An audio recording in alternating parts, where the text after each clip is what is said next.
Wish I could say I was finally over you, but that's not the truth. Everyone always keep falling in love again. The fuck's wrong with them? I don't understand. Maybe it will pass by, someone save me. Before I pass out, I'm too lonely to be done. I'ma drink at this place.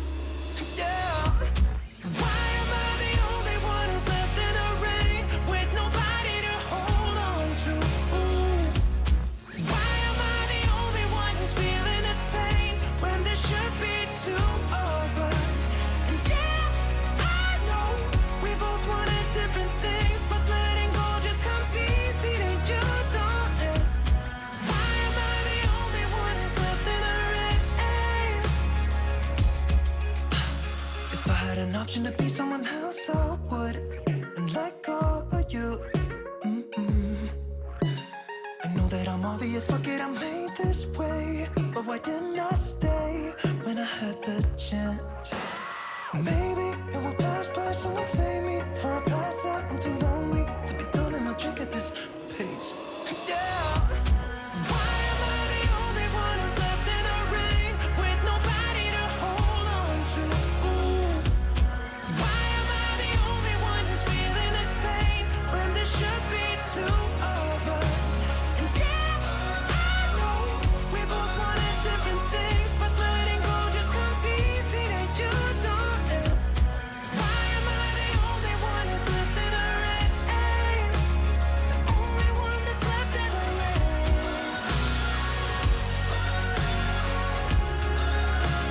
The only one that's left in the rain.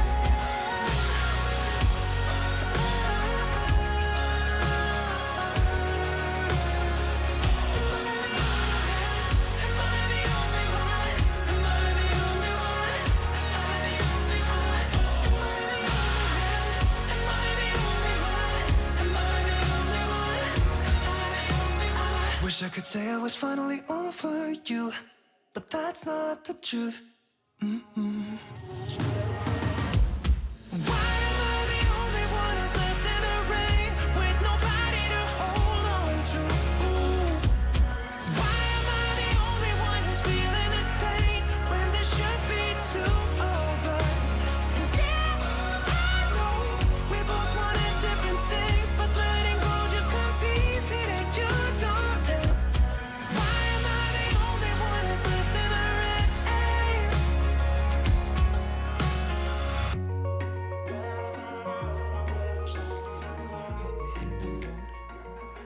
Doesn't matter where we go and destination unknown. I don't care where the motor stops, cause when I want it, then I want it. Yeah, I want it, oh I want it, let's go. Look around, where's the people at? I want a taste of the good life. Hit me with it right now, I'm in it. Cause when I want it, then I want it. Yeah, I want it, oh I want it, let's go. And I won't look back, yeah. I don't care about the bad shit back home. It's Cincinnati, baby, I just wanna let it go. Nothing matters when we're way out here. Oh, yeah. Maybe I don't have to know your real name. I'm just addicted to the way you take the pain away. Nothing matters when we're way out here. Oh, yeah. Cincinnati, baby, Cincinnati, baby. Say, yeah, Cincinnati, baby, Cincinnati, baby. It's 2 a.m. when we close the bar, but we're in the get-go. Next place, give me some more. I could dance with you beneath the stars, cause when I want it, then I want it. Yeah, I want you. Everything stops when you move like that, and I wanna get in close to you. It's what I'm gonna do, cause right now I'm in it. I feel kinda dizzy when I'm staring at you. And I won't look back, yeah. I don't care about the bad shit back home. It's Cincinnati, baby, I just wanna let it go. Nothing matters when we're way out here. Oh, yeah. Maybe I don't have to know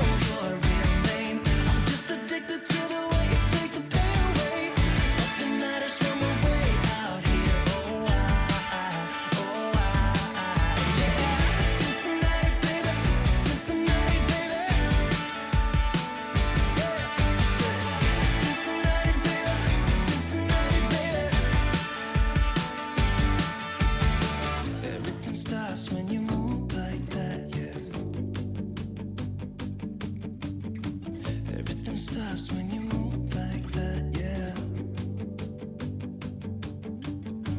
Everything stops when you move like that. And I wanna get in close to you. It's what I'm gonna do, 'cause right now I'm in it. Yeah, I'm fucking in it.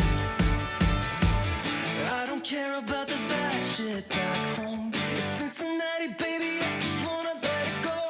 Nothing matters when we're way out here. Oh, yeah. Maybe I don't have to know your real name. I'm just addicted to the way you take the pain away. Nothing matters when we're way out here. Oh, yeah. Cincinnati, baby, Cincinnati, baby. I said it's Cincinnati, baby, it's Cincinnati, baby.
Take everything we got, give it an honest shot, turning it on and off, we've been sliding, riding the highest dream, keeping the fire real. I call for you. Hold your gun, cut the wire, aim for fun, with a light to fire. I've been flying up the ceiling, taken by this feeling. Maybe we're invincible at last, fueling every engine.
maybe we're invincible.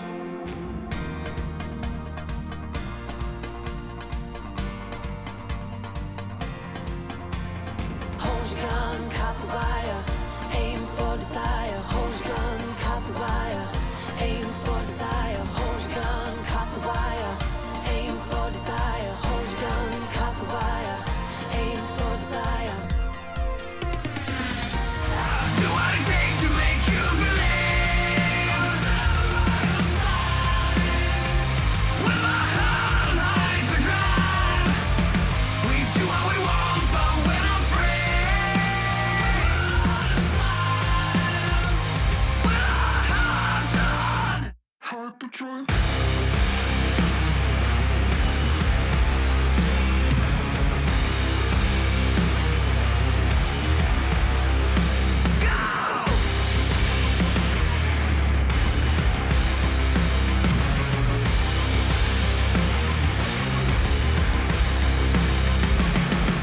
Hello, chatto. It's Tuesday.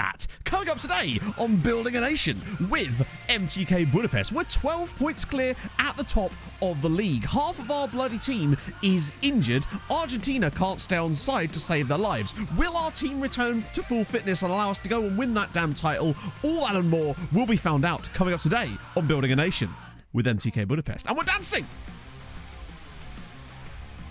Speed up the dance! Oh. Never do that again, Matt. Ever.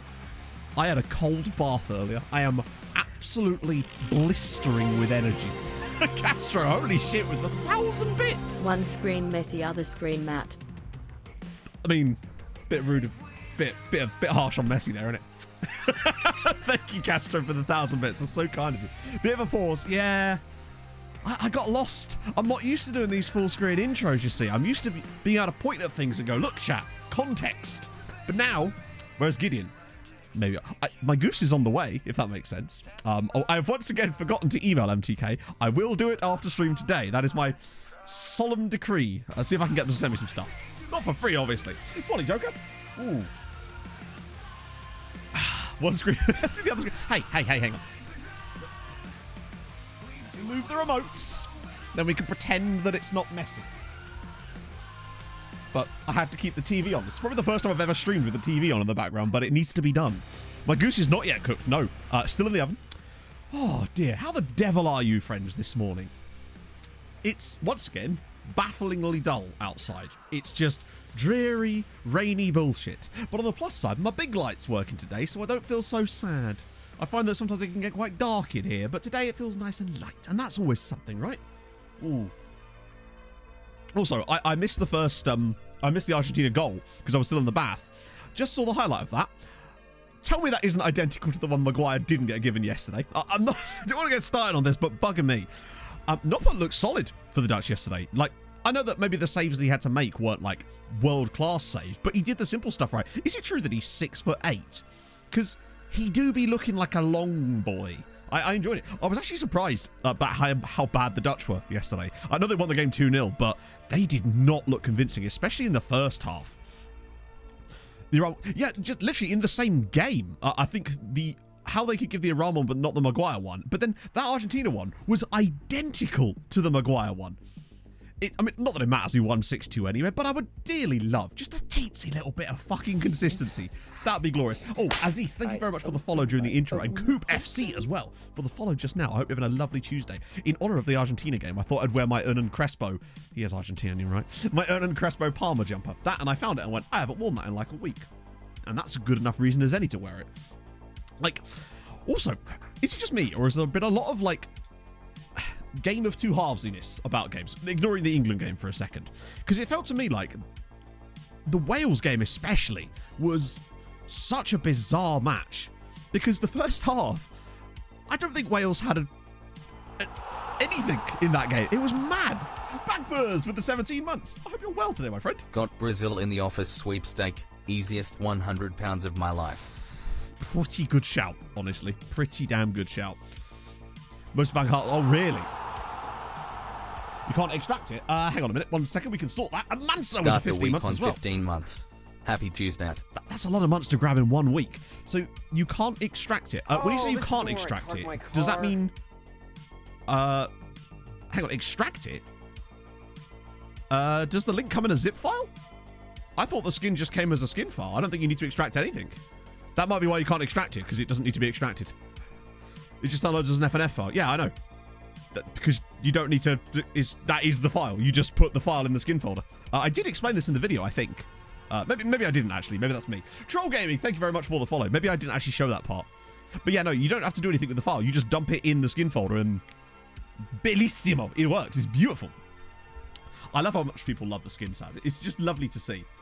Yeah, Wales were dreadful in the first half, but to me, it felt like Dan James as a striker. I can understand what they were trying to do, but I can also see entirely why it didn't work. USA just dominated that first half. Wales were clearly trying to play on the counter, but Dan James as a striker, for me, is just not a thing. Like, it's just not working there. The moment they brought on Kiefer Moore, changed the game, honestly. Like, they were so much better in that second half. I feel like the USA still could have won that, and so could Wales. It was a really good game, actually. Currently managing that. Is he really? What, he's managing one of the domestic sides there? Gideon's mindset is when he sees his kids playing Duck Duck Goose. I think really he just sees it as lunch more than anything else. I must say as well, John Hartson is a very irritating co-commentator. I think he thinks he's Ali McCoist, but with none of the charm. It was... Yeah. Hang on, is it still not working, Aggro? It really should just be a simple case of putting the .fmf file that's downloaded, the single file, in My Documents, Sports Interactive, Football Manager 2023 skins, and then it should just appear in the folder at the top, basically. Shouldn't have to... Yeah, but I feel like if you're Rob Page, you kind of have to leave it a bit longer. Done that, then really there's no reason why it shouldn't show up at that point. Belg, it's fine with... Yeah, it's... I think that John Hartson, obviously he's going to be biased. We expect that. It's just that, hey, Dan James scored against Man United last week, I'll have you know. It's just that he... The thing where he was complaining about the USA being down injured, and then the moment a Welsh player went down injured, like 2 minutes later, it's like, well, if you're hurt, you got to go down. I'm like, oh, so now it's fine, is it, Jill? Kaka Seagull, thank you for the 15 months. How's it going, friend? Welcome aboard, my friend. Happy Tuesday, Matt and Chad. He's England a little... play Wales on my 40th birthday next week. Oh, no well, shit. that's the occasion ruined already, isn't it? Preemptive ruinous. You love to see it. Yeah, I think he's just a bit too emotional sometimes. And that kind of works, I think, but he needs to be a bit more analytical. Like, I feel like I've watched Ali McCoist commentate on Scotland games before, and I know that he has an element of that too, but I feel like I just like Ali McCoist. Was it Ali that was commentating on the was it the Senegal game? The Senegal-Netherlands game that McCoist was on comms with? Because I love McCoist. I think McCoist and John Champion, when they are together on Amazon Prime Premier League coverage, are probably some of the best commentary duos I've ever had. Remember his question of sport days? It could be, yeah. I guess he's got a little bit more training. Also, speaking of Raw, I don't know who the main presenter was for the Senegal-Netherlands coverage. She did not seem prepared. It was like... Maybe there was a delay in her in-here monitor or something, but it felt like everything she was saying was a surprise to her. I don't know who it was. I'm not familiar with most of the punditry team. Actually, a lot of the presenters, actually. Laura Woods. Was it Laura Woods? I don't know. It was odd. Maybe it was just a one-off thing. She just seemed very deer in the headlights. Maybe, has she done that sort of coverage before? Maybe it's just the first time and it's understandable. It was just a little bit odd to listen to. It just felt like everything was like a shock to her. Was the NFL on ITV? Oh, interesting choice. But yeah, the Welsh fans were properly up for it though. Like, that's what I will say. They were fully up for it. Way more than I would say the England fans generally seem to. And held down. Oh shit. Oh, looks like Saudi Arabia made a couple of first half stuff. This is gonna be weird. I'm gonna keep doing this, but I'm gonna have to. You just have to let me know if anything happens, and I can just turn around and watch it because I'll be on a delay anyway. Because there's no aerial in here. It's like busted, so I have to watch it on the iPlayer app on the NVIDIA Shield. So I'm like 30 seconds delayed to everybody else. So I would say don't spoil it, but feel free. The Qatar England fan. Oh my days. Some of the stuff.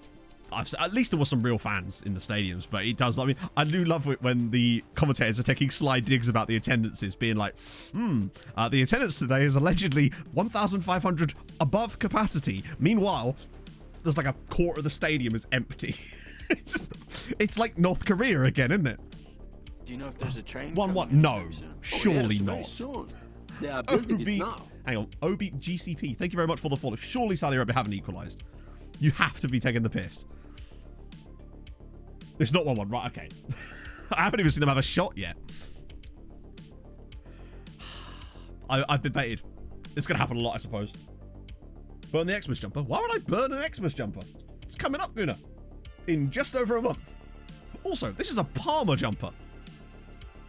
Wait. No, I don't believe you. Oh, fucking hell. They're actually on the attack now. Oh, what a fucking goal. Holy shit. That is such a good finish. Just to clarify, whoever said it was 1-1 first, were you just baiting me and then it actually was 1-1 immediately afterwards? That's incredible. Because if that was true, then fantastic work. That's a lovely finish. Defensively a bit all over the place there from Argentina, I've got to say. Can we get a replay? Yeah, that's just weird. They've lost all the midfield, but it's 2-on-4 and he's somehow just... Who was that? Was that Otamendi? Or Romero? Yeah, he's just been absolutely turned there. That was a lovely finish. I mean, you can only really put that in one place and score there. That's a great goal. To be fair. Oh. Supposed to be an FM stream. I said what? It's got watch along in the notification. I'm allowed. I think I'm allowed. 41,040. I don't know what that's about. Bizarre. Oh, it is an FM stream. Can't you see the FM? I am the FM. It stands for Fat Man. Sorry, Fat Man 2023. I'll have you know. Fabulous Matto. If I was like some magician, yeah. Jumper looks like old school. Do you know what? I'll take that. I'll take that. It's better than burn it, right? It's the way I can follow the way. But that before to watch the games. Exactly. I can then look over my shoulder and go, ooh, what a goal, after chat lies to me. Right, let's play some football. The fuck? Hi. FM? Let's play some Firefox today, chat. What are you saying? A bit of Firefox. No, I'm just messing with you, OB. It's like, yeah, no, it's a really nice jumper. They're really comfortable. Firefox. Never played Firefox Manager. I was just getting my RAM sorted out early days, you know? It's fine. Raymond's Krollis. Let's do it. Let's jump straight in. I'm in an uppity mood today. I tried having a cold bath earlier because I've heard that it can boost dopamine. And I don't know how you boost zero, but we try. Isn't me officer? He's not earned his knighthood over here yet. It works differently in Hungary. It worked. I've got... Yeah, I feel energized and such. So this is he. Scout me if you can is really good. Oh, he's Latvian. You know what, like... I don't know. I don't know if I want to get in with the meta of this game yet. For some reason, I thought this was an Austrian side, but the fact that he's Latvian thinks we maybe means we might have a chance here. Let's get a scout. And a temporary Little Askey's agent as well. I'm at. That's a lot of money. Hey, Husby. Thank you for the 14 months, my friend. Hope you're doing well. Did I see your other message? Of course not. What was your other message? Scrolling up. It says Matthew. You're moving your driving test. Oh, fair one. Okay, cool. When are you moving it to? Yeah, this guy won't renew. Okay, so we just have to wait on him a little bit. Shortlist him. Wow, he seems to think a lot of himself. It's those wages. What I would say is that by the time we come around to being able to sign this guy, probably we'll have that kind of cash available, I would suspect. First ridiculous match engine goal. Opposing player threw the ball in towards our penalty. Threw the ball. No opposing players anywhere. Two defenders standing on top of each other. One heads the ball back towards the goal. Keeper just stands there and ball rolls in for an own goal. You love to see it. You love to see it. Would have been there was nearly a bloody ridiculous own goal for Wales yesterday, if I recall. The that cross from Timothy Weah that I think it was Rodon nearly just bashed into his own net.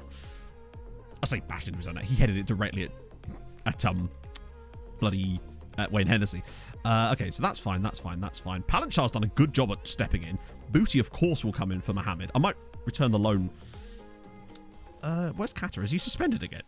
He could probably do with a little rest. This is our last game before the winter break anyway, so we can kind of go a little bit mad if we need to. And then we're going to bomb through the winter break. I don't know if we'll get to the youth intakes there. We might do. And if we... Surely not. Sure. Oh, God. Hang on a minute. I love that I'm not going to miss any goals because I've got it on the delay. This is mad. Imagine losing to Saudi Arabia. But this is what I mean about the whole game of two halves thing again.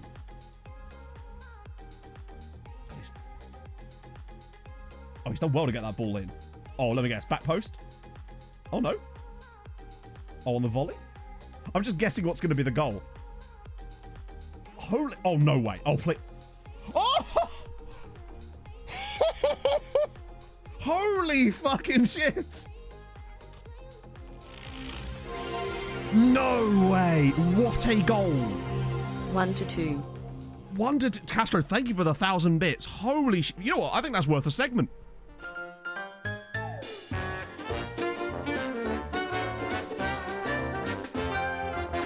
What the was that? That was insane. It was the lovely little...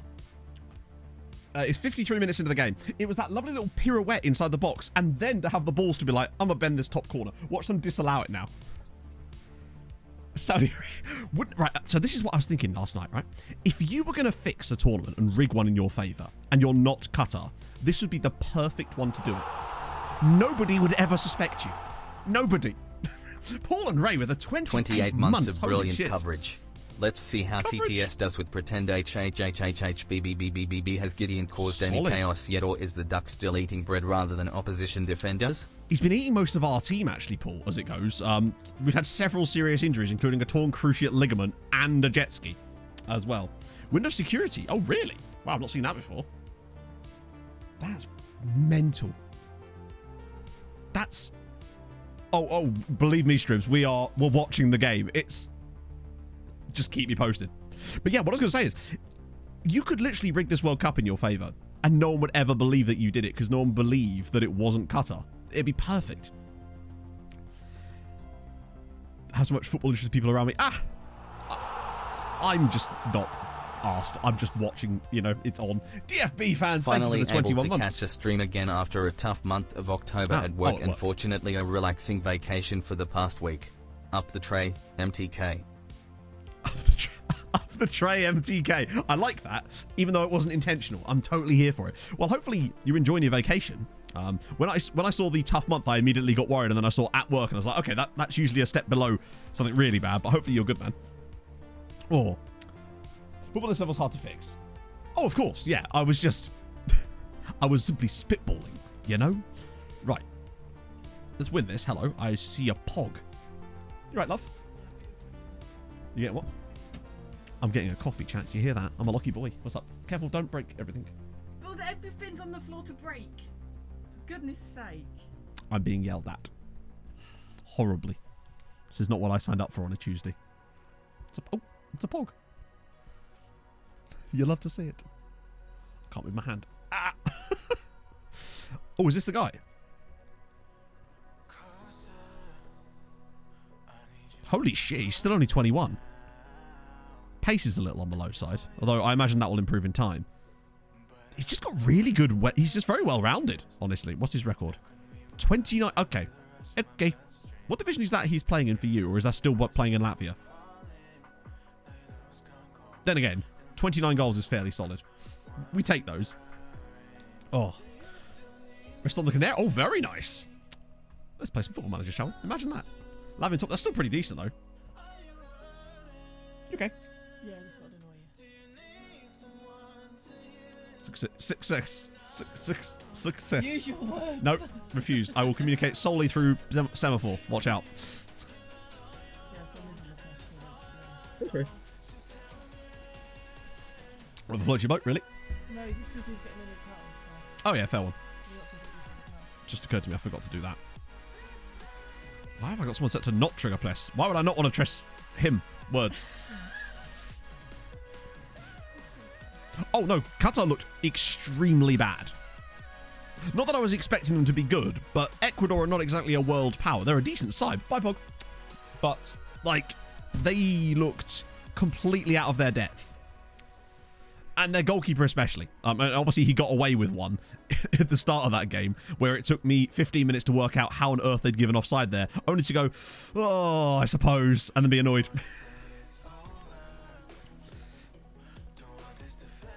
Well, to be fair, it's not the player's fault, is it? Like, I always tend to judge people based on, I don't judge people based on where they're from for the most part. I look at, it's not, people are not their governments. Logs in the conference, legit. But no, Asian Cup, remember? They won the Asian Cup, so therefore they're good. Didn't Australia win the Asian Cup once? Hey, Henry. Enner Valencia. It was just lovely to see him exist. I totally forgot about him. I remember him from his West Ham days. Top 50 of the world too. Well, oh, hello. Palanchard's it. Ah. Australia in Asia, Matt. Yeah, I know. That's what I mean. I said, didn't Australia win that once? Talking about the Asian Cup. Oh, God. Didn't we lose to these guys on the opening day? Whoa. That was quite a harsh tackle on him, though, actually. I do like about the whole sort of... How on earth are Iran in the top 20? Is this just another one of those random quirks of the FIFA rankings, basically? Because, then again, the previous World Cup or whatever I remember Iran not being good, but being steady. And being like stable, a team that were going to be difficult to beat and hard to break down. I think they got a draw against it was either Spain or Portugal. How is Hungary? Hungary's good. I mean, we are top of the league by 12. But what a pass! Oh, that should have been a goal. That was a lovely ball. We are genuinely playing some gorgeous football this season. Get more FIFA points, I suppose so. But when you're playing against like Tajikistan, then again, I suppose you could say the same thing about Europe and San Marino, I guess, right?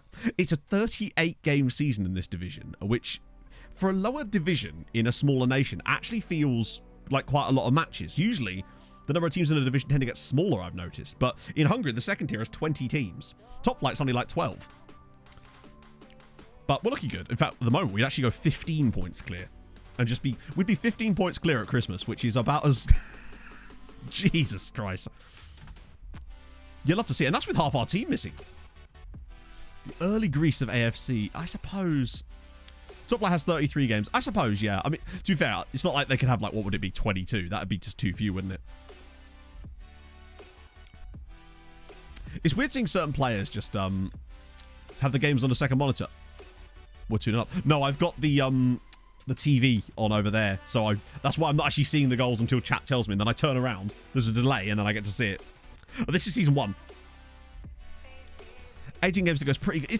You could say that, yeah. And it all came from one tactical change. A single tactical change. At the end of the... No.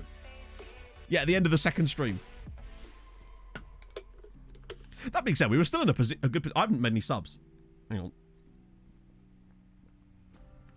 It's the last game till the winter break anyway, but I'd rather not get any more jet ski injuries, particularly as we're only 2 goals to the good. Oh, God. And it's about to be... Regan Booty. Putting his booty on the line there to prevent a goal. That is glorious defending from the booty man. Now he's chesting the ball to people. He's just on fire. Now I'll probably make a change and remove him from the team just because he probably could do with the rest, and so could Sipe. We'll get Patrick Poor off a bit. We're also getting reinforcements in Jan, remember? Fuck it. Let's just go Chaos Merchants. Tactical tweak was to turn on Dribble Less. For whatever reason, because of this match engine, players, as you will have seen, are really bad when they've got the ball at their feet and are in possession and try to dribble with it. So I figured that the best way to get around that would be to simply have them pass the ball way more. And it seems to have made a huge difference in the amount of chances you can create by just simply not having your players keep the ball at their feet for very long. You can't get dispossessed if you don't have the ball. That's the way I look at it. Oh, hello. Oh, it's 3. Marco Futach, 3-0 to MTK. We're flying. We are flying. Centre backless. I wouldn't expect anything with Blue Star. Regan Booty's Hungarian. I don't know. Do you reckon it should be up to basic by now? He's been there a month. Actually, it's more like 6 months. With the game, with any new game like with FM, I just look and see what the match engine plays like, and then I just try to build tactics. That I tend to look at FM less as like what would be good for football and more be what would good in this game. So it's just a set of buttons and levers at the end of the day. So I just sort of pull stuff until things happen. This is essentially how they ended up finding out you can milk a cow, right? Tommy Qatar didn't have that well, yeah. Imagine if they actually beat Argentina. Who else is in this group? Like, who are the other two teams in this group? So what happened to our other? So Haladash, well, the gap is 14 points now. It was 12 and it's now 14. Poland and Mexico. That leaves Argentina in a proper sticky position. If they lose to Saudi, like, I still think they'll be in a good chance to qualify, but it does. Poland and Mexico are not muggy teams by any means. And if they lose this game, which is in theory like the given. Oh yeah, I'm bringing that guy back on loan. Trial rather. Right, okay, so we were unbeaten in away games. So that's another thing. I was noticing how difficult away games were looking, but Van Connecten, 7 key passes. That's insane. And I don't think he's taking set pieces for us either. Particularly as I think Argentina was my prediction to win the whole damn thing. Is it a bad Mexico? In my head, when I think of Mexico, all I think of is Blanco and Chicharito. That's all like, oh, maybe Raul Jimenez. Although, not really don't think about Raul. It's normally Blanco and Chicharito. Those are the two players I think of when I think of Mexico at any one time. I don't think I can actually think of it. Oh, is Corona? Is he Mexican? Fucking Ochoa, of course. You get World Cup Ochoa. Yeah, I can't believe I actually forgot Ochoa, to be fair. Is it not a good Mexican generation? Campos. Yeah, I suppose, but 94 is a bit before my time. Right. Kvetsky, your agreed playing time is a fringe player. And he's come off the bench 5 times. Like, that surely is like what a fringe player would do, is barely play if you are on the fringes. Particularly, I'm fairly certain that fringe player is below impact sub. Ah, dear. Well, we move. We haven't got a crowbar yet, so this is going to be a dangerous situation. I should just be able to get angry and then... That's annoying. I don't really want to lose him, but you're a fringe player. Player's a fringe player. And then the players are going to complain. Standard. Right. So, over this period, obviously, we've got no money to spend on any signings. I think it's just going to be a case of we just go. We've got a little World Cup break here. I wonder if... Does the winter break differ in Hungary in other seasons other than the first one? Because obviously we have the World Cup. I'm just going to schedule a couple of extra friendlies because obviously we've got to get our FOT fetish cracking. So, where's FOT? There they are. We might as well play against Bank as well while we're at it, actually. Where are they? Oh, we haven't got Bank this time. We do have Salt, though. Can maybe play against Mad? If we fancy it. Yeah, let's play against Mad and FOT. I say that, I mean, they're broken in the sense that they haven't changed them at all. Yeah. How did Argentina get... oh, that's a good point, yeah. Let's have a gander. Wait, what am I doing? World Cup. I suspect they hammered them, let's be honest. All groups. Oh my days. Argentina's only win in this group was against Saudi Arabia, and it was 1-0. They fucking wish. But that means they drew with Mexico and Poland. So they only just scraped through the group in this. Mexico winning that group is a bit of a surprise. Germany getting knocked out as well. With Japan sneaking through, presumably on goal difference there. Canada getting twatted. Cameroon were a bit... Oh, that was that cool group where they were all on 3 points going into the final match day. So it's England, Spain in the semi-final. That's on the 13th. Yeah, Qatar made it out. Not only did they make it out of their group in this save, they also got through a round, if I recall. Didn't they beat Wales? I've literally forgotten. Yeah, they knocked Wales out as well. It was bad times. Who's the top? But Harry Kane top scorer with Mbappe's. Yeah, I would like... I mean, I say I'd like... Obviously, I'd like to see England do well, but, you know... I just kind of want Messi to just have... I kind of just want him to win a World Cup. Just, yeah. Pushkas are going to win the top flight. Vashas are dead in the war. Actually, there's still, like, over half a season there. Right, so they're on holiday. So that's fine. We can just sort of keep pressing continue for a little bit. You think you've seen a man press continue? But you haven't, because I'm about to press so much continue. You're not going to know what's continued yet. Did England beat Spain? Hang on a minute. He said, immediately not pushing continue. England beat Spain 4-4 and then won on penalties. They beat them 4-4. You know what I'm saying? Oh, See, this is why Gareth is going to regret this massively. This is what he's missing out on. Player demanding more playing time would be happier if you started them every game in the southern map. They would. They absolutely would. But you would obviously waste a spot in your starting lineup, and it's a pain in the arse to have to keep doing it. We tested it before last year where it actually does work, because the game only cares if you start a player. It doesn't care about... hang on a minute. There was 4 goals in extra time. 2 for Tammy and 2 for Carlos Soler. See, Gareth should have got him on the plane. Look at that performance off the bench. What an absolute... Actually, let's have a look at the England squad. Oh, no. Let's just see who the game picked as the England squad. This is a bit of a detour, but I think you'll enjoy this. So Saka, Ramsdale, Ben White. Did that say Rashford at centre-back? We can return to that. We can definitely return to that. All they'd have to do is count minutes played. You're right. So firstly, Ben White gets in the England squad. Ollie Watkins. Is Ben White in the England squad now? It's weird. I guess I've just not heard his name much. But Watkins... I mean, Watkins is a good striker. Maybe he's just had a better season with Villa in this save than he has in real life. He's not had a lot of... I don't know. We've got Reece James, obviously, because he's not injured. Same with Chilwell, I guess. Pickford, Calvert, DCL in there, along with James Justin. Made his way in there. Carl Walker, of course, who's not injured, although he isn't the squad, isn't he? Calvin Phillips, of course, who... actually, he would have been injured, wouldn't he? Hey, Dan. Any surprises? Nick Pope in there as well, of course. Tomori is in there. And obviously Abraham. So a decent number of changes, to be fair. We're good, Dan. We were just looking through the England squad in-game to see who AI Gareth picked for the World Cup. Notable inclusions being Tammy and Tomori. Got to play in the first instance. Oh, God. I'm so like, jealous of the players you're... Because I know we're going to get terrible intakes in this save. Let's have a look. Results... Oh, my... Oh, it's a keeper! Right. This keeper is almost identical to the keeper that I got in the youth intake for MTK when I was doing tests. Although I think yours might actually incredibly be better than mine. Imagine being that good at 15.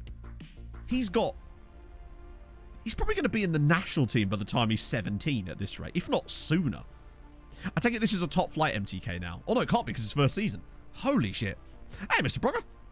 He's got murder eyes. Of course he does. He knows Gideon's about. You'd have murder eyes too if you were in that situation. Players in Team of the Week. I feel like we don't get a lot of players in the Team of the Week. Despite, hang on, 63%, nope, none of those. 36% decrease in injuries this season. Good and all, but we've lost 2 key players to huge injuries. When is using date? It's March, so we might get there today. It'll just heavily depend. Game important has on the game. So I believe FIFA, honestly, I could pretend I know, but I'll be honest with you, I really don't. I'm not entirely sure what the effect game importance. I believe it has to do with... I think it can affect the quality of youth players coming through at clubs in the country, but I don't know for sure. Someone who's more learned than I am. If Adrian was here, he'd know the answer. Or anyone who's really good with the editor. Hang on. Oh, they're complaining about Olafunwa again. Is this to do with... Oh, yeah. Okay, that's fine. I think I'm just going to have to lead Kloppy down the garden path for a little bit until he shuts up. But it's a bit annoying. Hey, Hen. But that's why I've got them Sunday streams, Dan, just for you. Recruitment meeting. As if I'm doing these. My plan is for recruitment in this save. What we're going to do is, obviously, we've got no money in this window to do anything. We do have a guy joining us, though, as it goes. But next summer, we're going to do lots of manual stuff. So we're going to go back to the scouting views and all that jazz, which is going to be really, really fun. And that scouting view video should be out tomorrow. I'm remaking it and doing a lot of stuff with the staff. I've also upgraded the scouting views. We've now got ones for wide centre-backs and all that sort of stuff. So that's pretty sick. So yeah, I'm going to make that video. And then I think it'll be the first recap video will be out on Sunday as well. I was going to work on the reverse coefficient video, but I woke up extremely late yesterday. And then there was this pesky England game on in the way. So my boss will be so annoyed at me. Any rules of playing the league? I believe, yeah, in Croatia you have to be 17 to play, as I found out when I was trying to do a test with Nathaniel Nowusu. Brought him across to the club, and then I realised I couldn't even play him for the first, year of the save. Yes, we love your football trivia questions, Dan. I left my chief scout to manage scouting. Is total recruitment focus. None of these positions are in our tactic. Good lord. That's embarrassing. 30 old men, worse than the playing squad. Yeah, it's just... It's so sad because I don't know why it feels to me like a half-finished feature that they've introduced into the game before. It feels like next year it might actually work really well, but then just save it. I worry that it was a case of, shit, we don't have enough stuff here to actually justify this thing. We need to do something. What are you working on? Oh, can you get that out in a form where it looks like it's useful? Yeah, smack it in the game. And I hate that because I feel like it could have been potentially a really good feature if it's released working. And that's what kind of sucks about it, you know? International monitoring. I actually had a thought about doing something. They're usually okay with that. What I was thinking about doing is a mini-series on the main channel of literally trying to show off what a long-term international save could do, where each episode covers like 4 years or something. There is a way to turn them off, sort of, if I remember correctly. I can't remember the exact one. 4 Swiss players to have goals or assists this season. This season. So Fabian Schär has to be one of them, right? Oh, God.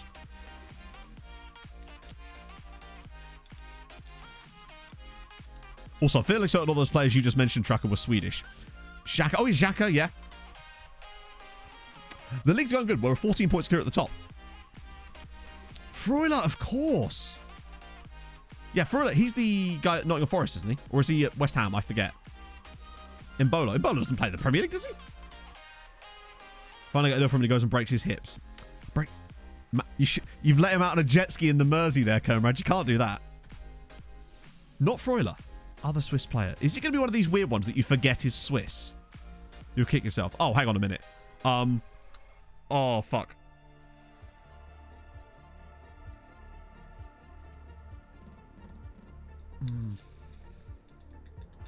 Hang on.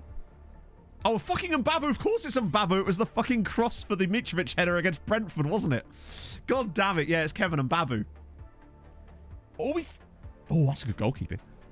God damn it. Kasami, was he Swiss? Oh, yeah, of course he was. Who was I thinking of? Who was the Dutch guy that used to play for Fulham? Oh, it was Chris David. That was a very good question. I love these trivia questions you do. I'm going to have to rope you into helping me with the Christmas quiz this year, Dan. You not really can't read. I read it perfectly. I knew the exact assist as well. The moment I was like, shit, he's fucking Swiss, isn't he? He's just been terrible in every other game. Was that the second yellow card of the game? Yes, it was. You're welcome. Demands... Oh, of course, he's still pissed at me, isn't he? We've got a lot of contracts to sort out, potentially, with a year to go. Not a year to go. In fact, let's just look at this now before we get into the exploring our options stage of the season. Because I'm a little bit concerned about that. So who have we got? Those are obviously trials. Rios is not going to extend his contract. We've got... Smodi's the goalkeeper. I reckon that we're fine on keeper. I think we could find another keeper. Particularly if we can sign Nowusu next season. Have you got another 19 team? Yes, we do. I believe so, anyway. Yes. This is they. As you can see, there's some proper nice talent in here knocking about too. Some of which I think we should start getting further up. Although because our second side are sort of in a weird situation where they don't actually play in a league because they do play in a league, but... Oh, I've frozen. Basically, our second team play in a...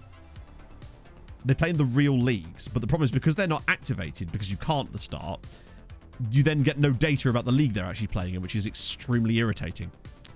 So if I hit competitions, you get a blank page. At least with the under-19s, we get like actual league data. Players considering options. Really? Okay, we'll have to try a look at that. He does look solid. Good striker. He's lacking a bit of speed, but... Basically, the issue is, if I move them up into the second side, they won't get any football. So we're trying to keep them in the under-19 squad as long as possible and then jump them straight to the top flight. That's sort of the situation we have to be in. Classic FM nonsense, really. You'd think that it would at least simulate the league that they're in, but because it's the third tier, yeah, he's going to need to bulk up a little bit. He's still only like 17. We've also got this guy, Adrian Centerich. Good aerial reach, low command of area, reflexes are okay. 6'5", though. You'd think he'd have better aerial reach than that. He looks like he's a decent one for the future, right? Saying ongoing next opposition reports in scouting coverage, it doesn't save. There's a lot of stuff to do with that, Hobbsy, that I've seen. I saw some people having issues with cancelling scout reports and stuff like that, but that, as far as I know, is just an FM issue. Can I request it? Maybe. You should be able to, but I've noticed that when you're in a position to do that, it doesn't pop up very much. See you later, Hot News.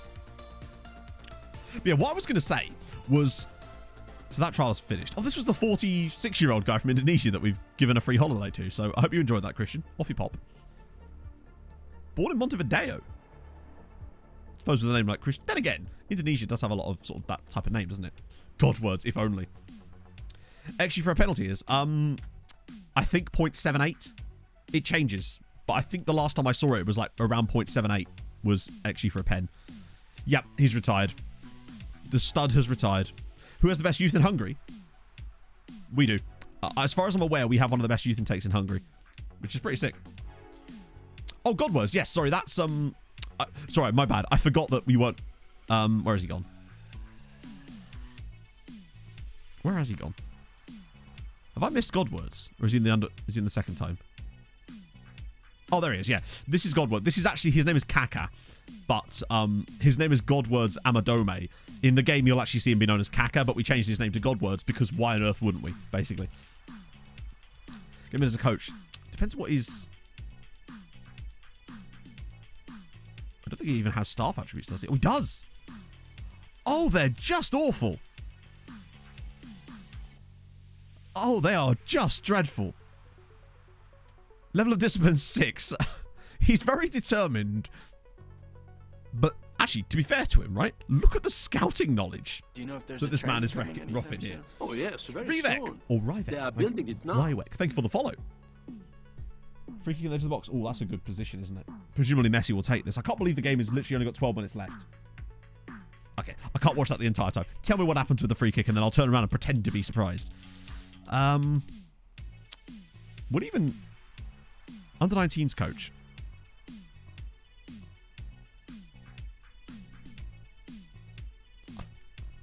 They haven't actually scored, have they?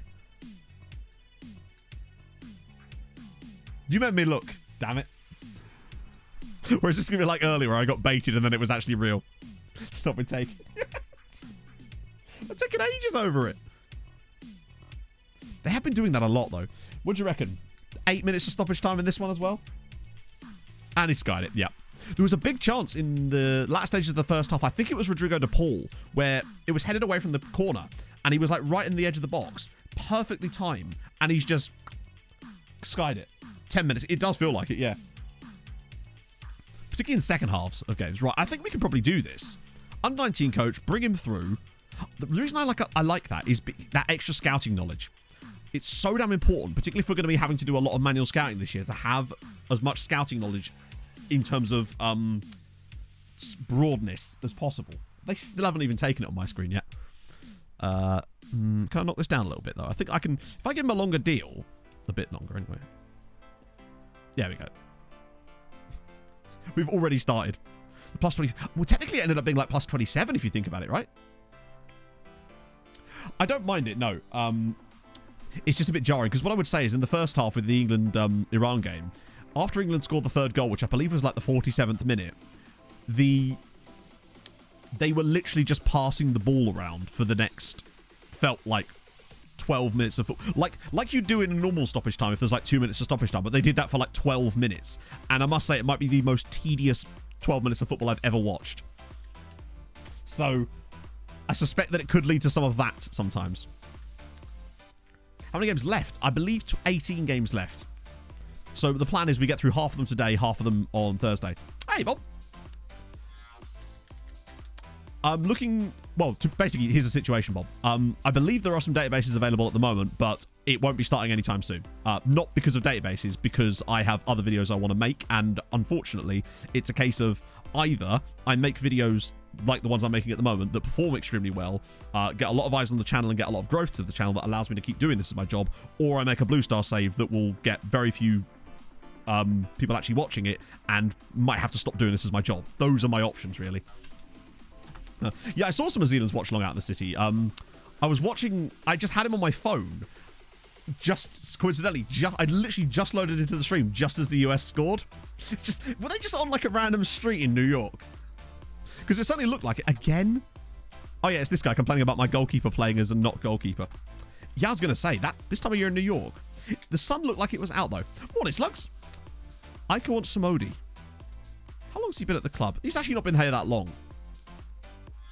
Yeah, I thought he might have been like a club legend or anything, but he doesn't appear to be. Zabret's trial's coming to an end. We've got quite a lot of goalkeepers on trial. That's what I was checking. Trying to see who we want to hold on to for next summer. Like, Nemeth's just... He's 33 years old. He's not like a club legend already. Oh, he actually was here initially. I just don't think we need him at that point, right? Hello, Pogs. I have to change the test date again. Again? Yeah. What for? The guys, he was sorting it out, but the guy's system at the other end crashed. Right. So someone else got that test. The cheek of it all. Alright, so now I'm doing it the 1st of Feb. 1st of Feb? Yeah. God damn. So, yeah. But... That's 2 more months I have to pick you up from work, damn it. Oh, stop. Let me be a passenger princess for 2 more months. Passenger princess, 3 indeed. more months. No, 2 more months. Please. Crazy seems. Just put your hand on my leg and you'll be fine. No, I want to be a passenger princess for a bit, damn it. What, so I can put my hand on Yes! your leg and I can do this whilst I'm driving? I literally never ever do that to you, so... You don't and you should. I've been called out, apparently. But I think they're just trying to delay the game and slow it down. And to be fair, they've done a fucking good job of it so far. I mean, what? We've got 7 minutes to go. It's not like they scored late in the second half and have been just not had to hang on. Through Dixon's win. Right. I'm glad you say that, Holster, because that is exactly what I was thinking of. I didn't have Dixon's in mind, but yes, you're right. Exactly that. She's like, why did I come out of retirement for this? So we're going to get the stud in as a coach, which I like that. I rate that. But yeah, that's basically the situation with the Blue Star stuff. It's just, I talked about this briefly at the start of last cycle, is just that I was worried that being able to do a Let's Play on the channel was simply not feasible for me anymore. And this year, I think I've come to the realization that it's very much not feasible anymore. Basically. Well, there are 30 minutes of added time in the England... So, there was 14 in the first half because of the head injury to the goalkeeper. And there were some other stoppages as well in there. And I believe in the second half, it was Maguire was down injured for quite a while. And various other stuff as well. Recommend for a lower tier. I would say that probably one of your best options as far as lower league English saves is the ones that Mozza produces. I really like Mozza's stuff. And it's not just because he's a really nice dude. They're adding a lot more added time on in general. I mean, the Netherlands... I nearly said the Netherlands-Holland game. The Netherlands-Holland game yesterday had like 8 minutes in the second half, right? Straight red card and just make less. I'd make nothing on the second channel. So that would be the biggest waste of time possible. Also, if I put the Let's Play on the second channel, when am I going to spend the 3 days a week making the Let's Play for 0 money? Do you know what I mean? Like, I'd have to spend 3 days a week making a series that no one watches on a second channel that isn't monetized. At the moment, anyway. So that would be an even worse decision for me. Because then I wouldn't be able to make the content either. I would recommend Mozza's databases. They're really, really good. Oh, dear. It's really good coffee. It's not really going where the money is. Bear in mind, I'm not chasing the bag, as it were. It's just... I also have to make sure that I can continue to do it as a job. And if I continued to do that type of content, my channel would not grow. Because nobody's going on YouTube and finding episode 60 of a Let's Play and going, yes, this is the point where I will step into this series. That's just not really how that works. There's no growth there. Unfortunately. Whereas every single one of the videos I've produced over the last couple of weeks has had the independent ability to grow on its own. Basically. It's not really a case of... basically, my AdSense is set up really fucky. And that's why I'm worried about turning on monetization on my second channel. Because the way it works is... most people don't know, Eri. Like, if I look through an average episode of Nordic Nomads, for example, and you can see how many people have subscribed to the channel from those videos, I would say 95% of them, that number would be 0 or even a negative number. So, whereas if I look at one of the more recent videos I produced, that number is likely to be between 50 and 100. And that makes a huge difference. Sub number isn't actually that important, but it does bring more eyes to the content, and then you kind of steamroll it, basically. You pay for watching VOD on Twitch? Not really, no. But then I wouldn't get paid if you watched it on YouTube either, so kind of you do you. Studio SEO, no. Well, in terms of, I do it for my channels and stuff, but not as a job, no.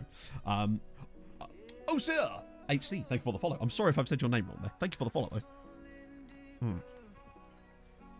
It isn't just about, like, money for me. I'm obviously, I want to be able to do this as my job, and that's important, but, you know, I'm not going to... maximum. If that was the case, I would have monetized the second channel years ago, you know? But basically, it's because when I set up... Wow, 100 recommendations. Holy shit. Hang on, let's just see if there's... I've got to... I would... I think as of like the end of next season, maybe we turn off agent offers because they're going to get super disappointing. Oh, we have no money.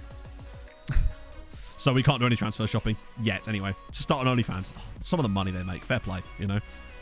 If I had better BAPs, chat, I'll be all over that. Hello, Ibrahim Bance, who's ridiculous. Actually, no, he is quite ridiculous, isn't he? Let's shortlist him. Ah, there it is. I was waiting for where the shortlist button was. Just to keep an eye on for later. There's Crollis. Ah, yeah, right. He's exploring his options. Excellent.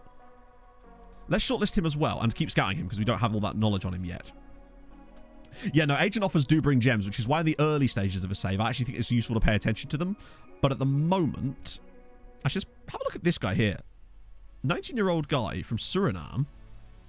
Probably released by a Dutch club, if I had to guess. He's kind of fascinating. Removed from the shortlist. Wait, who did I... Oh, what the... Fuck. Yeah. What was his name again? Crollis. I forgot that because we approached his agent, that automatically puts him on the shortlist. I hate that. Is there a way to turn that off? Because I find it irritating because it puts him on the shortlist for like a month and you then forget. So we'll get him back on there too. The rest of these guys I'm going to just ignore for the moment because we can't afford them. Unless there's any really cheapies in here. Nah, we'll leave those for now. Nah, Dan, I don't think I did. I refuse to admit it. New FN21 videos over here. I swear I changed that. I swear I changed that. In staff scouting. Oh, is it? Really? So in here.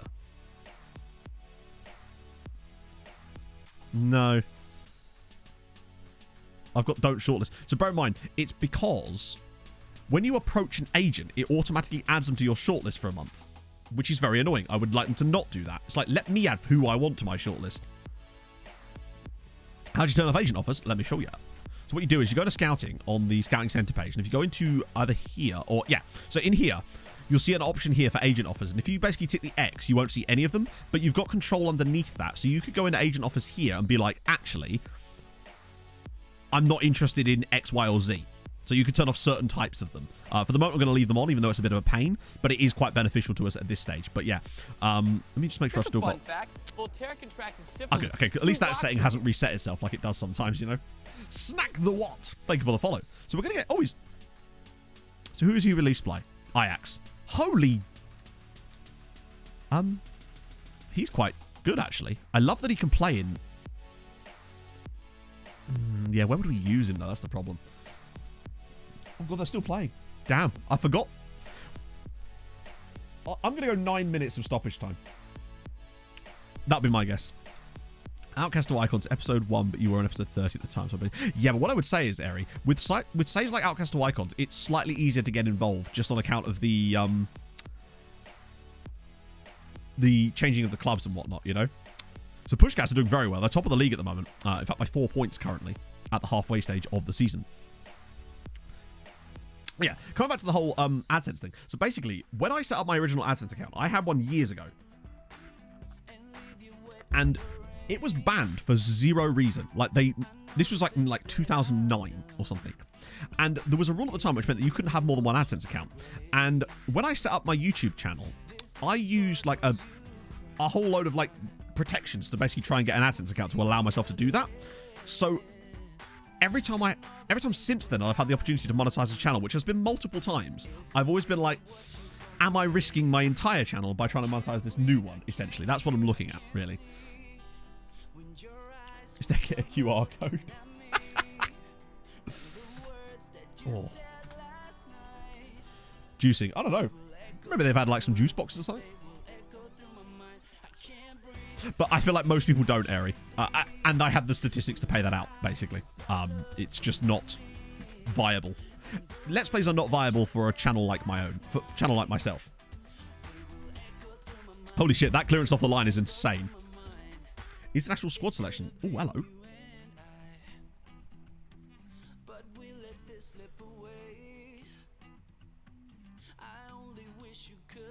I am curious, Dan, as to what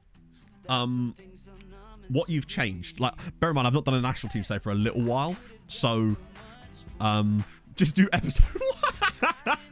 Now that's the strat. That's the real, but that's essentially, if you think about it, kind of what I'm doing, but with videos that are each standalone, so they can continue to grow over the year. You know, Odinborn, thank you for the follow.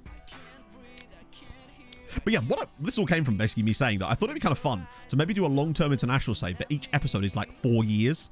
So they wouldn't be out very often, but I feel like you'd actually get a lot covered, and I think I'd like to try and show off what could be done with those.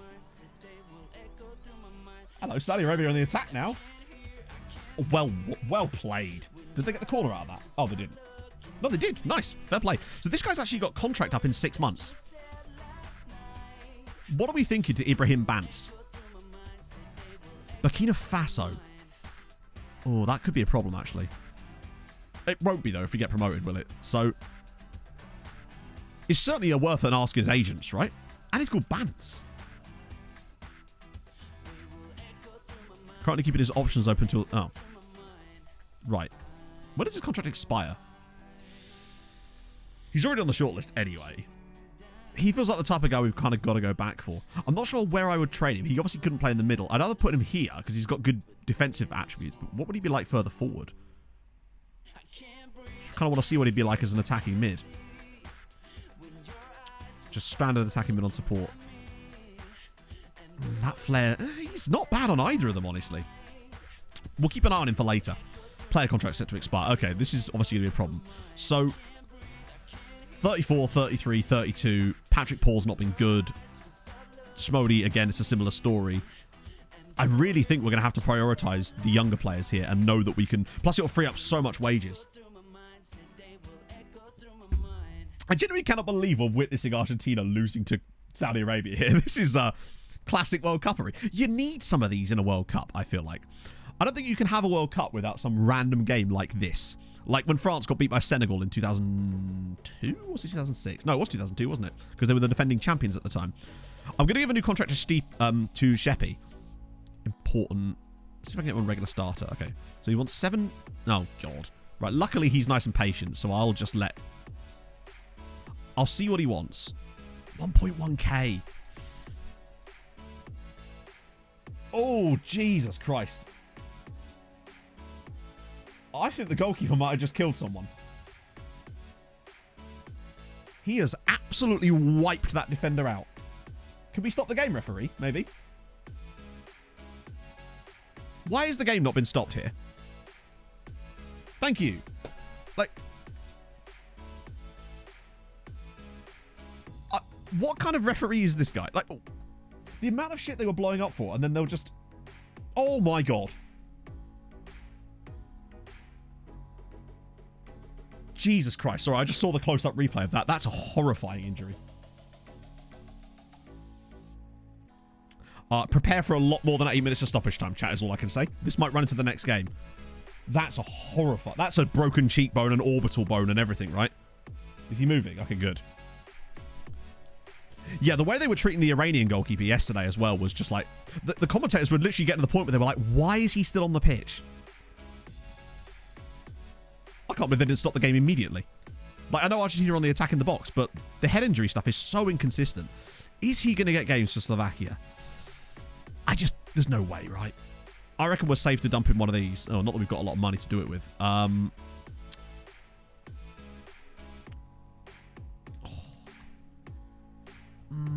It's only a 2-year deal. It does bump his wage up a little, but we kind of need to. Noj is just not good enough, is he? I quite like Lahochski. And has quite good attributes too. So let's just discuss with his agent first, because he's on what? 275. Oh God, this is going to be a huge one. Nice to see Renard back too. Keeper looks mortified, but yeah, because it's nothing he can do about it. It's just... to be honest, I don't blame him.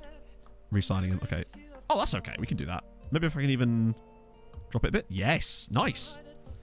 I don't mind giving him a little bump. Back on his feet. He better not finish this game. Is all I can say. They better be substituting him.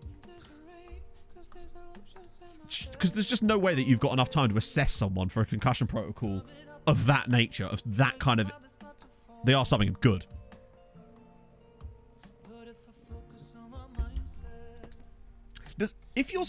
If you're substituted due to a concussion, is there like a new thing now where you're not allowed to play for like 10 days or something?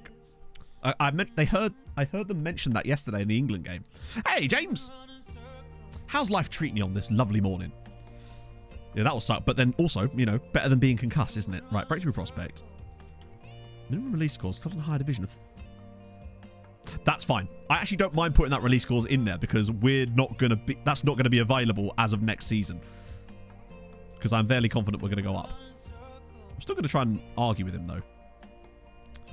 Because he's got these clauses in here that I want rid of. It's got a lot of nice... That injury proneness is a worry, but then just, you know, stay off the jet skis and you'll be fine, man. This is going to... Oh, I reckon... Potentially we could be into like 20 minutes of stoppage time here. What if injuries? Yeah, I do wonder if it's because it's mid-season almost. Independent medical, very true. Yeah, they should have an independent like doctor, a stadium doctor as it were, that is there to assess stuff like that. I should be able to knock that down a little bit, I think. Oh shit, okay, he did not like that at all. Alright, fine. You know what? It's only £300 a week. I'm arguing over nothing here.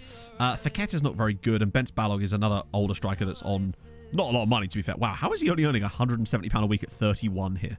I'm sorry, Bence. He probably has another job, right? Hey, Inferno. Game's back on. Holy shit, that was actually surprisingly quick. They'll still go to like 15 minutes of stoppage time, but not bad. Yeah, we're going to lose a lot of players in the summer. So there's going to be quite the rebuild job done, but it's going to save us a lot of money in wages. We'll hopefully get a decent chunk of cash for the promotion, and that'll allow us to rebuild. We're going to try that whole rolling contract thing I was told about as well for a lot of the staff members. Right, youth players. Okay, this is kind of more important, actually. So, for example, Merenye has to get a new contract. What on earth? What position do you play in, Adam? Yes. Just nothing here. He could play in every position except for DM and centre-back. And given that he's 5'9", or 6 jumping reach and can't mark or tackle, I can sort of see why. He's a very versatile player. Very keen on signing him. Right, see if I can get him down a little bit. Okay, 108, that's fine. Give you a long-term deal. He looks to have some mad potential. In fact, I might even try and be cheeky with this. So that's £400. And a bit of that. If I up that to like 600. Or could I be cheeky and actually dump in an extension as well? Fuck it, let's try it. Okay, they're still going for those at least. He will get a wage rise anyway when we go to the top flight. Shernak, how good actually are you? We'll hold on to him for a little bit longer. Am I about to witness an insane save?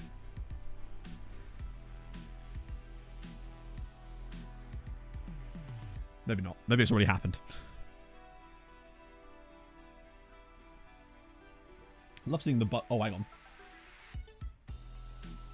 Just a good stop, isn't it? He's just... Like, it's a simple... It's not a particularly complex save, but it's... Oh, hang on. Murat have offered him a contract. Aha! Well, that'd be good. Gets 1.1k off the bill, although we do lose our 6'5" beanpole. It'd be nice to have a really tall striker for later. Still to make it. Is good to for presumed Denmark number 2 to go Saudi Arabia. Okay. Does the winner of this group play the winner of Denmark's group then? Or, like, you know what I mean? The runner-up in Denmark's group. Over 100 minutes again. I wonder how many games in this tournament are going to finish over 100 minutes in total. Just corner flag at Saudis. I actually can't believe Australia. That's later, innit? I cannot believe they're going to lose. Then again, the problem with... Yeah, don't they have the longest unbeaten run in world football as far as like international teams go as well? And then to lose it to Saudi Arabia in the opening game of the World Cup, that's a bit of an F, innit? Spain without the pain. Worst attacking player, that's not us. Just highlight the good stuff for once, eh? 3 years since they lost to Brazil. That's because round of 16 run. It's the big one. Actually, that reminds me. After this game, and I've had a pee, I've got a challenge for us. Oh, Italy does? Really? Wait, hang on. Surely Italy can't have the longest unbeaten run. Didn't they lose to North Macedonia literally like less than a year ago? They can't have played 36 games in that time, surely.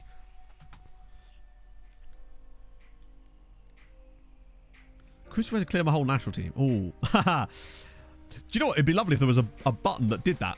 Not current Italy. Hang on. How could it... How can the longest current international streak of unbeatenness be not current Italy? Because that wouldn't be the most... What? Longest ever. I wasn't talking about the longest ever. I was talking about the current one. Longest ever could probably be some, like some island off the coast of New Zealand or something. Australia. Australia, that well-known island off the coast of New Zealand. Oh, shit. The one guy I actually offered a contract to, and now he's getting contract on. I hope we don't lose him, but if we do, we do. 8 offsides in 45 minutes. They do love an offside, don't they? Meze to consider leaving on a free transfer. Your contract's not for... You've got 18 months on your contract. Yeah, this whole exploring their options with 18 months left on their deal is extremely annoying. Dan, what was the one you said? Was it about ambition? Because this is a bit of a piss take now. Although I've actually seen clips with players... I don't see one about ambition. I've seen some clips in Discords of players that have 3 years left on their deal complaining, saying that they're going to leave at the end of their contract. It's like, what's the point of signing a fucking contract then? Jesus, that's a good clearance. That's like a rugby clearance. It's just like a perfectly placed ball into touch. Anyway, North Macedonia. Aha, but that's not current, is it? Because they lost. That's it. They lost. Wow. So that'd be what? 14 minutes? So which one's the ambition one? Rotting in the reserves. Cashing in. Won't be looking to sell you early. I don't know which one's the ambition one. That's mental. I can't believe they've won that. That is pretty sick, though. So I'm not sure what I'm supposed to click here out of these. Because, yeah, the ambition one doesn't appear to be there.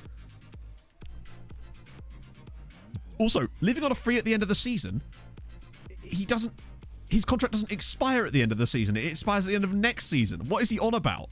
This has to be a glitch, because it's like the play... I think the game thinks that the player thinks that the contract is up in 6 months. But it's triggering meetings a year early. Move past the ambition option? How can I move past the ambition option? I didn't click anything. This is the first option I've been presented with, right?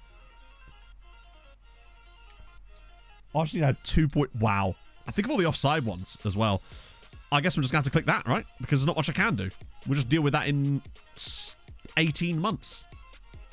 Yeah, that is extremely irritating, though. I've actually... Oh, someone sent me a screenshot where... Or mentioned it in chat, where they just signed a new player, and within a week of signing that player, the player said they were going to leave at the end of their contract.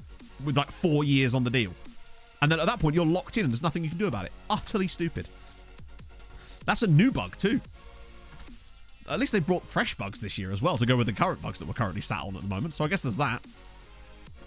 Speaking of the World Cup, who actually won the World Cup in this save? Did anyone see? I know England were in the final because they beat Spain 4-4. Remember? Yeah. Has it been cancelled or just delayed? England won the World Cup. Chat, it's coming home. It has come home. What do you reckon? Saudi Arabia won the World Cup? It's a sign. There you go. It's coming home. I'm just warning you now.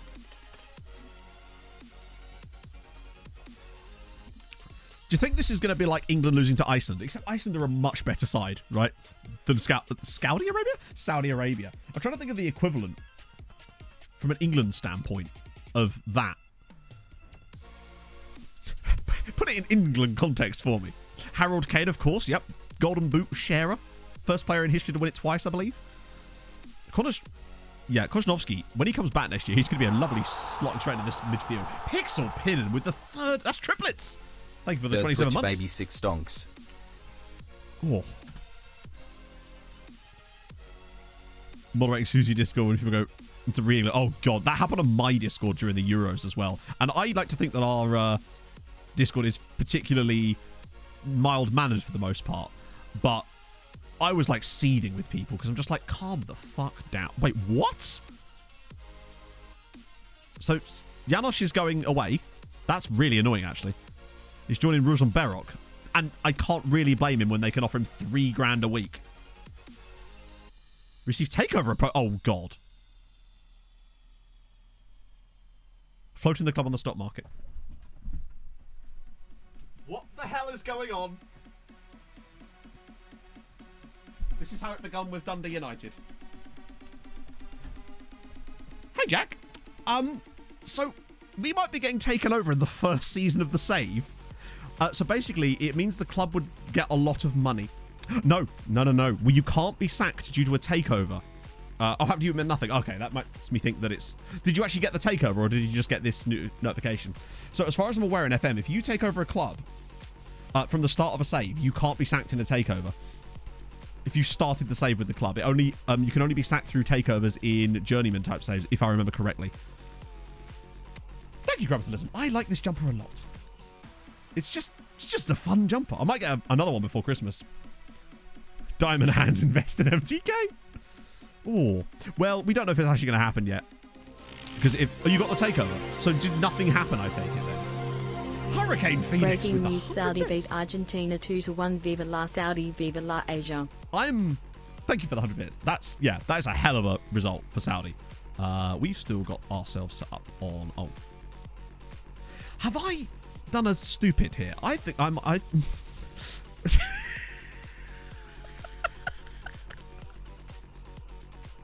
Oh, it's fine. It's fine. I'm gonna just no longer manage friendlies. I don't think I can even instant result. I'm gonna just set up so my staff manage these and just see what happens. I don't know who's gonna be in this game. Matches. Friendly matches. There we go. So let Thighs Freeze handle this. He's the daddy. Let's go. Let's see what happens. We're gonna get We're gonna lose to the FOT fetish, aren't we? Oh God. Oh. England, Romania in 1998. Yeah, I suppose. And that's such a long time ago. And even that I don't think is like as embarrassing as that would be. We still managed to win. Fair one. Didn't happen until 2029. Okay, so it's not a coded thing then. It must just be a random occurrence. Wow, we're still really good. Who's Zoltan Vashvari? Okay. 18-year-old striker. Probably just most of our youth team played, right? It is weird that our youth team don't get to go on holiday. I guess they're still in school, right? That makes sense. Upon return for training. Wait, they're already back? Did they, like, have, like, a week off in that period? It must have been just, like, a week. Shimodi wants to go out on loan to secure a permanent move. Your contract's up at the end of the season, bruv. Oh, wait, why did I talk to the agent? Like, talking to the agent in this scenario is a totally useless feature of the game and will never, ever be useful. Like, just completely pointless. Why would an agent ever agree with you over their own client? That's kind of... Right, I need a pee. I'll be back in a second, chat. Argentina-related puns. If you can think of anything to do with that, good luck. I'll be back in a second, friendos.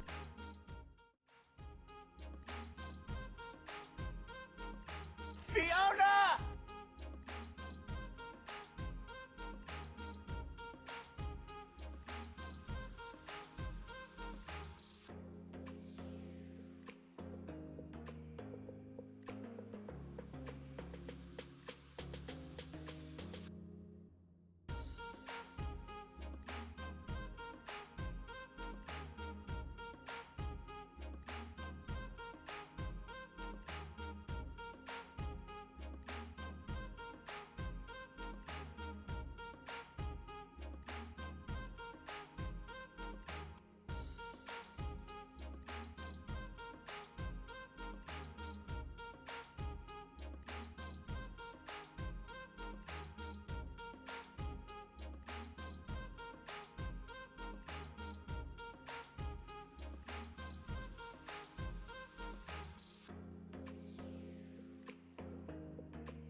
Did I miss something? I come back and I just saw a thing saying, message deleted by mods. What happened there?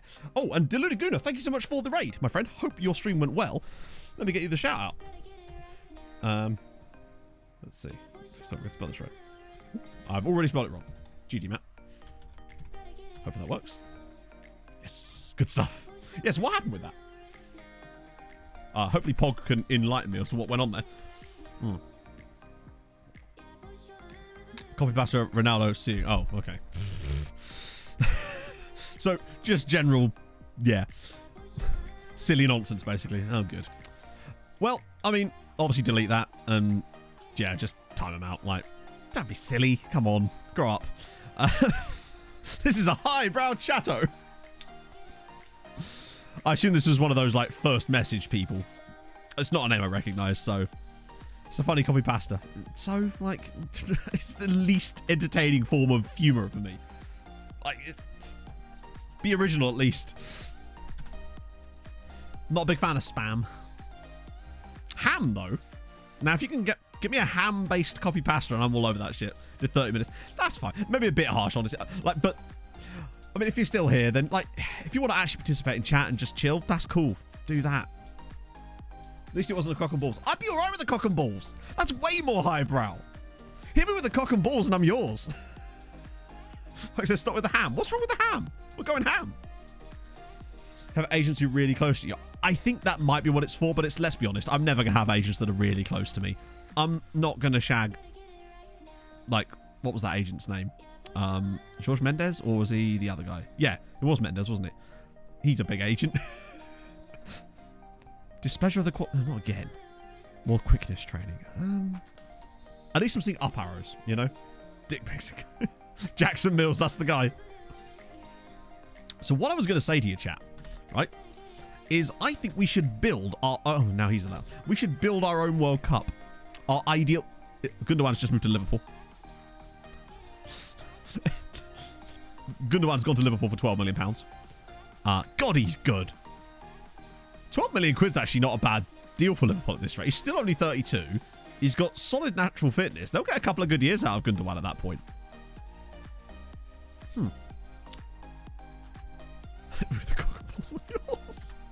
Oh god, not again. I think the sooner we get rid of these players that aren't actually any good but expect to play all the time, the better. Alright, fine. I'll loan you. So, if someone wants to loan you, they can have you. Football sweaters. Ah, that would be a football... No, that's not true at all. Classic football shirts. They have a whole section of them. In fact, they've got an international section too, and I'm really tempted to get the Canada one. Oh, God, again. Right, so we'll ask Nemeth anyway, even though he definitely won't help me because I've just told him to go away. So, same thing. Fine, I'll loan you as well. Like, whatever. We can get through the rest of the season. So, Soko got recalled. Oh, he didn't. Oh my god, I fucking hate that shit. I hate that so much. Man has literally played almost every game for us and they're just like, yeah, but you're not using him in the exact role we want. Alright, fine. Bring him back and you won't be able to... Oh my god, that's so irritating. I mean, we'll be fine, obviously, with our current points lead, but shit like that is so irritating. Particularly as when you try to negotiate it with them, they just won't do it. Now, what's 50k in wages and £100 app bonus? How to scale this down?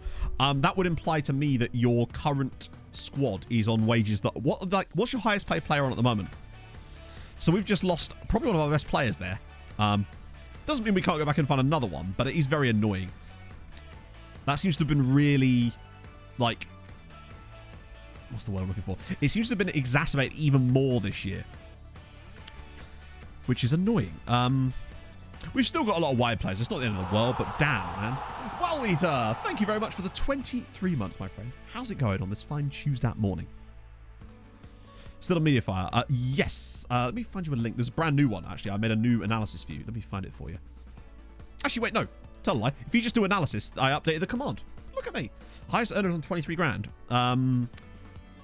Then I suggest that, I mean, maybe you're just looking at players that are just too good for the club. I don't know. Or it could be a horrible imbalance in FM, let's be clear. That's always the case as well. Yeah, that's the new one. I updated the thing from, so it's no longer from the Steam Workshop. See no reason to have things on the Steam Workshop, honestly. Like, people want them. I can just give them a proper download link, you know? So saying, like, I don't feel like Saz's skin particularly... Because I know that Saz would have been, like, probably messaged by every single fan site in FM being like, hey, you're missing out on exposure by not having this on our website. And I'm just like, is he though? Like, is it more a case of they would be missing out on bringing more traffic because people would want to download it there. Seems like they're the ones that would benefit from that, not him. But there you go. It's like, I love the exposure argument on anything. Like I always say, I'll say this to anyone who's thinking about doing anything to do with creating and stuff. If you have an idea for something, do it yourself. Do not get involved with larger people to do things for you, because all that is basically saying, hey, I've got this great idea, but I'd like you to take half the credit for it. Already been there. Of course. Just like, say if you have an idea for a video or something, make it yourself on your own channel. Take the credit you deserve for doing that, you know? Yeah, it just goes in the views folder. Zealand New Game Faces. What? I don't mean that, no. What do you mean? Zealand's New Game Faces are great. What's a different environment for the player? Really? I don't think we'll have that problem, hopefully, unless Zealand code them. The New Game Faces. No, I don't think Zealand coded them himself. He, Zealand has a team. Team Z. So I was unsure as to what we were specifically referring to there. I will also sort out the New Game stuff once we were a bit further into the save and there's actually players there.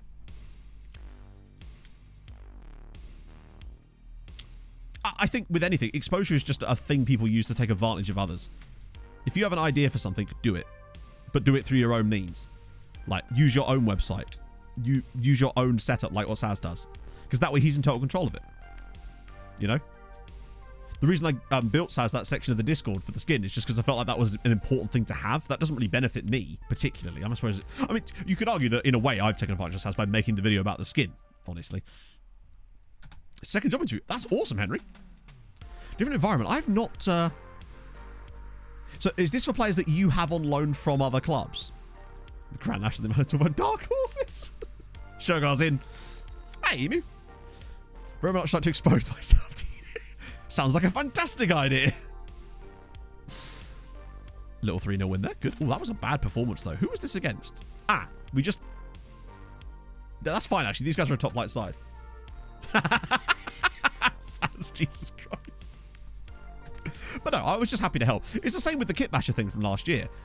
I wanted people to know about it. And obviously, yes, did I benefit financially because the video did well? Absolutely. But I'd like to think that it brought a lot of eyes to the Kit Basher at the time as well. Oh, we got a new signing. I forgot about Jarju. Do you know what? I don't know if we're going to miss Janos Sipe other than the heading, which we were going to immediately... Wait, I don't need to do that, do I? It's down here. Look at me. Look at me go. You've been legged. Right, we'll get him on aerial. And then central defender, defend. Lovely. It's Jarju Bings. Hey, P-Mork. Saudi Arabia. That's Hervé Renard you're referring to. And yes, he is beautiful, isn't he? He's such a sexy man. His white shirts. You'll have to see it. Totally new. It's so good, isn't it? It really is. End of the season appears to be a new F. Oh, good. So they've found another way for you to just another way that is just meaningless annoyances. I'm not going to... Certainly not going to do that. A loan offer for Palanchard? No. We need him at the moment. When's the next league get? At least we're going to get through quite a lot. Oh, God. I always thought about this just because it's Shabalala again. If only. And the Somalia still hasn't found a club either. There's also Slavikas, which is a great name. Any players in here that aren't just random old people? Colm Whelan? No way. Obviously, we can't sign him at the moment, but that's just kind of funny. Or could we? I couldn't even sign this guy for treaty. Hang on, he managed Cambridge? I didn't know that. Yeah, I was quite pleased with the way Thunder came out, actually, for once. Big up Colm Whelan. Fancy a little ditty? It's worth waiting until discussions can begin. Well, that's what we're doing, isn't it? Okay, that's interesting. Oh, we can't sign him right now. We've got no money, but you know what? I don't know if that'd be really good. I think that would be a terrible piece of business for us, if I'm honest, but... Enrique Luro. Did we have him on trial before, or was that a different chap? I don't mind keeping some of these guys around for a little bit, just in case. Since I suspect that there's a lot of this work is going to have to be done through this anyway. Oh, there's Crawlis again. I like the fact there's a Brazilian called Taylor. There's also Patrick Jug here, which is just good. This is Taylor. Just Taylor Rocha Fabrizio. Wow. Not at the moment, I'm not, Fred, because there's no point in doing that currently, because we can't afford the scouting for that yet. And also, there's no regens Taylor, not Swift. I don't know. He's got 13 pace. No leadership, though. So we're not going to do that yet. What we're going to do in the first couple of seasons is let that kind of go off for a bit, and then we're going to do a lot of manual scouting, which is something we didn't really do a lot with Treaty, but I feel like that's the only way you're going to get any kind of real scouting progress is to do it, man. There's Romain Heck here as well. Man's even censored his surname. Right, continue button will be pressed. That 14-point lead. I'm still annoyed that we lost what's his name, though. Were we paying his wages? We were. Which, ironically, has actually opened up space for potentially a loan signing of someone. Sad for team, I was. Because I actually thought Tim Ream had a pretty solid game. Right up until that. Unfortunately. Virgil, thank you for the follow. He kind of did not do well. What's how they got blamed? Well, I mean, it was his tackle, if you like. It wasn't a particularly sensible tackle. Or was that Zimmerman? Really? I thought it was Ream. Was it Zimmerman that gave the... I genuinely thought it was Tim Ream the entire time. Well, in that case, I stand by it. Tim Ream the dream. Well, Tim Ream's man bun is a bit more prominent, I suppose. Oh, if it was Zimmerman, in that case, I think Tim Ream did a wonderful job. I do love that he's managed to play himself back into the national team, though. That's kind of sick. Particularly at 34. To sort of force your way back in there. I'm actually really proud of him. Let's just do a bit of this. So I've got all the wrong filters set up because I was doing some tests yesterday with... I was building wide centre-back filters and stuff like that for the new version of the scouting video. Let's... I want inside forwards on... I'll just use attack as a default. Better from 22. It just depends. I think the commentators must have said it was Ream repeatedly, and that's why I thought that. Let's just look at transfer value here. Who's this? John Kimani Gordon. Problem with anything like this, though, watch me now try and get him on a loan. They'll want like the equivalent of $500,000 for 6 months. They actually do want me to pay his whole wage, which we can't. But at least they weren't demanding stupid money. So I guess there's that. What about this guy, Galkin? There's a lot more chaos in FM20. He's a bit Sam Ryder. Like I still think he looks like Jesus. Pep just chooses a random guy every year to just... Wasn't he like that with... Who was it? The guy at Southampton. Nathan Redmond a few years ago. Let's have a look at someone. I'm just looking by this at the moment, but we can always filter it slightly differently. Fuck it. Let's just go with slightly interested. Really make sure we get players that are actually kind of interested, because we've got that space now. His first touch and finishing are shocking, though. Tawanda Mazwan Heats. Didn't I sign this guy on a different save? USA towards the end. Who was that? There was Morris. There was the Seattle Sounders dude that came on quite late. I think he had some okay touches, unless there was another chap they brought on later. What about Rosendo Barney?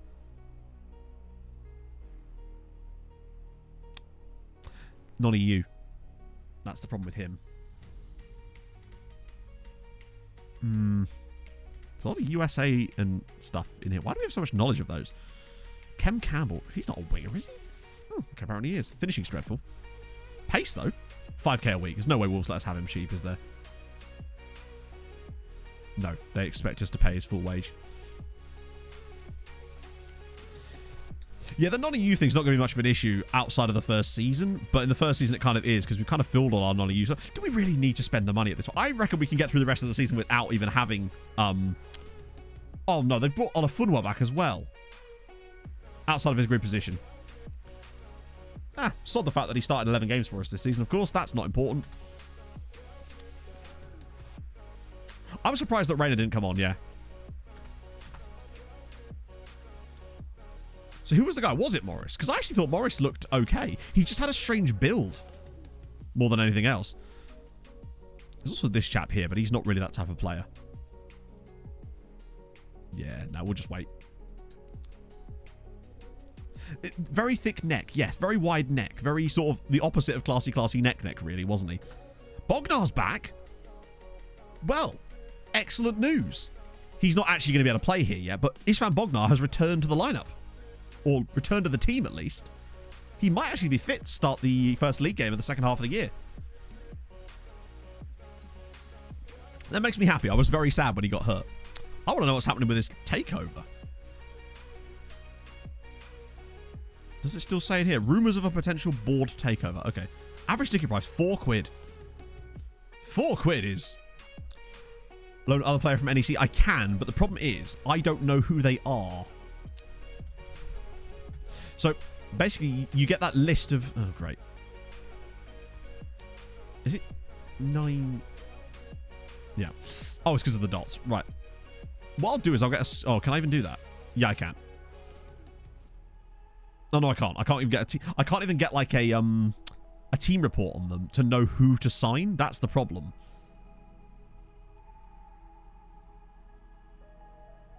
You just use the national team scouting. Let's see if I can find that. Yeah, so this is the thing. The only player we have any knowledge of is Sissoko, and I can't get a team report on them. Yeah. That's the most annoying thing. Well, we already said that they were going to potentially float us on the stock market, potentially. Is Rogier. He is more Rogier. That's true. Should I try and load him back? Poor is it? Oh my god. Really? Okay, that's just irritating. They're not going to let you loan players because you didn't like the role that you played one player in one time, because despite the fact that he started 18 games for us. In terms of ownership, how do you mean? No, I just have one big view for analysis. I used to have views for each individual role, but I kind of just figured it was just easier to have one. Oh, hang on, that's the wrong one. Sorry, this is the one that's built into the view. I used this one here. Yeah. Float Gideon on the lake, maybe so. I agree, Titcher. Hartson is like embarrassing at times. Also, I've noticed that the BBC's coverage of the Wales game was very sort of... Maybe that's just what it's like watching England games if you're not English, but bugger me, they were properly like... With the Welsh... just like properly... They'll die for their manager. I'm just like, yeah, we get it, John. They're footballers. They're professionals here, lad. Like, you know? This is MTK, yeah. Manager timeline, yeah. I've not seen it yet, no. The view I had on earlier. This one. It's the same game we just witnessed. Well. Just unbelievable second goal from Saudi Arabia for the most part. Senegal-Netherlands game. Netherlands were a bit crap, to be honest, and they could have lost that game. I think, honestly, if Mendy had a better game, because he didn't have a lot to do, and when he was called into action, he didn't do a lot. I think he was really bad for the second goal. First one, though, was just a really nice header from Gakpo, to be fair. But the Dutch are going to have to be a lot better than that. Scoring that. I'm glad you highlighted that, Bill. Yes, exactly that. Pogba just walked into the room, and I'm just like, this guy's an idiot. He's scored a penalty, and John Hartson's like, he's a genius. I'm like, maybe he's referring to the way he won the penalty, but it certainly didn't come across like that. Exactly that. Yeah, I guess that's happening then. Is there a way you could turn this off too? Because that's going to get super irritating later down the line. Memphis definitely shook things up a little bit, yeah. I think they do overrate them a little bit. They did do well in the second half, to be fair. I just had a player dislocate his shoulder, and my 3 options to greet him are handshake, pat on shoulder, or put arm around. I can't help but feel none of those options are beneficial. I hope you went with pat on shoulder. That's perfect. I suspect that it's probably what it's just like watching England games if you're not English as well. It's just weird seeing it from the other side of things, I guess. Takeover rumors persist. Dominate the conversation. Okay. Despite some uncertainty as to how strong the interest being shown in the club by a local entrepreneur actually is. This is perfect. We're going to get taken over by Elon's Moskva or something. Yeah, I think I'd still rather have Hartson to Savage. Savage is really just... He's really something, isn't it? Go on, Wales! I will never not hear that in my head when I think of Robbie Savage now. Paul Bostock. Wait, am I spelling that right? Oh, Bastock.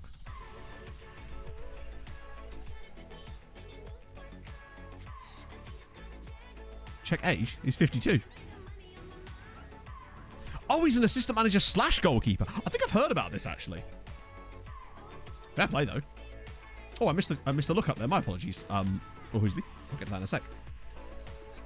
Yeah, Chris Sutton. I don't rate Chris Sutton either. There's a lot of bad pundits. There's, like, a lot of bad pundits. Alex Scott, though. Really happy to see her there. She's a great pundit. Academy, we do have a preview. Yes, it's looking good. Looking at a couple of A's. Hopefully a golden generation. Worst pundits of the former player. I think some of them are all right. But I think Alex Scott is... I mean, Alex Scott's a former player too. I just really like...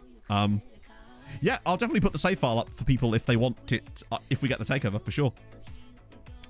But no, I really rate Alex Scott as a pundit. The reason I like Alex Scott as a pundit is because, especially, I think it was during the last World Cup, there were people like Martin O'Neill would sit there and chat shit, basically. But Alex Scott wouldn't just sit there and let him do it. She'd call him out on it and explain why he's wrong. And I used to love that. It was like the regularly scheduled beatdown. They need more Alex Scotts. I quite like Micah Richards. I don't think he's actually doing... Oh, he's doing coverage, isn't he? To get yellow card. I don't think she really... What are they going to do? Send her off? Yeah, McCoist, I like. I like McCoist more on co-coms than punditry. Dublin's pretty bad as well, yeah. I find that... Actually, I don't know about as a pundit, but as a co-commentator, I found Dion Dublin was a bit awkward. Brightest under 19 players for England, as well as Alex Scott. It's confusing, I suppose, yeah. Wait, is there a young player called Alex Scott? Yeah, no one's quite Gary O'Bonlahor bag. Janus isn't great. I think what it is, I just kind of like Micah Richards. I think he seems like a nice chap. I think that kind of assuages some of his bad takes at times, but he does seem like a fun man. My wife has a girl crush on Alex Scott since the studio was right above us. Really. Oh, really? I have a man crush on Alex Scott, to be fair. She is an extremely good pundit, though. Oh, what Bristol said, of course you know about that. I'm curious to see what happens with this takeover. Oh, Liverpool report. Can we maybe get like a... No. Is there any... Are they even going to let us? What about Tommy Pilling? Doesn't really suit what we want to do. Under 21 squad, baby. Oh, hello. Surely we couldn't get by Shetic. There's no way, right? The scouting, as in the national team scouting view, it's in the description of the video. It's actually in the Discord. If you look in the stream chat, I posted a lot of them the other day. New stand looks impressive. Yeah, we had 3,000 at the cottage for the Women's Cup game, which is pretty impressive. It was against Wimbledon, wasn't it? It's worth a go, right? Oh, they don't... Oh, mate. Hang on, we could actually do this. Because...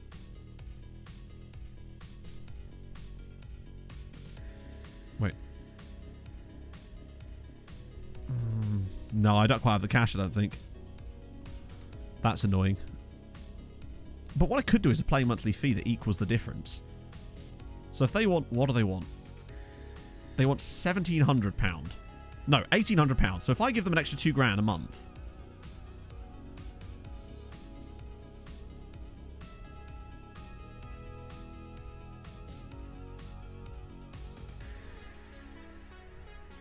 That could actually be alright. If we got by Shetic from Liverpool... Because he could play there as well if we needed him to. Be a hell of a loan for 6 months. Thoughts on Keys and Gray? I tend not to have any of them. Really? That's... Oh, not again. Okay, this is... They have to do something about this. Players trying to run their contracts down with 18 months left. Like, he's a young player that I want to play. But he's a fringe player. You can't expect to start every fucking game. I was literally, now that we'd lost Sissoko, he was going to get loads of game time. But there we go, I guess. So half your squad's going to leave halfway through the fucking contracts now. That's so annoying. Oh, right, here we go. He's going to complain about our goalkeeper being played outside of his position. Every month, same thing. You're a goalkeeper. Hello, Pogs. I couldn't have another coffee, could I? I was just going to go to the shop. The shop? Do they sell coffee? Not decaf. Ah, damn it. They can change their mind, though. I've never seen it happen. Maybe they can, but I've never seen it happen. Oh, here we go. Maybe we'll get some new players in here from NEC. Not that they'll let us have them, but... Good. That went well. Biggest team in Edinburgh. Hibs. Sorry, Hearts fan.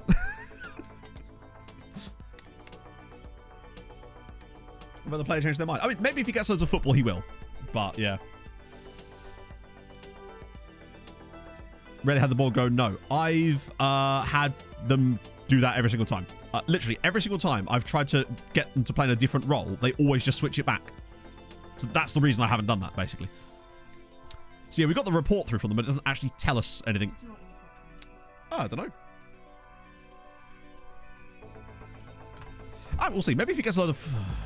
Actually, I can see why they'd bring back Omar, really. He hasn't really played. Yeah. We'll see. Lashby, thank you for the 20 months. So is FM23 fucked? In a lot of ways, yes. They just need to fix a couple of things. And if they do them, then it'll actually be in a really good state. But they do need to do them soonish. Look at the... Always ask for more money. Yeah, but the thing is, with some players, we simply can't afford more money. Yeah, I mean, it's only a couple of things, genuinely. With Manioka, Periso's performing really nicely, says Nicholas Bentner. But they do need to look at that, because that is clearly a bug. Oh, here we go. I should just wait for this report, shouldn't I, really? Chat! We could have a 44-year-old goalkeeper. Twazak with the 31 months. You finally got internet. My internet is apparently working now. That's good. It's good to know. The match engine issues are the most egregious, but I would say the thing with the contracts where they think they're going to be...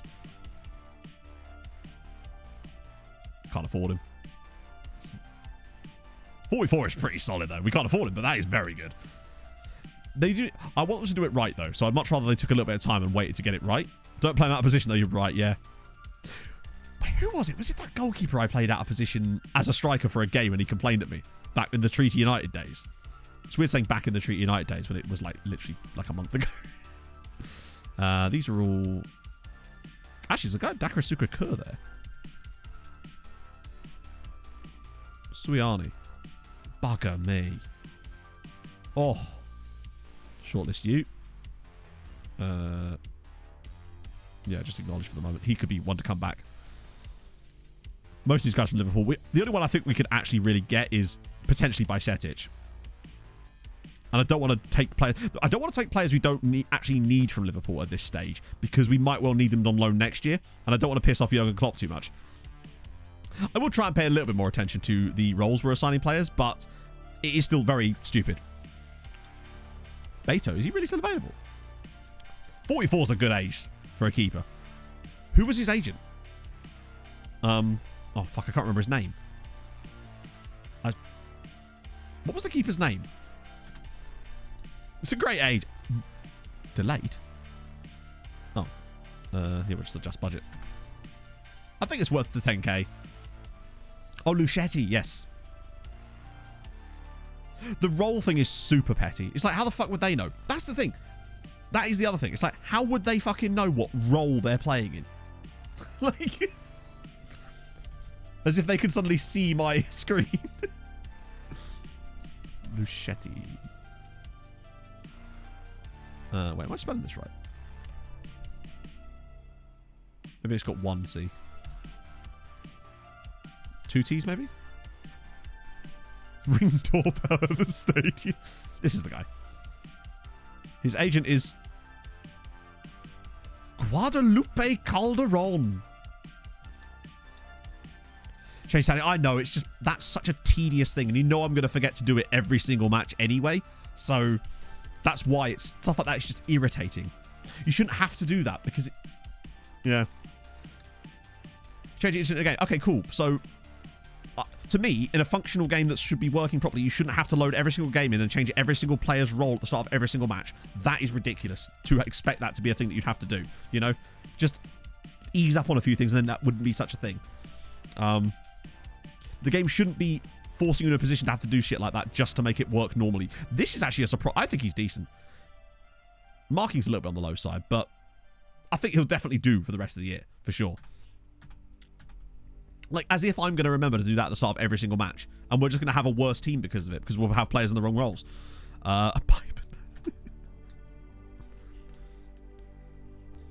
Move a player, the role changes. You actually can, sort of, but not perhaps in the way you think. Like, you can set it so that when you put a player in the team in a position, they play a certain role automatically.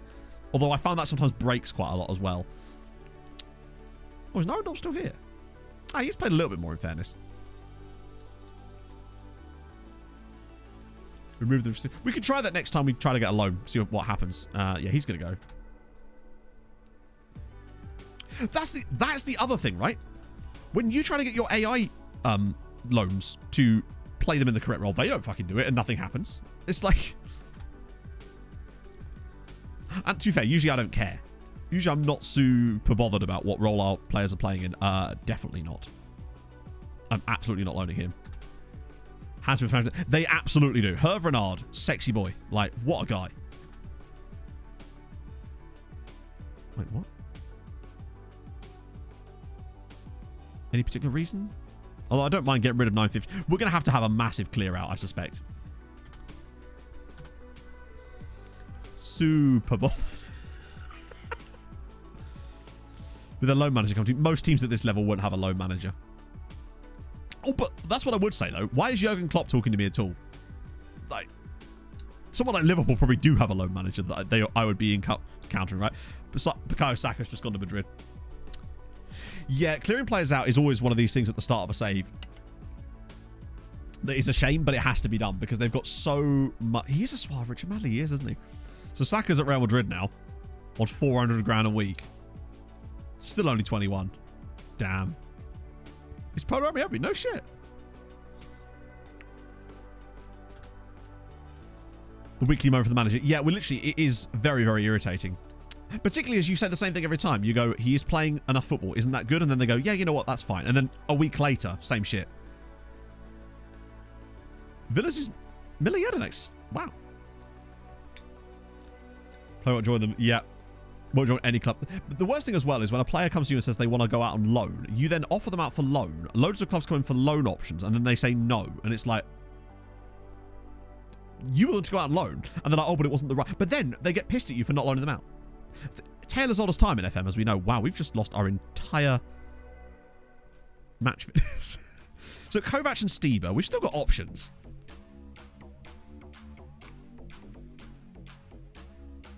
But it does mean that we're going to have to... Oh, get rid of some of these guys. Kovac Rati is definitely going to come on more, I would say. Plus, we've now got Varju as well. Actually, we've got Varju and Jarju. I've got to be careful because they're both players centre-backs too. We can have Varj and Jarj as a backline pairing. Petrus off the bench as well. He's done really well this season. Yeah, it's annoying when you like try to... When you're objectively giving them a really good player for basically for free and they're just like, no, I'm not interested. And it's like, this would benefit you greatly. Don't know whose Fulham is. Probably don't have one. It's probably Tony Khan. I'm not betting over some random 18. Yeah, exactly. But that's because the FM setup for player dynamics is utterly broken. This all starts with the player playing time expectation settings. That it has a ripple down effect because that's broken. Everything underneath is broken by virtue of that. I think if they fix the thing at the top, the other stuff wouldn't matter. No, I know you can do the thing with your DOF. That doesn't always work either. Bear in mind, I'm not trying to get rid of anybody. I was basically just going to let a lot of players go at the end of their contracts. We've got a lot of players that are sort of 32 plus that I know for a fact are not going to get any better. And a lot of them aren't even playing for us. Makes sense for us to slowly try and move them on. Really. Yeah, I saw some stuff about Kane getting injured yesterday. Yeah, and I hate babysitter manager, basically. You sort of can captain backlog, but you have to wait for it to get a news article coming through about it. It's the fact that FM has like 4 different squad roles that basically all mean I expect to start every single match. And that means there's no room for nuance or wiggle room within that. And it effectively means that you cannot have a squad. Basically, it means that unless you have 11 players in your team that have roles squad player and above, it means that every other player in your entire squad has to have breakthrough prospect or impact sub. That's the way that would work to avoid that issue. No squad in their right mind could be built like that in FM because the game doesn't allow you to do that. Because no player that would be a substitute player for you is going to accept that squad role, basically. That's the problem with it. Because you look at the text it says for things like important player, and then you look at the one for star player, and they basically are just saying the same thing with different words, which means what's the point in the difference? Like, there is no difference between them. And I know there is technically a difference between the two. One expects to start 99.9% of games, and the other one expects to start 99.8% of games. And there's your problem. Bognar's back, though. I think they could keep the same titles, but they would just need to change the amount of playing time that's expected that goes along with them, really. The way around it, of course, is when you sign you offer them a slightly higher contract than you'd expect, and then the moment they join you, you just knock it down one notch. You can knock it down at any notch you like. And it feels exploity, but it feels like it's the only way that you can actually play the game in a realistic manner, unfortunately. Promise to improve facilities. That's a good point. Yeah, like what manager has control of stuff like that? If you're Sunday League, then maybe you've got a bit of an aura. Resting versus not picking. Yeah, that's another good point, Luca. But that's why I think it should be based on minutes. And also, I believe that it should, if they wanted to fix this, I say it's simple. It's not simple, but the actual logic is. It should be based purely on the number of minutes that are played, not the amount of starts for a start, but also the minutes played should then be weighted based on the competition that those minutes are played in. Right? So a player should value time in the Champions League more than they value time in a non-league cup match. That way, if you rest them for that non-league cup match, knowing full well that the Champions League is coming up later, they're not going to get annoyed at you because they went, oh, actually, this is worth way more to me as far as my minutes go. That's all they would need to do. I say all they would need to do. It's probably quite difficult in actuality, but the logic to it makes sense. They only care about league starts. I don't know. All I know is that I would have players on my Treaty United save last year complain that I was resting them because we had a Champions League game midweek. But the game I was resting them for was the first round of the Irish Cup against a literal non-league side, where we would win like 13-0. But my striker would get annoyed that I didn't start him there, and thus he would be tired for the game against like Man United midweek, you know? That's the other thing as well. An AI club can build a squad that's full of those players with those exact same roles and never seem to have the same issue. Very, very rarely. The only time I feel like I see it is when they offer them star player wages and they barely play at all. Yeah, Mr. Good, the link is there in the description. It's called SAS23.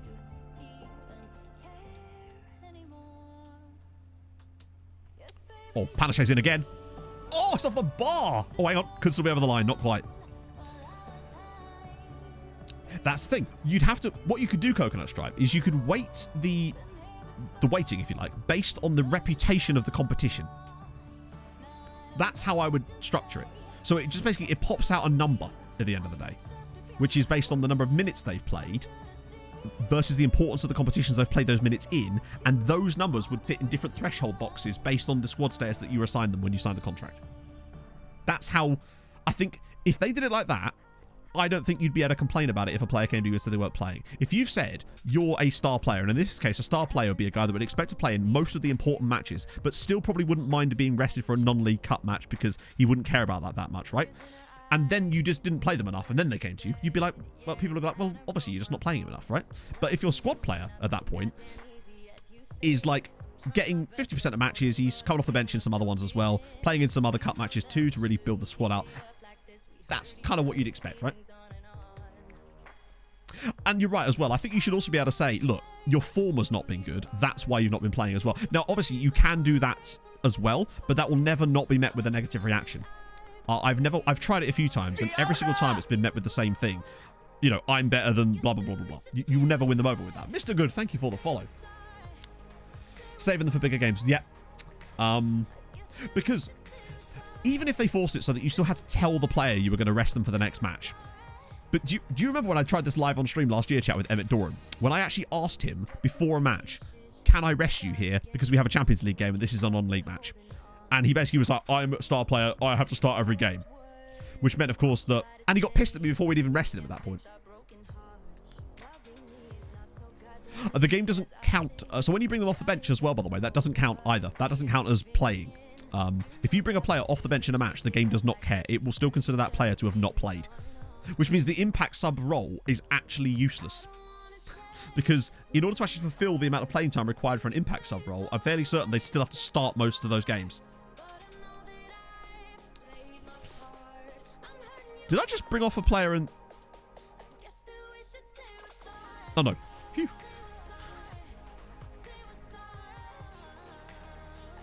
For a second I thought I'd just done that. Let's get Petrus on for a bit. Let's make 3 subbies for here. I just really dislike having to babysit that sort of stuff too much. It sort of detracts from the real fun. Has shown worrying signs of a total collapse as a footballer. Good lord. That's a bit dramatic, isn't it?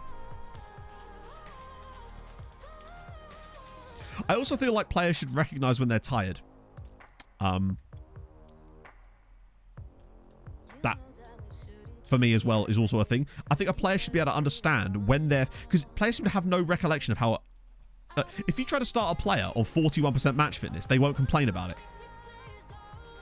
But if you had, for example, had no... Not match fitness, sorry, like condition, they would still expect to play. Just a run on the bank. No one wants to be an impact sub. Well, it's not that they want to be an impact sub, but you could obviously offer them that role and they could accept it. But the point is that you literally can't actually action it because bringing them off the bench doesn't count. And thus you still have to start them a certain number of games in order to fulfill that role. This is still first season. Yeah, it's just after Christmas now. I don't want to bet. The sun is still out. I feel... But I always feel like they can't invest time in that because people wouldn't care and it wouldn't be a marketable feature. And that kind of sucks because I feel like that's correct. It wouldn't be a marketable feature, but fuck me, would it improve the value of the game as far as enjoyment so damn much. All about results for freeze. Damn right it is. Why does it keep resetting to cards here? 42? Another 40-year-old Argentinian goalkeeper. Fuck it, let's trial him too. Why not? Bring in all the oldies. This is Mohamed Congo from Burkina Faso. Damn it. I hoped, right? Patch for Optimus. I would be amazed if they don't. No, as far as... that was fixed, Sindra. That was actually fixed during the beta, so big shout out to SI for that. They properly must have burned the midnight oil to get that sorted. That was released as a save game compatible patch as well. Absolute gas. Yeah, in the middle of a game, it's fine. That seems to be okay. Dan James being impact sub. To be fair, like, scored against Man United last week. It was terrible for Wales last night, but yeah. Quality of life changes. Yeah, you can't market quality of life changes, which is a shame. They have to have more flashy stuff, which is why things like the scout and recruitment thingy were a big feature, where in actuality, all they've done is half-arse a feature, and not half-arse. Put in a feature that I don't believe is finished, and is actually making the game worse in the meantime. Any good African players without clubs yet? I don't know. Quarter-arse. Nah, it's not even that. Because that implies it's a lack of effort, and I don't believe it is a lack of effort from the actual developers at all. It's never that. I know that for a fact. It feels like they've been forced to rush out something that isn't finished, and that's not on them. Best performing team analysis. It's never us, is it? It's never us. We're never the best performing team despite being 14 points clear. The old squad depth screen. Oh, yeah. Oh, the squad planner. Forgot about that, yeah. Haven't touched it. The only time I've touched the squad planner this year is to go into here and then just to load the old squad depth screen. The only function it has served for me is to load a screen that already existed. Oh, hell yeah, Fred. Recruitment focuses are 1, pointless, and 2, don't work. I think if they worked the way that they could maybe intended to, then perhaps they would be more functional. But even then, it's still an awkward way of doing it, right? Squad depth keeps resetting for me. Yeah, that sounds about right. Wow, we got like... Okay, we actually are having quite a lot of games all of a sudden. I might start Petroso. And I think Bognar should have a rest here. We don't want to risk his hip. Palanchar can come in. Cater can start. I might give Meze a start here, even though he's a bitch. He's constantly complaining at me. Have a terrible... Did you watch the game in like a pub, Fred?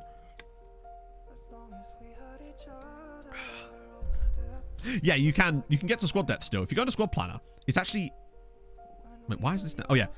Look, it's hidden up here. So you can still get to it. I don't know if they are down. I think The reason I don't think that's the case is I think there's a different mechanic that's been flipped underneath, and I feel like they actually are less effective than what the old scouting assignments used to be. But not only are they less effective, I feel like the game is forcing you to use them more. And that... I wouldn't mind if they just changed the old scouting method, but it feels like they've also forced it down your throat more than normal. Based on Mount Fuji, well, I've got a large jug full of water. Who's the real winner here? It's definitely you. What's... Oh, I was going to say what channel is the... the Denmark-Tunisia game, but never mind. I can see them warming up. It's fine. Van Connector needs a rest, but that's... Okay, that's fine. I don't know why I'm worried. We should be able to walk our way through the rest of this season fairly straightforwardly, which is good, even without some of those players. But it gives us some of the youngsters a chance. I might... If we get to a stage where we're like 18 points clear or something, I might bring up a few of the youngsters from the under-19 squad and start giving them football now. Even if it does affect our performances slightly, it'd be nice to give them some first-team football in a less pressured environment. Potentially. We're nearly in February game as well now. We might actually get a cheeky little Tunisia versus Brentford in it. Okay, 4-4-2. I haven't seen any systems that we're truly weak to just yet, and it might just be because we're better than everybody else. That is always a factor, especially at the start of this game. Good God. Haven't seen any chances for us yet, but bugger me, we look great. I honestly can't wait to get stuck into some proper scouting with you lot, though. That's going to be fun as fuck. Denmark's B team. In a way, Denmark's, if anything's, Brentford's B team. That is quite some strike. Daniel Karach, and we're losing at home to Shakvari. Didn't we lose to Shakvari on the opening day of the season? That's annoying. It's a great goal. But I'm guessing it was their... Oh no, first shot on target, obviously. It always is. We're going to have to sort of do a bit... We're going to get Argentina, Saudi Arabia here at this rate, if we carry on like this. I've made the mistake of mentioning the whole if we can get 18 points clear thing, and now we're going to go on a losing run, I suspect. Right, that's better. There we go. Oh, hello. Oh, here we go. Oh, he's in. Petroso, cross the keep. Oh, he's missed the target. Fucking hell. The chances have been there. The finishing has not. And we've been absolutely dominating them in this game. They've had one shot on target and scored it. I genuinely think we might be approaching like 5 or 6 matches now that our opponents have scored their only shot on target. It's a bit much. Particularly when they're of that type of quality. Oh, it's just going long. Oh, square it. Come on. Straight across the box? No. Oh, hang on. Meze with the thumper. Oh, my days. Redouane Hajri, thank you so much for the follow. Just as Meze scores an absolute screamer. Do you know what kind of sucks? I get the feeling that if Regan Booty was still in the lineup, he'd have scored that too. And I feel like we've just missed out on a Booty ban. But look at the control. On his left foot. Bang. Keeper's actually laying down. Oh, what a strike. Naturally, of course, the least high-quality chance we've had in the entire game, but we do play some really nice football.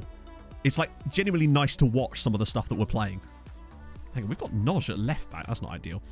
Palanchard drops into some lovely positions. Mez is always there, and now Petroso's in again. Go on, dink the keeper. Oh, he's hit the post now. Has he scored some wonder goals for you as well, James? I'm curious, actually. Those of you that are doing the same alongside me with the same database, how many of you have actually picked up Regan Booty? I'm curious to know if any of you, firstly, have done that. And secondly, if you have, how's he performed in your side? Petroso's getting in time after time here. Oh, my God. This man cannot not hit the post. First days of quitting smoking. How are you quitting smoking, Backlog? What method are you using to quit smoking? Because I have several thoughts. Start drinking. This is bad advice. Do not follow. Stieber's done well today.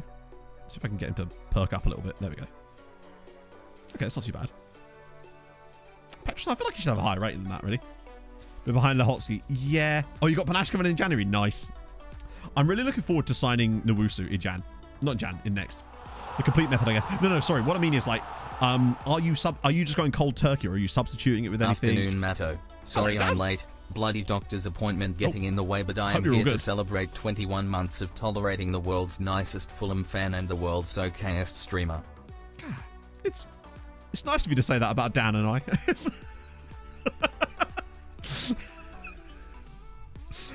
So what I'm saying is, if you're trying to go cold turkey, it's going to be a tough one. It just is. I've thankfully never tried to do that, but I know that it would. OPPDA is opposition passes per defensive action. So basically what that means is how many passes the other team make before we win the ball back on average. But yeah, I would say if you're trying to stop smoking actual cigarettes, then I would say vaping is a very good way of getting off of that. It will allow you to break the... Firstly, it'll allow you to substitute one habit with another one, albeit, however, one that is probably, let's face it, way less harmful to you. Possibly could still be harmful long term, but still, way better. One I had is broken. So, would recommend...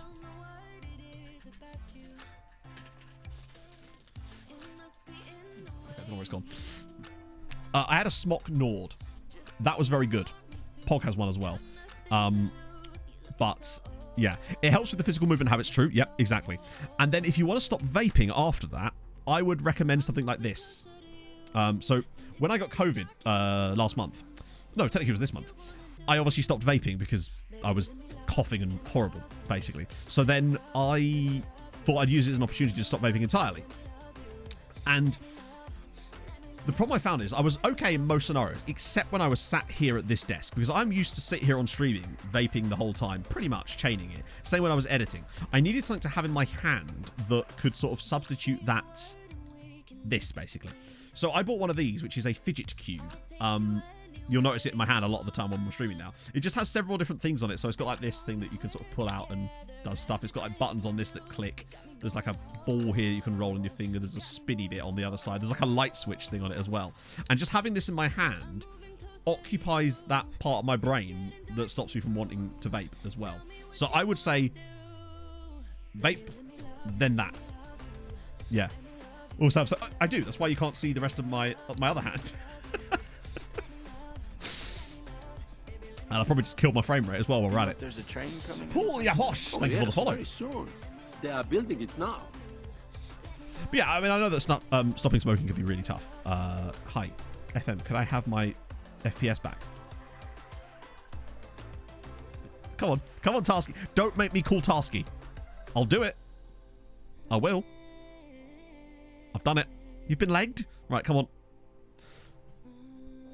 Down his trousers. Oh, yes, that was the joke. Mr. Joke Explainer over his house. Okay, I'm going to have to just let this play out for a second, I think. Because I am missing... Oh, no. Now we're back. Oh, no, we're not. I can definitely feel some delay on my mouse. I'm going to get the hotkey off. Yeah. Just going to have to let it play out for a second. Yeah, Daz, stealing all my frames, you bastard. Right, let's try that again. I nearly hit show Cortana button. I would be the first person in history to have done that. Oh, come on, OBS. All I did was transition a screen. Maybe I actually have to be in a match highlight. The match will be over in a second anyway. Apparently Wilson and Madison are injured. That's what my watch has just told me. Hello, Poggly Woggly. What are you carrying there, my love?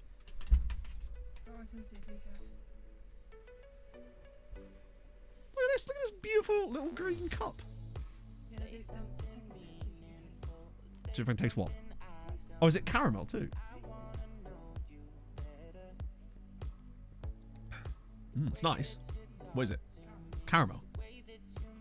I just realised I call her Poggly. Did I just call you Poggly Woggly? Honestly, I've lost count of all the nicknames I get from stream now. No. Did I just call you Poggly? Yeah, sounds about right. But I'm losing count of all the nicknames. So. That's fair. Right, come on, task manager, do your job. What's this? Is this an iced bun? We're going to lose. In amongst all that, by the way, we are going to lose. Can I have my frames back now, please? I beg of you, OBS. God, all I did was transition to a screen. We might just have to get out of the game. There we go. So we are going to lose. But on the plus side, I have a decaf caramel latte and an iced bun. Because apparently our local bakery now does decaf coffee. We are fully getting Argentina. Look at this shit. This is what I'm on about. 2 shots on target, 2 goals. so often. I know people complained about this in previous years. It feels worse this year. It feels way worse. Look at that. I mean, it's missing some of the ice from the bun part, but you love to see it. That's delicious. Ice buns? No pastry. I'll give you a proper... I'll show you. I've noticed it way too much with the whole... When you dominate teams like this, it feels like they just score their only shots. I mean, to be fair, we're still going to win the league, right? No one ever complains. I feel like I still call it out when it happens, but it doesn't happen very often, is my point. I feel like it would have to happen more often. Look at that. So the ice has sort of slipped down one side, but look at that. Just a brioche with a load of icing on top of it. This is a good day.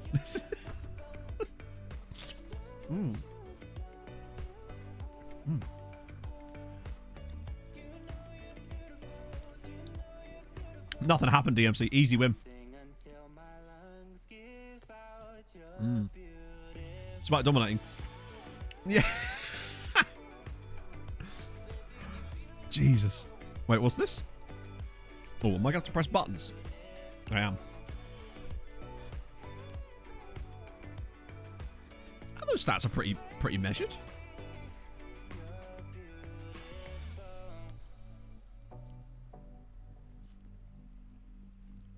To be fair, great strike.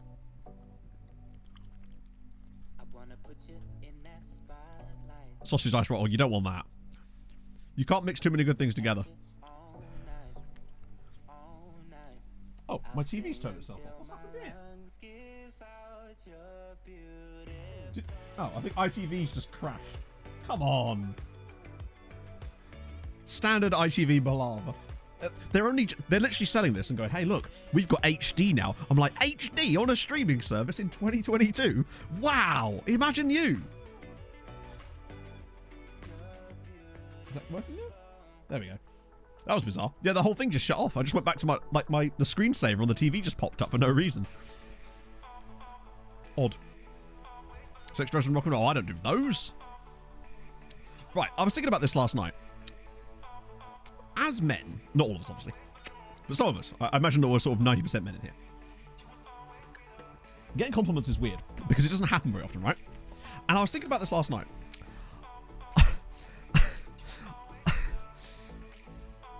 I still have trouble thinking that any woman could be attracted to me, and I've had a girlfriend for a decade.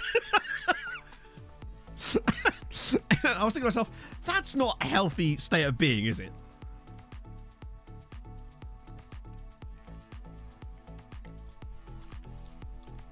I still sort of wake up and go, but why? I imagine a lot of you in chat are married and are thinking the same thing, right?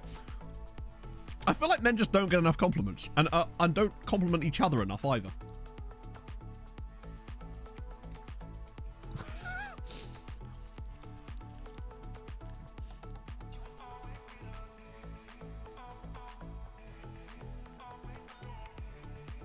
That's true. She's just with me for my money. Exactly. It's incredible that you could be in a position like that, right? Where you're like, to give you an idea, like, I use Christmas as an example just because I have not been single at Christmas since I was 16 years old. I'm 32, and yet I'm still here going, just don't think, bear in mind that all of that was Pog, obviously. I'm with you for the pre-night.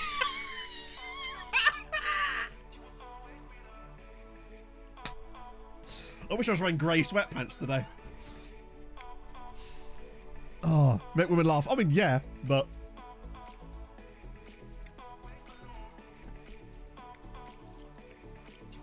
I've stopped him like... Yeah, I know. My first action is literally to recoil when someone says that. I'm just slinging schlong all over the shop. You know me. I sling all the best schlongs.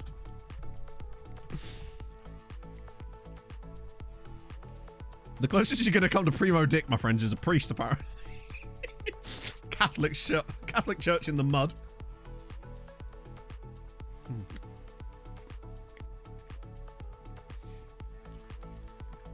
I'm in it for the Christmas presents. What can I say?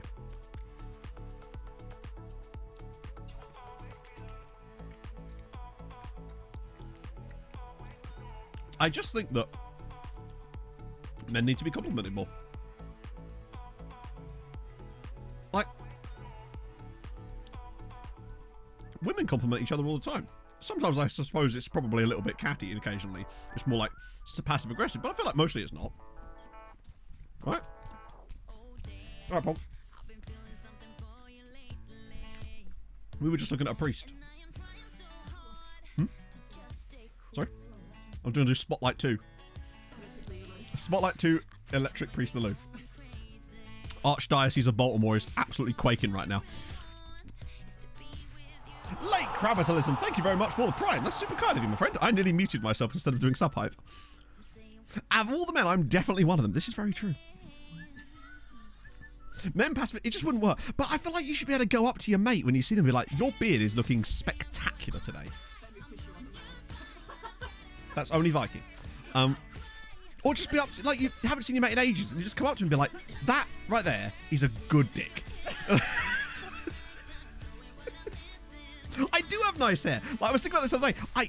I have very few good features, but I really like my hair. It is very thick, and... We were discussing this the other day. We were. Yeah. We genuinely were. I think I have quite good teeth as well. But, you know, just everything from the neck down is where things start to go wrong, you know? It's kind of like someone started drawing quite a nice painting and got bored halfway through and just filled the rest in with stick figures. Yeah, it's like a really good artist just started and then like a preschooler just finished the rest. Just gave it to his child to finish, you know?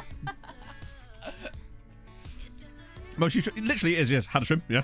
Yummy dick, bro. Thanks, bro. And then they fist bump. Yeah, it's like that TikTok also. Yeah, exactly. Yeah. Like, it's not that much of my teeth are like nice. Like, I feel like I could do a better job at looking after them, but I mean that they're quite straight and like. Oh, my teeth ain't that. I hate my teeth. Yeah, but no, the teeth are fine. It's not like you could eat an apple through a fence. It's like.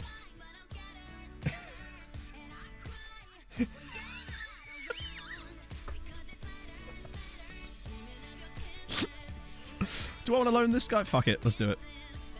Oh. Exactly. He wouldn't have invented shame either. It's very important. Hey, listen. All right, so here you go. This is actually the thing I was on about. So you can actually ask them, but look, I have no longer got the option. Oh, you can't see. I don't have the option to basically yell at him again. The only thing I can do is recall him. Okay, we've gone black there briefly. Do you mates know when you see each other, you nod and move on? No. Right, do you know what else you do? I was talking to Em about this the other day. The lesser spotted, upward nod. Like, you'll see someone on the street and you go... No, and then you do that. Yeah, and then the Martin Freeman in the Office face. But it's the upward nod, it's an underrated gesture. I'm going to say, bro, I love that vein.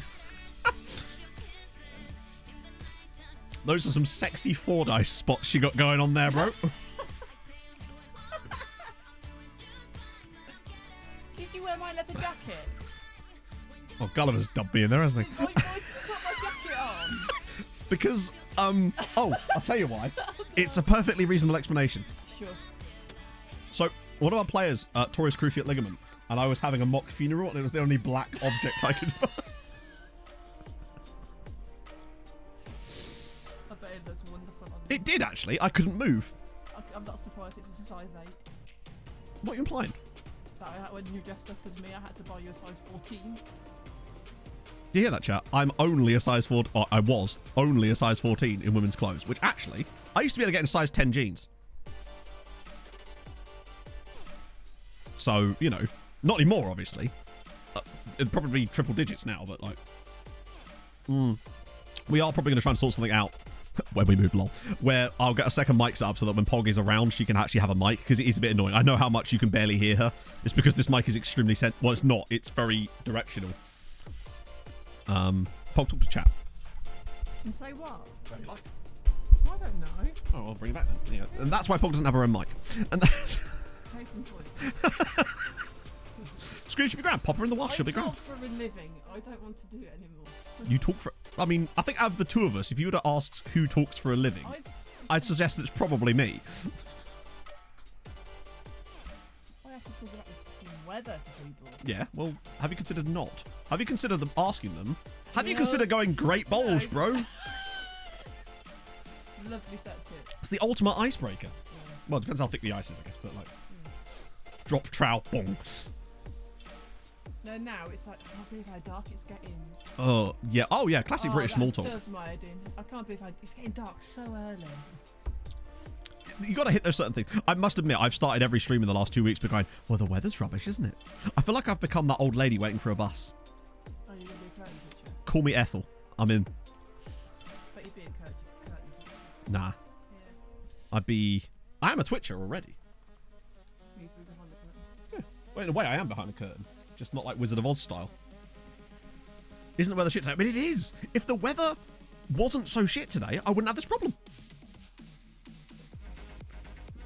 A postie. I reckon I could get away with being a postie. My mate's dad was a postie. I'd get to walk around a lot. And listen to podcasts a lot. Or streamers like me. Actually, no, that seems terrible. I'd be in a position to listen to streamers like me, and that would be awful. But your house and a second mic. Oh, mate. I'll take it. I'll take it. Even if it's just like a little tiny one of those old ones you used to get with a computer. Oh, the little, yeah. No, what I'll probably get is I want to get the Bluetooth lapel mics or something. Bye. Wear shorts in winter. To be fair, our local postman is Bill. Do you wear shorts in winter? I feel like you're the type, right? Booty back in. Oh my god, my assistant actually put Booty in. An insane change up for the books. I feel like if I'm going to be walking around a lot, right, I'm going to get a little bit warm. Ergo, wearing shorts is not the end of the world. I was in an ice-cold bath this morning. To be honest with you, I would highly recommend it. I felt fucking fresh as a daisy today on stream. I feel like I've been on it more than normal. In fact, fuck it, to show how on it I am, where's that beautiful song that we all love so much from the intro of the streams that most people miss? Well, not most people, but a lot of people miss. Right, it's gaining season. Let's do this. Okay, I actually have to skip to the next song to make that work. We're ready. This song is an absolute mood. During the intro earlier, I was literally sat here like this. I was hoping it might have frozen. Apparently they are, yeah. Posties are just made of iron. I reckon if there was a modern day superhero, he'd be a postman, right? Then, I don't know what he'd be called, like Letterman or something. Didn't fancy Frostbite, there you go. This will probably absolute, yeah, now it's going to be a montage of absolute horrendousness. Not now, Emmett. That's definitely going in the first recap video. Hey, F.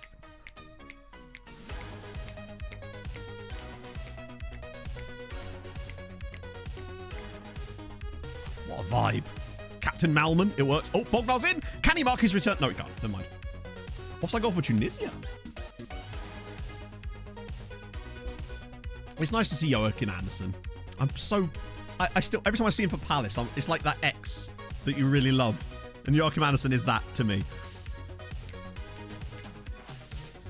They get very upset. I deliver. Takes your soul glasergon on off. Sorry, I just really want to use that word. Oh, this has been a penalty or something. We are losing again, hilariously. Wow. Was Sissoko really that important to us? I don't think we've seen a single pen today.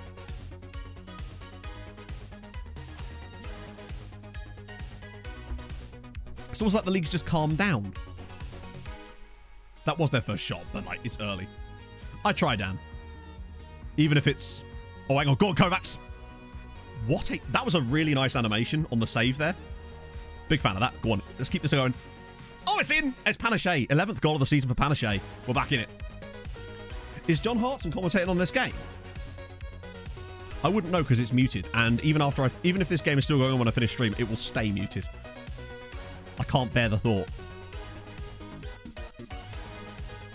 You hate them. I actually think that they look... I think when they're good, they're really good. But there are still... At least they don't try to save everything with their feet like they did briefly. That was a real bad time. Let me just turn this lovely song down slightly. We've got it. We haven't scored a corner goal for a little while, have we? Bognar's ball in, and that's over the bar.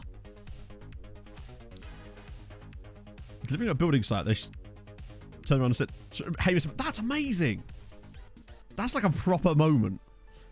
So, yeah, our opponents have scored their only shot. This time it's just not even shot on target, it's their only shot.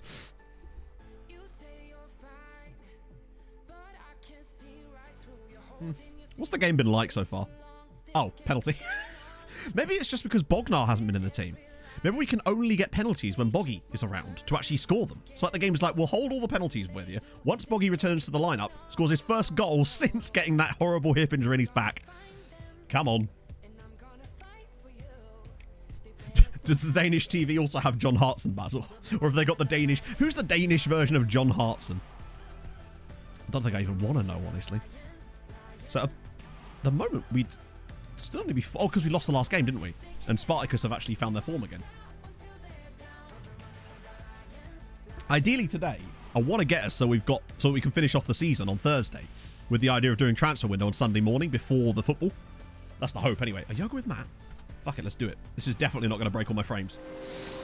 I really felt we'd do it, chat. I'll be honest. Hello, Otto. Otto? What am I saying? Sandy Toxvig. I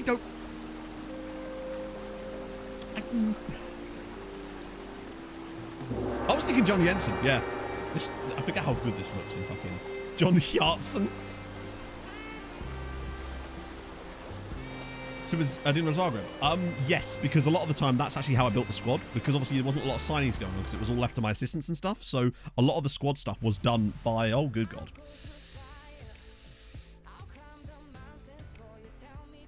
Bit of PowerPoint there for you.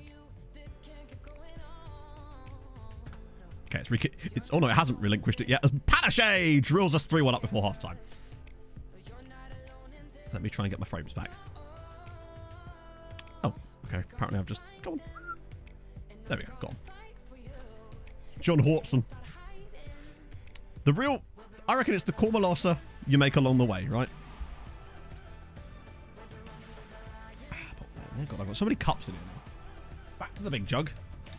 I suspect we could be in for an XP of over 2 today. Certainly of 2. Because I'm going to need one in a second, as it's now... That's their second shot on the game. I'm fairly certain that is their second shot of the game that they have now scored. Danish bacon or pastry? I can't remember the last time I had a Danish pastry. So it's Sammy MBE. God, that's a throwback to an old ramble. So 2 shots on target, much like the last game, 2 goals. We've now conceded our last 4 shots on target. Chat dead on screen. Oh, it does that sometimes. Hang on. Let me find the right... I hope that's always the wrong one. That's the wrong one. I can never remember. Is it that one? Might be that one. I think what I did it last time was I just... Hang on. Let me just do that. Go full screen. Then come back. Sometimes that fixes it. It does weird stuff sometimes. Mostly after yoga. There you go, yeah. It's weird. The yoga thing seems to like mess with it for some reason.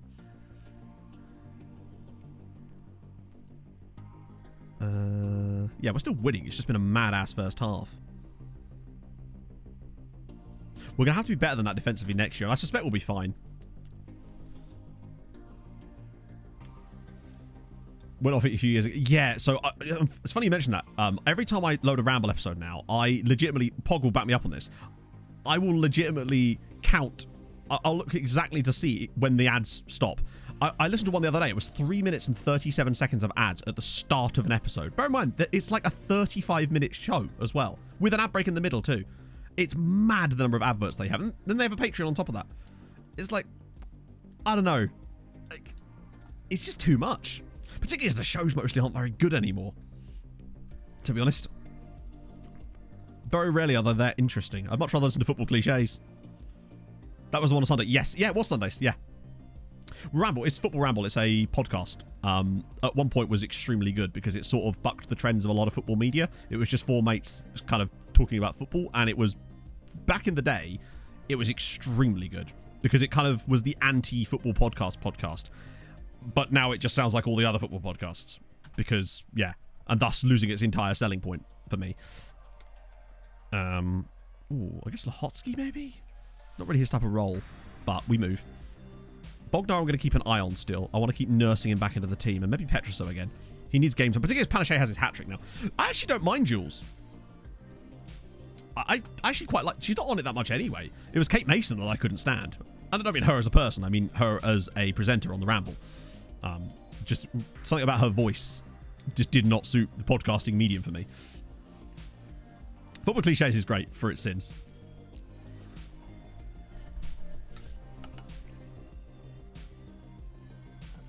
The For My Sins thing is just... I just love that that Is the exists. train coming anytime soon? The Flying yes, Wingback, very thank you soon. for the follow. They are Speaking of building it follows, now. if you have enjoyed today's stream and you are new to the content, which I can't imagine there's a lot of it, but you never know, drop a follow. That'd be lovely. Low-cost patrons with ad-free RSS feeds. I believe the Ramble one does actually have no ads on their RSS if you have Patreon. I was a patron of theirs for a little bit, because I had listened to them for a very long time. I started listening to them, I say very long time, I'm sure there are others that have listened longer. I started listening to them in 2013, because I used to listen to them all the time when I was doing delivery stuff. I would listen to like back catalogs and stuff while I was doing deliveries. So I could like... I probably would have listened to most of their back catalogue episodes probably about 10 times. To the point where I would know that the names of certain episodes that certain things were spoken about in. No longer is that the case, obviously, because they're now so frequent and offer nothing, unfortunately. Not offer nothing, just aren't offering anything interesting anymore for me. All the Liverpool guys again, but yeah, there's no point in even focusing on this right now. Although Anal Son... Oh, I've just told it to save. For that Qatar series, even though... Yeah, exactly. And it's like, I haven't listened to the Qatar series thing, because it's just like, I'm just not interested in more of that kind of content. I've had... It's like, as I said last year, it's like, yes, it is awful. We all know that. But it would just be lovely if you could just talk about football for just a moment. Like, having to preface every single opinion about the World Cup with being, well, actually, you know they have a terrible human rights. It's like, yes, of course we know that. But at what point, in that case, don't go over there and report it at all then. It's all about the BBC doing all this shit about, oh, well, you know, we've doing all this stuff, but then they're still there. And, you know. Case File. Oh, yeah, I used to like Case File, just because the guy's voice was really soothing. Teddy Rapper, thank you for the follow. No officers do play it. They're still going to get annoyed at me, of course. Actually, let's just check the promises thing. We need to keep an eye on this. So, yeah, feels more effort should be made. Other than offering you out for loan, what more effort can be made? I guess it's usually based on the number of times you've offered them out, is it not? Although not always. I have noticed sometimes that no matter how many times you offer them out, they still don't consider it like fulfilled. Talk about Ecuador for the Ecuador game. Yeah, I know. It's like they're trying to sort of wash their own sort of guilt over being there. It's like either don't, you know, either go and do your job or don't go, and then that's fine, you know? I actually don't mind doing that. We'll get him out. I just think it's a bit of a farce of a tournament to begin with, obviously. Although I must say, over the last couple of days, I've not had any... There's not been some farcical stuff going on. We need to really up the farcical level in this particular World Cup. Anyway, I'm not going to be part of the problem by constantly banging on about that stuff either. Like, it's happening now. We're watching the matches, you know. Hey, Arita. Let's see. Weird if they didn't talk about it. It's not about not talking about it, but yeah, this is what I mean. Like, it's not about not talking about it. It's just that, is there a point where you've maybe just gone, if 50% of your fucking coverage is about it, it's just a bit like, can we just, like, Argentina game. I mean, obviously I didn't see most. I saw the first half, and then I watched some of the second half with chat. But that second goal for Saudi Arabia was extraordinary. Loved it. Pretty farcical. Yeah, but that's farcical that can happen at any World Cup. I'm talking about, like, the lights don't work or something. Early coverage is always a bit yeah, but what I mean is it just feels like every time someone has to have an opinion about the World Cup, they have to preface it with 3 minutes of telling you how much of a great person they are. It's just like, yeah. Imagine the BBC taking a half an hour of apologising for broadcasting in an occupied Europe after. Header from the right, but yeah, that was such a good goal line clearance. I don't know if we've got any Argentinians in chat. If we do, they're probably busy somewhere at the moment, consoling themselves, I suspect. Yeah, like farcical, like the lights don't work, or what's the game's talking before the game I skip? Oh, but they do it during the games too. Like, that's the thing. They cannot help themselves because when you get into the game, it's a different set of people's opportunity to tell you how great they are. Because the commentators haven't had that chance yet. Although, usually, they're okay. No, I mean, what would you think would be like a realistically farcical thing that could happen? Things like the lights go out and or the air conditioning all breaks, or They have some system for, like the England game yesterday where the ticketing system broke, did it not? There you go, a bit of farcical. But like where it fully breaks and no one's allowed into the stadium. Saudi national anthem. I don't think that was a mistake. Oh, I definitely do, Hef, yeah. Always. I'm just like, what does Guy Mowbray think about this? The big World Cup breaks in half. Yes, now you're talking. The gap's only down to 11 points. The roof falls off, but like, not falls off, but like bits of it fall down, but doesn't hurt anybody, but it's just really awkward. Benjamin's in the fan tents. The fan tents, which, I'll be honest, look like something out of the Quidditch World Cup. You know? Well, I don't think that was the English fans' fault, but it is funny that it was, you know? Yeah, to be fair, I think it might be different with different like regions, like commentary and broadcast teams potentially. It's just that they have been pretty insufferable for the most part. Goals just randomly burst into flames. They have a Wigan situation, or was it Cardiff, where the goal is just randomly smaller than it should be, or bigger. Been removed after the final. Really? Refs are, yeah, ref. To be fair, even if the ref did rock up at the wrong ground, it's like a 5-minute Uber to all of the other grounds, isn't it? That's one thing I would say. And this is a rare, like, gleaming light. And I say rare, and I mean very rare. With the stadiums all being so close together, the travel aspect of the World Cup, which has been an effect in previous ones and has potentially caused trouble for certain teams, does not apply here. Because there was a lot of heavy travel in certain other World Cups that potentially could have meant that some teams had a slightly easier time of it than others. This year, obviously, there is none of that because the stadiums are all in the same park. I know that's not quite as close together as that, but it fairly is, isn't it? Something farcical like VAR giving the right decisions. I said realistic, Paul. Let's not get out of our way here. Not to mention the Euros. Well, there you go, yeah. Like, the referee with trash. After declaring rare Qatari W. Well, I mean, to be fair, that's just a geography W, really, isn't it? They have had no say in this. Even if they wanted to build the stadiums further away, they couldn't. Not without building them in other countries. Can't see 2 games in a different stadiums on the same day. Really? As in that they're not allowed to, or they're just like really slow? What I would say though is the next World Cup is gonna be fucking sick. Like USA, Canada, Mexico. That's got primo World Cup vibes. I need another piss. And when we come back, we're gonna build our own World Cup. You'll see what I mean in a second. But for now, I guess World Cup puns. We actually haven't done that yet, incredibly.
I don't know if you're even going to be able to hear me. Hopefully this mic isn't broken. I just tripped as I fell into the room. My headphones flew off and then got wrapped around the mic cable and my mic stand. So hopefully No, I'm not muted. I can see the bars. Okay, good. We just checked Discord to make sure that didn't disrupt everything. It actually incredibly didn't. That's bizarre. Yeah, you're a bunch of trolls, you lot. Well, I was going to come in with good news. I tripped as I fell into the room. I know, I was trying to fall into the room and I tripped in the process of it. Am I at the start of a match day? We are. There's the cat scream. You wouldn't have heard it. Wait. Why does Stieber have a personalized... Is that just because of the player thing? Or is there something on him that we don't... I don't think that. Oh, no, that's weird. We must have just set that up before. Also, camera frozen. Oh, dear. I have a... What I was trying to say is my goose hat is coming today. I got an email from Amazon saying that my goose hat will be arriving today, and that is pleasing. So I should at least have the goose hat for the next stream, if nothing else. Don't know how I'm going to get that on with headphones, but we'll figure it out. Jarju in midfield. I feel like Booty, maybe even Bajcetic could do a jobby there, honestly. Capybara study.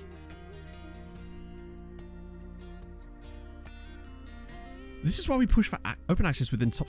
Comfortable and dermatological effects of hot spring bathing provide demonstrative insight into the improvements of the rough skin of capybaras. No way! So are we saying that capybaras, like, we knew that anyway. You know, duck hat. No. The hat is a goose. The duck is not. Oh. Let's try to stack stuff. Obvious comfortable. Good comfort. It's what you want. With a goose head. Fair enough. I mean, maybe that's what it was. My brain was like, you know, you've got this, bruv. It's going to be fine. Now, what I was saying before I so rudely had to pee was, if we were to build the ultimate World Cup, and by that I mean everything from like the winner, the weirder things that happen in it, the hosts, the stadiums, how would that function? What would you have to make the ultimate World Cup? Because there's so many different factors that go into making a World Cup good, but winner isn't a runner-up being Ireland. I just feel like for an ultimate World Cup, like if we're talking about worldwide, England winning it is emphatically not a thing, is it? Like, Saudi Arabia 200, that'll do, yeah. I feel like, but where would host it? Like, the best stadiums. England would have to not qualify. Finland, Tromsø. South America, it feels like an Argentina winner would be quite up there, right? But, like, where would you host something like that? Like, they'd have to have a good amount of stadiums. I don't know about England. I just think that would not... I think with England, it'd be too sort of... you know, anytime England did well, it'd be well, they're playing at home, etc. Non-league stadiums. Mexico would be fun, but I feel like Spain, Portugal as like a joint host would also be pretty sick. If you think of the stadiums that you'd have access to because of that. Every country plays it. Spain, Portugal as a joint host, yeah. I'm trying to think of like Germany, they've already... I'm also trying to think of places that maybe haven't held it... like Germany obviously had it in 2006. Spain, Portugal, I don't think they've ever held it together, certainly. With Morocco, ooh, maybe. Netherlands, Belgium... What about I suppose Benelux would still just be Netherlands, Belgium, wouldn't it, really? I mean, let's be honest. A Scandi one. I worry about the stadiums. Actually, they've got some decent stadiums. Just got switches to actually do some push-ups. What's wrong? Hey, if that ends up with... You'll have really stacked arms, Captain. But no, seriously, buy a vape. I would recommend a Smok Nord. So it's smoke without the E. Smok Nord 4 is the one I would recommend. They're like 25 quid. Really, really good. Refillable as well. They have really good battery life. Would highly recommend. Gibraltar. Indonesia. I just feel like if we're talking the ultimate World Cup, it being held in Indonesia would sort of throw up a lot of problems where people are just like, is it though? Would that be the ultimate World Cup? I feel like Spain, Portugal would be a really good one. Because there's enough big stadiums. You have the big three stadiums from Portugal. Hopefully you throw in Braga Stadium there too because it looks fucking sick. You got Camp Nou. You've got Bernabeu. You've got Betis's stadium. You've got Sevilla. You've got... There's a lot of options. Although, would you have two in the same city? Maybe. I don't know. I suppose you could. France and Germany, naturally, they get along so well. already had a Euro, true, but this is a hosting with Spain. Bear in mind, this isn't like pick a new country. This is pick the ultimate World Cup. Where would you have the final? Well, it'd probably have to be somewhere like the Camp Nou, wouldn't it? Biggest stadium. Austria-Hungary host. But Belgium's further away. Yeah, UK and Ireland are going for the... I like the idea of a UK and Ireland Euros, because like Ireland's got some big stadiums. Well, they've got the Aviva, and they've got Athletic Stadium. That's... Oh, what, Bilbao? I don't know, actually. I can't remember what it's called. It's probably just called Athletic Bilbao Stadium. Knowing teams. San Mams. Oh, okay. Phil, I genuinely didn't know that. Croke Park from... Yeah. Oh, of course there's Holman Park. Yeah, there's the 3 massive ones that we built in Limerick. Big Violent Markets Field. Now we're talking. Scandinavia one. I feel like it could... I think it would have to be like Sweden, Norway, Denmark. Right? Those would be the 3. Because I feel like if you have those 3... they're not close enough together. They've got bloody hell, Basil. They've got big enough stadiums. Oh, do they have big enough stadiums? Do some of them have national team stadiums as well? Because you've got the Friends Arena in Stockholm. You've got Rosenborg Stadium, Malmö Stadium. You've got Molde, FC Copenhagen. I think that's kind of what you're looking at there. Ullevål, yeah. Oh, damn. That is a pretty nice looking stadium, honestly. Australia, yeah, but it's not about wouldn't mind. Like, if a World Cup was held in India, I'd hardly consider that the ultimate World Cup. Like, we're trying to build, like, the best World Cup possible with no, like, restraints, if you like. Only 4 minutes of added time. To be fair, it's the first half. That's most hot first half still only usually have. Look at us, chat. We've got our only goal shot on target in. Look at this. I'm thinking little switcheroo here. Panachet's actually struggled for once. Let's go Futach. Nemeth in as well. We're still winning, which is the main thing, but... There we go. Try a bit of that. Youth player could be a top player. God, did he do it through a car window as well? Yeah, it's time to do a bit of Merchants of Chaos. It usually provides us at least one opportunity. Futach is doing... I mean, he's not really doing a lot. We don't really use him that often. The only time I really use him is when I switch to Merchants of Chaos, because it tends to involve a lot of... Oh, God, this is a goal, isn't it? Keeper's way too far over. Yeah. I think now, with free kicks, you can still tell which ones are going to go in and which ones aren't because of the goalkeeper's position. If they're way too far over, you know it's going to be a goal. So there's the late equaliser again. We can hardly complain, though. Both sides have scored their only shot on target. Just proving my point again about this. Irritating. We definitely have got worse since we lost Sissoko. Our form has definitely dipped. We're still 11 points clear. I think we're just going to have got to be average for the rest of the year, but where were those guys in the league? Oh, they're a 6th place side. It wasn't like they were a muggy side. And remember, yeah, the reason I'm more concerned about top is because I did technically tell the ball we were going to win the league. And we're kind of in a good position to do that now. Why does it keep defaulting to cards? 39? That's fairly old. Julio Cesar? Still not... He's only 36. Holy shit. There's Nick Backus. Still hasn't found a club. He was so good in those friendlies for us. But there you go. Sissoko was recalled by his club because they didn't like the fact that I wasn't playing him in the correct role, even though he'd started 18 matches for us this season. I would say Spain-Portugal is my pick of those. Although I do like the idea of a USA-Canada one again. But with that one already happening... I'm still annoyed about the whole losing him, though. He would have been so good. Panachet, though, has hit the ground... Actually, let's just have a look at his development. Albeit over a short period of time. Mostly up, so the finishing weirdly has gone down. It's the he can honestly stand to lose a tiny bit of finishing. It's the composure that I really want up. Oh, it's a good position for Ericsson. That must have sucked. Yeah, no, he was a star for us. Like, that's the annoying thing about it. He... trying to get back to him. Like, where is he? He got... Yeah, there he was. He got 7 goals and 3 assists in 19 appearances for us. But because I didn't play him in the exact role that the... Oh. Quash reports for a potential takeover. No longer appears to be the case. Oh, well, that's great, isn't it? So, great. So, no takeover for us. We tried putting another loan in. They wouldn't loan him back. We're also no longer in a transfer. Oh, we might be. I might as well try it now. Can't hurt. Although, the game will probably cancel it anyway, because it does that. Let's do NEC.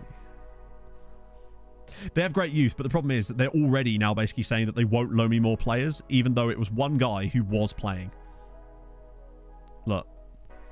Poor relationship that exists between the staff on both sides. Literally because I didn't play him in the correct role. Despite him playing constantly and getting loads of development time for us. They're not going to loan me any more players, which is utterly stupid, but then imagine FM making sense. If they just spent an entire year doing that, fixing that stuff, God, what a game we could have here. Yeah, it's just really... what loan off... Wait, Debrecen? As if... Why would I loan him to Debrecen? Especially with a 25,000... Those future fees are so silly. Varju. Again, these are loans to the top flight, so I will not be doing that.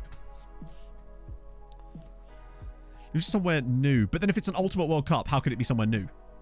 My point here is that, like, to have the best things about World Cups that we've had, it being somewhere new would sort of have no bearing on whether it's Ultimate or not, because being somewhere new means that we don't know if it's... Thus, yeah. Would it even feel like a World Cup then? You could have the World Cup in, like, India, but to call it the Ultimate World Cup because of that would be a bit silly for me, because we'd have no idea what that would actually do for the World Cup as a whole. That's why I feel like somewhere new, I feel like, isn't perhaps the thing. But, like, you could still have somewhere like, Saz did the skin. What do you mean? What did he do? Shakira about to... That's a good shot. Shakira... What about Shakira and Pitbull as a collab? That would work, right? I'll be all over that. Or maybe... Hang on. Did I say they had 8 points despite having 2 games? Do they have some points carried over or something in this? Because how can you have 8 points on the board with 1 win and 1 draw? I assume it does carry points over from somewhere, right? Or are there just different rules for this entirely?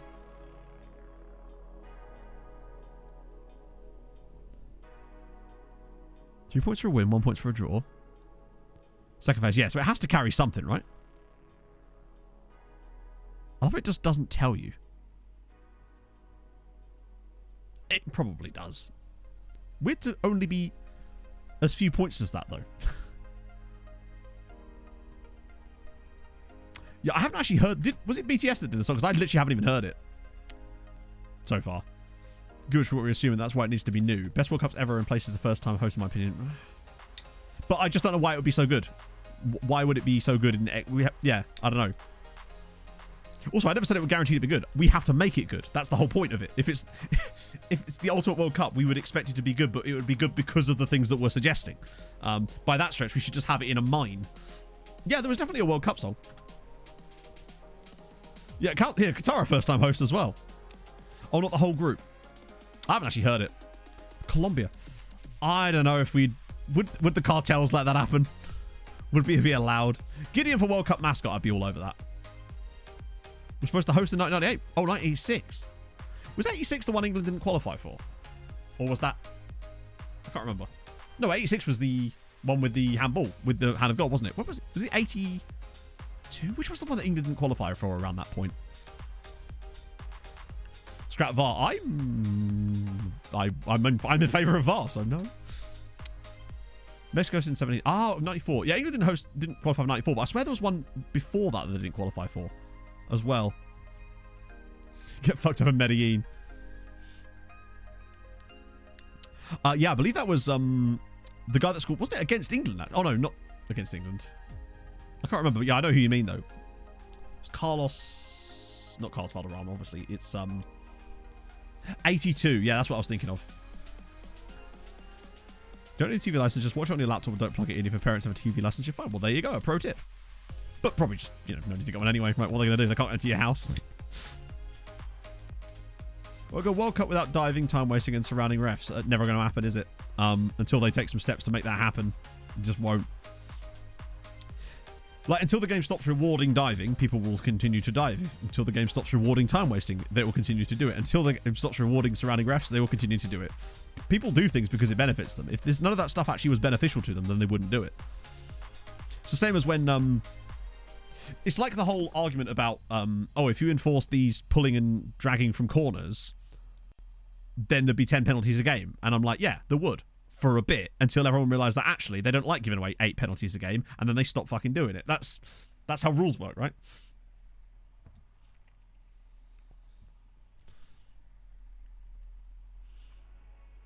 Scouts are going to exhume Pablo Escobar and take him on the piss. He's just watched one too many episodes of Narcos.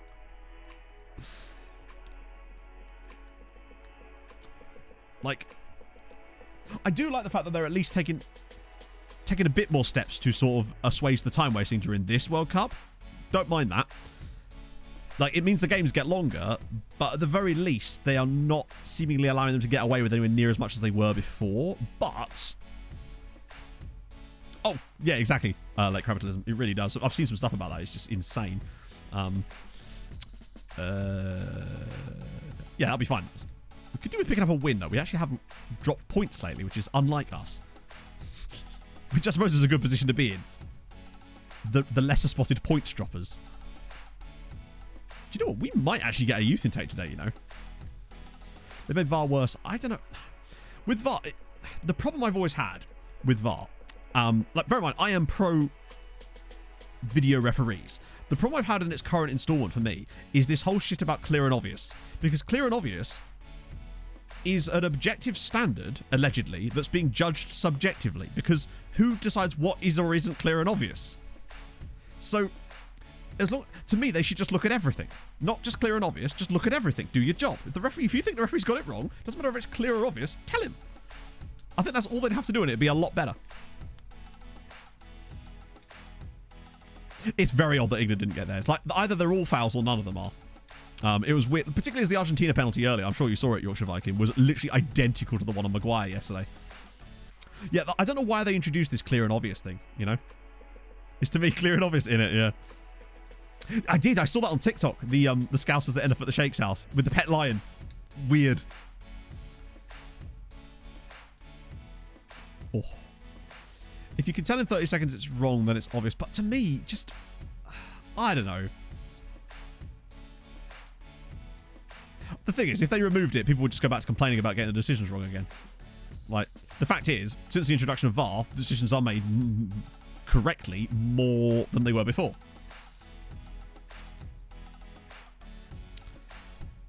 I feel like if a slow motion is going to allow you to get the correct decision, then do it, you know? I think they should also show it to them in multiple speeds, though, so that they can actually get context for things as well.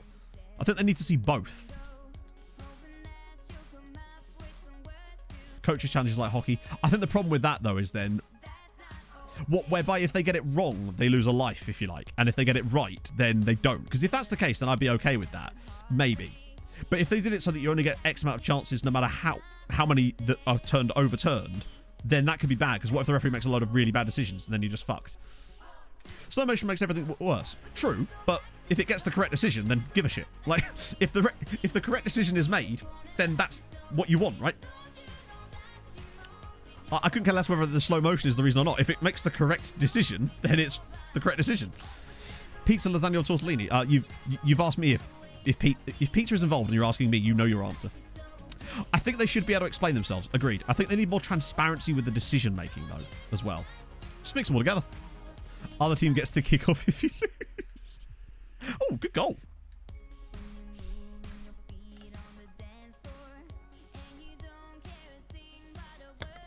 Absolute booty banger. He's just you just got all over him.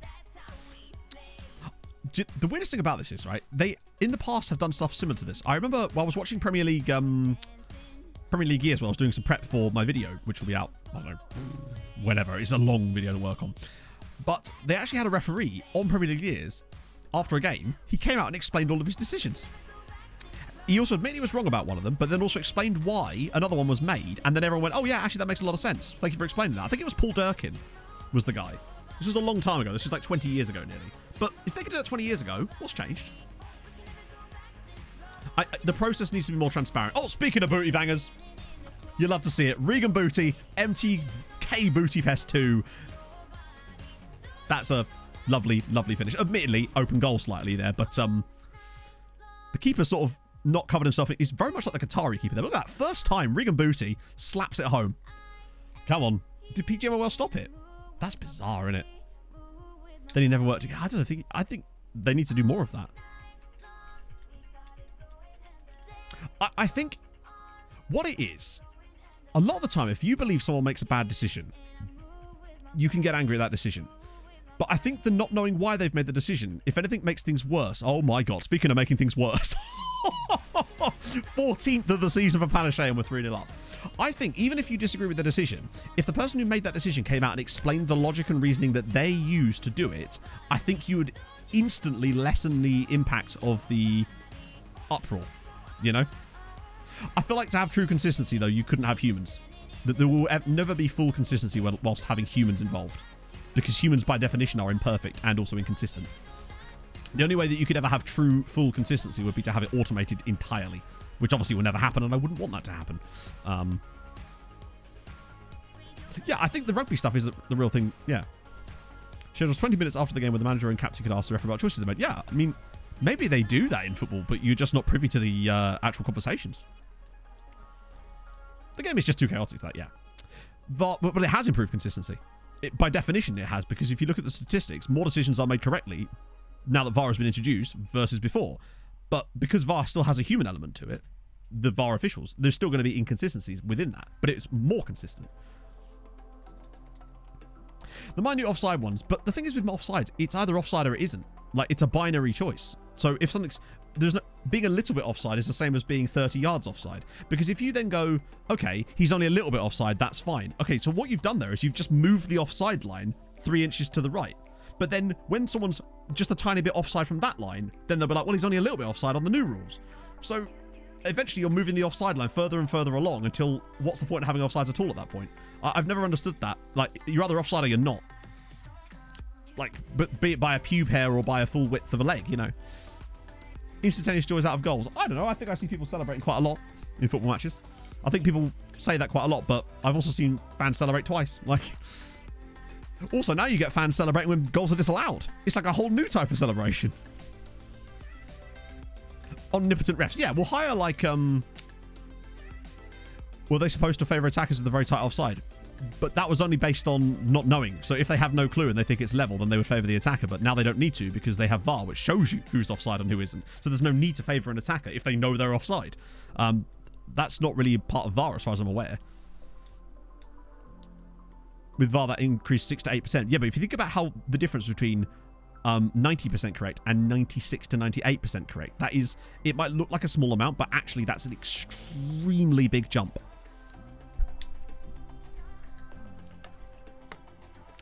To clarify, that means that of 1,000 decisions before, 100 of them would have been wrong. Now it's 20. That's 5 times more efficient. And I don't know the actual stats breakdown. I was just using those numbers as an example there. Looks to be playing also. I think the Ecuador... It took me a long time to understand the Ecuador one. But from what I understand, it's because the ball was played off the Ecuador player's head, and there was another Ecuador player directly next to him whose foot was in an offside position when that ball came off of his head, and he was the one that then headed it back across, I think. It's a really convoluted one, but it's technically offside, I think. Hello, Alice. I'm not arguing with chat. We're just having a little discussion about things, and that's kind of cool, actually. I like the fact that we can do this without it being like, you know, some silly shouting match where people start calling each other names. I like that we can have these discussions. It's cool, because I respect people's opinions. I may not agree with them all the time, but I respect the fact that they have them, and I think that's awesome, you know? Back of the leading foot. The only issue I have with things like that, Icarus, is that now chat, if they do the whole back of the leading foot thing, then as I said before, the argument will then just shift, and they'll go, well, he's only a toenail's width beyond the back of the leading foot, and then it just starts the discussion again, but from a different starting point. That's why for me, you've kind of, with offsides, you have to either be offside or on. Change on the TV now. Oh, really? Oh, one of these. Oh, that's sick. Okay, I'm happy for them, like, right? They pulled off an absolutely outrageous result. Fair play to them. Oh, they're going to be so hydrated after all that water that they're throwing. He's sliding across the table. Hello, Harv. Nice to see you too, my friend, you big gimp. Start cooking. I would never call chat that. I was just scrolling through my brain trying to think if I'd ever done that. Well, hopefully youth intake soon. We'll see. Alice, thank you for the 12 months. A whole year of matto. A whole year. I've also said aloe, but that's just a thing from a plant. How's it going, Alice? Will it be a wash with more? This is one of the things, right? You know, obviously the World Cup is a sports washing operation. But the thing about a sports washing operation is it's supposed to make you look better. And I'm quite a fan of the fact that nobody is buying any of it. It's just kind of, well, bar a few people. I'm enjoying that the whole of the world is kind of just laughing at the whole thing. I feel like you can do that and still enjoy the football matches that take place within.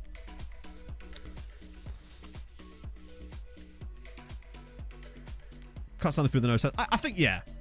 But then you just... The problem is, you know that those arguments will just be carried on to the next level. So are the West laughing at it.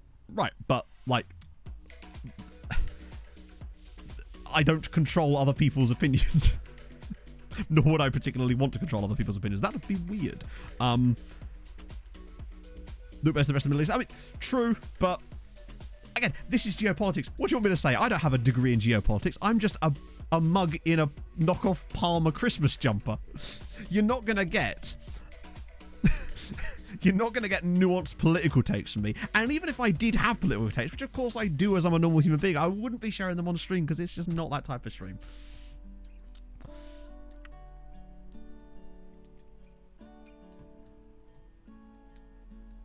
Outside of pub quizzes. Yeah, indeed.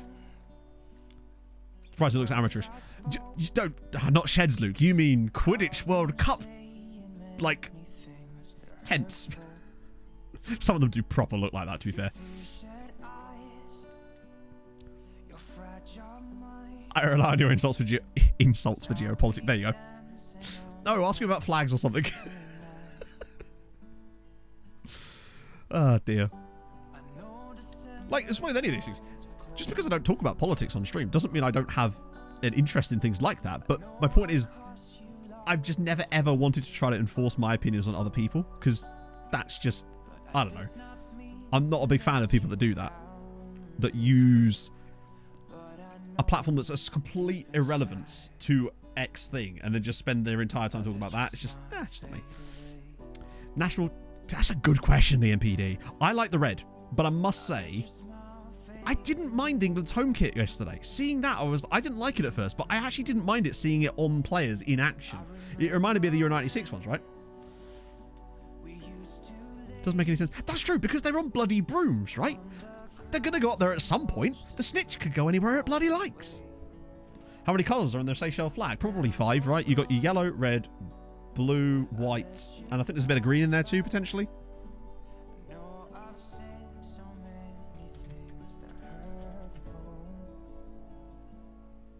Yeah. Yellow, red, green, blue. Question, right? If you slot a little line down here, bang, Romania, Hungary. Done. Just draw a line through that. You've got like a weird Hungarian flag and a weird Romanian flag right next to it. Pushcast Academy. They are very, very decent for what I remember. Check that out.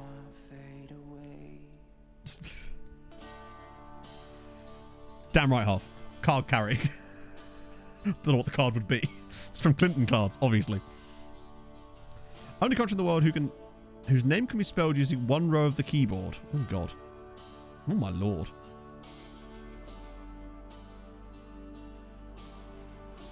Oh, I have no fucking clue.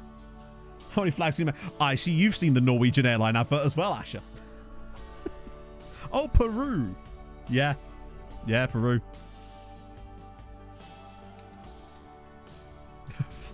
It's not a picture, Harv. It's a flag.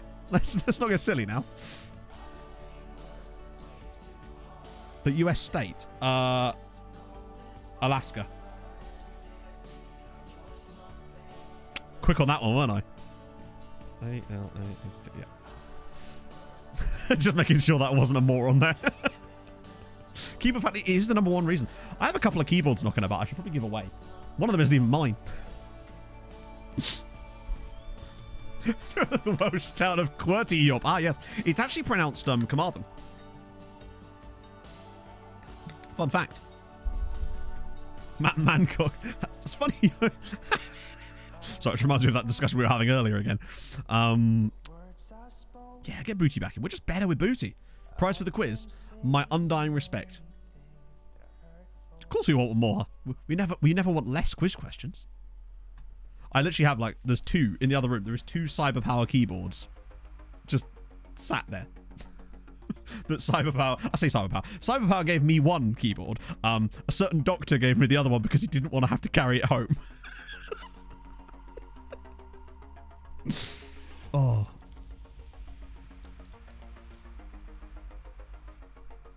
I'm all about the Regan booties. It's just my vibe. We've all got that respect. Debatable. There are only 4 letters in the alphabet that no country have... Oh my god, hang on. That no country to have competed in the World Cup starts with. Which 4? J? Well, the new Pokemon stars, I take none of them because apparently the game's a mess and I will... Nothing exists in the Pokemon canon beyond Pokemon Crystal to me. Oh, Japan, yeah, shit. Well, you got your X's and your Z's and... Yeah. L. No, there has to have been an L.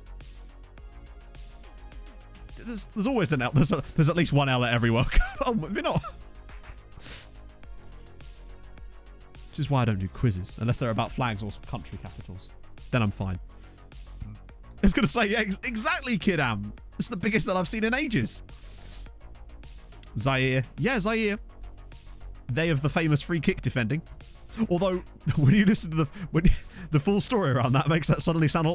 Makes it a lot more... morbid, if I recall. Zaire's no more. Yeah, but they did still qualify for a World Cup. Yugoslavia's no more as well, but they probably were at a World Cup at one point. Oh, I've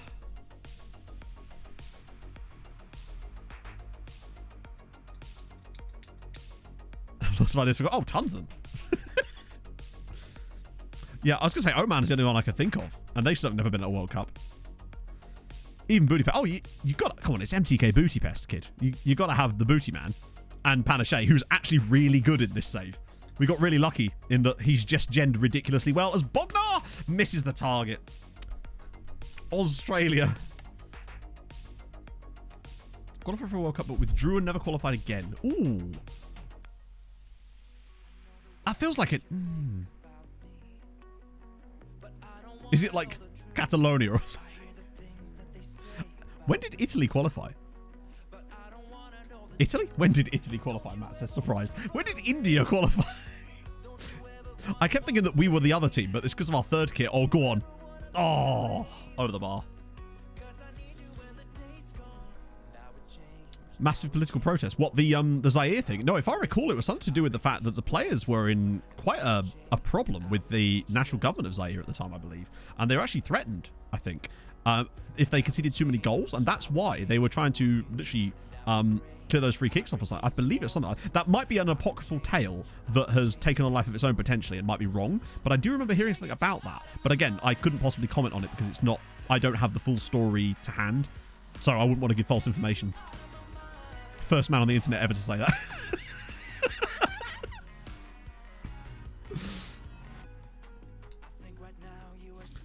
Unless you were talking about the India thing, in which case I retract that and I don't know. Come on, give us a nice early goal. Oh, go on, Patrick Poor with the banger. Oh, okay, Patrick Poor with the banger. That was not a poor finish by any means. Right back Patrick Poor, who's probably going to be a pillock and leave. Doesn't matter though, because it looks like he's just given us a lovely lead. We take those. I see the Denmark-Tunisia game's been an absolutely thrilling affair so far. Couldn't pay for travel hotels. Oh, really? So, is this Zaire we're talking about here? A competitive blind long jump event. That sounds horrendously dangerous. And potentially extremely funny. No offense, but it probably does. That feels like it's ripe for accidents, right? Offside goal. Is that about all that's happened? I'll be honest with you. I don't feel like I'm missing much by streaming during this game. They missed this. Oh, I think I've seen that. That does seem like it's just dangerous. Also, what if the person that's jumping... Do they have like a guide? Or do they just absolutely yeet it? I suppose you couldn't really have a guide because they'd have to jump really far as well. And that's just not going to work, is it? As things stand at the moment, it looks like we might even get a chance, thanks to, once again, Seged, a chance to extend our lead back to 14 points again. Just run down a track towards a sandpit. But how do they know they're even going the right way? That feels a bit unfair. Go for Petroso. Booty's done really well. I don't actually want to interrupt that this time. But I'll get you on. I'll get Diddy on for a bit. A guide dog jump with them. Now you're talking. That'd be interesting. If every single Olympic event, right, you had to have a dog, not like because of like seeing eye dogs or any kind of disability, you just had to have a dog do the event with you. High dive would be proper bad. Just trying to jump off a 10-meter platform carrying a Labrador. It's probably not ideal. That seems like cruelty to animals, potentially.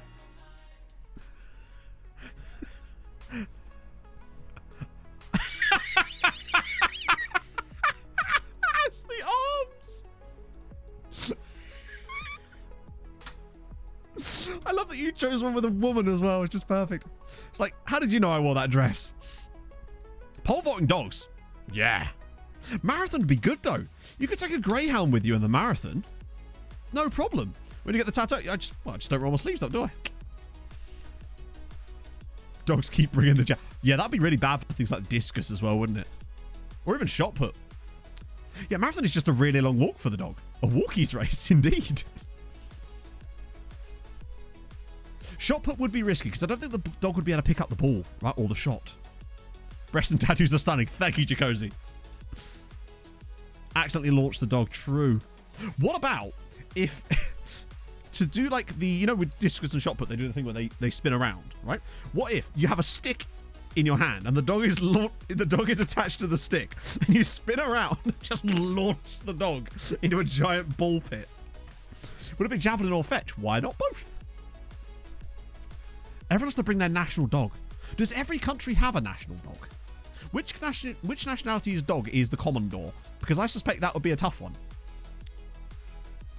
Split into third. Yeah, so there's this new thing called contention in the possessions charts, and I think it's an absolute crime against God. And I will not stand for it. Oh god, that's a lot of yellow cards, isn't it? Shit. What the shit was this game? Oh, a little cheeky 6-4. It reminds me a lot of the 8-6 we had against Derry City last year. A national insect. Yeah, the games later on seem a lot more interesting, I'll be honest. For cliches. Wait, what happened? The Iranian government. I'm not saying no. Upload that because of a YouTube video on Christmas Day with cousin. 100,000 gifted subs. Oh dear. I'll pick for a fan day. Nice. Any paying adult can bring a child to the match at half the usual price. So £2. Oh crap, our balance is absolutely mudded. I hope we get some money for promotion. We're going to be in huge financial trouble until we get some European football, really, aren't we? But I genuinely believe that with the right signings in this summer, there's a strong chance that we could maybe make Conference League first season. Potentially. Precisely, Inferno. There you go. Can bring a child. Yeah, it doesn't specify whose child it has to be, in fairness. It could just be any child.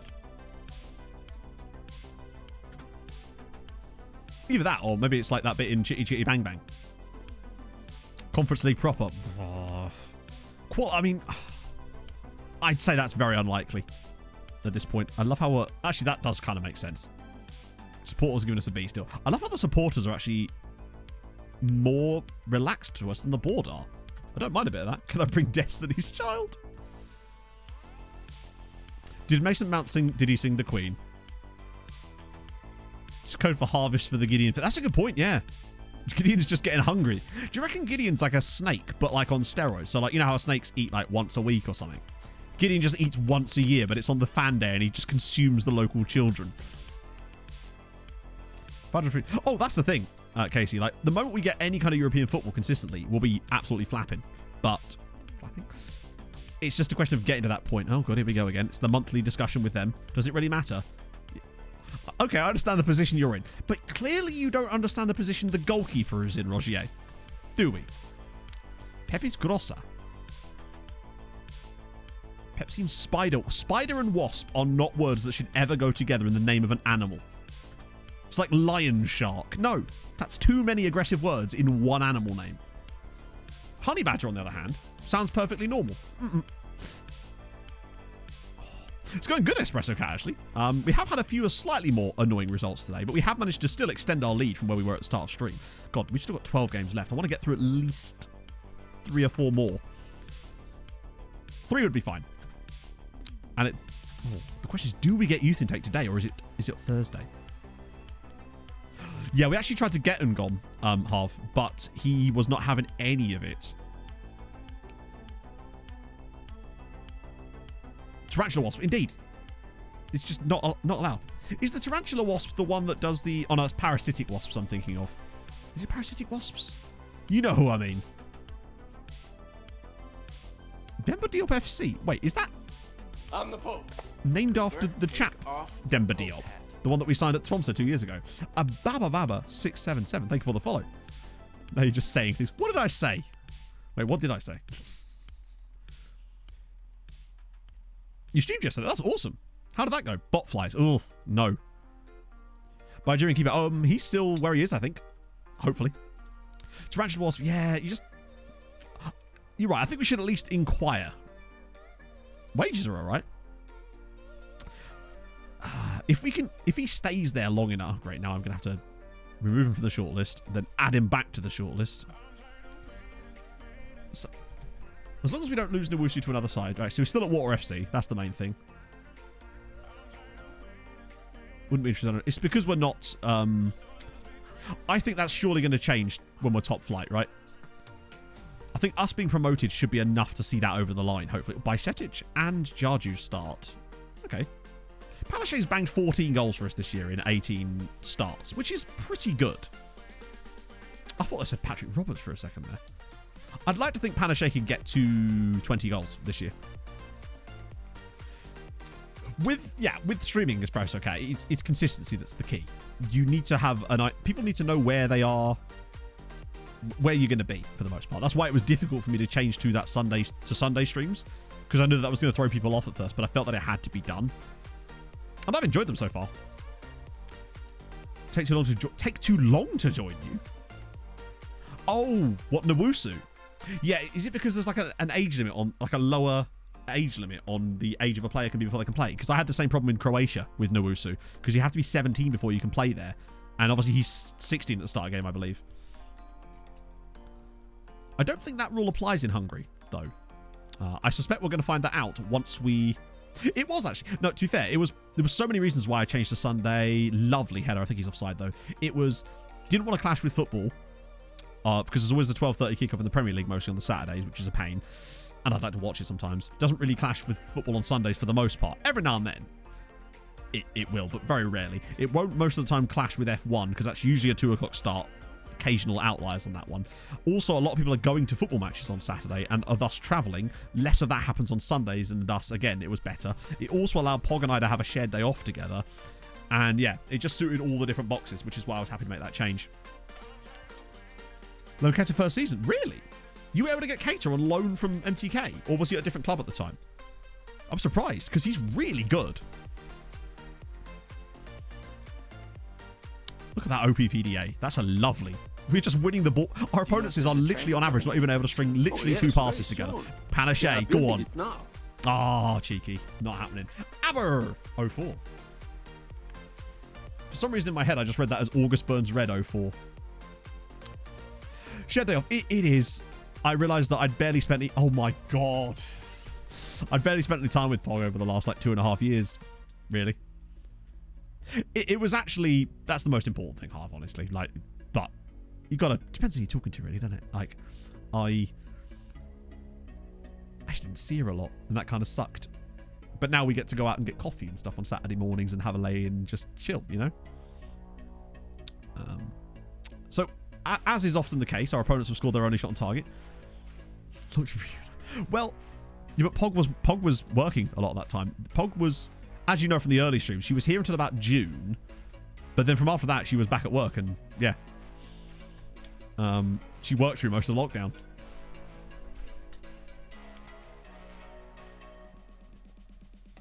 To be fair, it's not even really about me watching the 12:30 game. It's about other people wanting to watch the 12:30 game, you know? It's interesting, if you look at, like, when you finish a stream, you get like this graph of your viewership over time. And it's interesting to pinpoint certain things that cause droppages and increases in viewership. And when there's a football match on, depending on what the game is, you can actually see like a marked decrease in viewership at certain points. But you also see the pop-up at half time as well. It's fascinating. But it's good data that you can use to build schedules around as well. We're going to lose to a 0.04. There's a lot of this happening this season. Let's, fuck it. Let's go Chaos. Merchants of Chaos it is. Kovac has been dreadful, but Stieber's going to come in and hopefully revolutionize the world. Stream starts rapid drop in it. Right. 20 minutes. We're probably going to lose again to less than a 10th of an expected goal. In fact, less than a 20th of one. Oh, no. Never mind. They've actually had another shot. This is a disappointing result. I had hoped for better than that. We've not had a shot since I switched, have we? This Merchants of Chaos thing doesn't always work with Futach, I think. Yeah, I just flatlined us. Smaller screens. I don't know. You have to ask Saz. I don't know if Saz is still in chat. If not, we have a section of the Discord for him now. For him. Yeah, literally for him, actually. Punt time starts rapid increase. Yeah, but the punt thing, obviously it's just a bit of fun. But what it does do is it doesn't... When a streamer takes a small break, you can see this as well if you pinpoint it. There's often a drop there because people, when you're on a Be Right Back screen and there's nothing engaging on, which admittedly is most of the time when I'm actually streaming, there's nothing engaging on either. But that's the point when people would maybe like look around for something else to do in those like 2 or 3 minutes you're gone. Whereas if you do the pun thing, I find that it is like a method of keeping engagement. It's not really designed for that, but it just ended up being that anyway. Which is why I'm still going to sort out the who's that Pokemon thing. Because that's going to be super difficult, which will make it even better when people actually get them right. Oh, wait, did I do the team talk?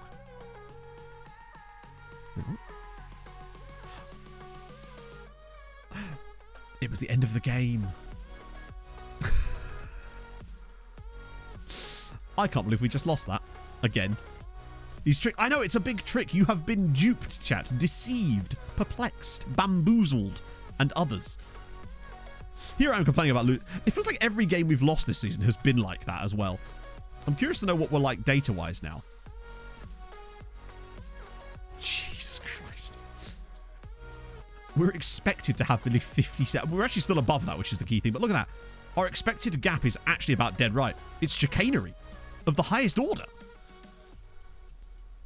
I love how our expected goals as well is nearly 17 more than anybody else as well. We're in a good spot.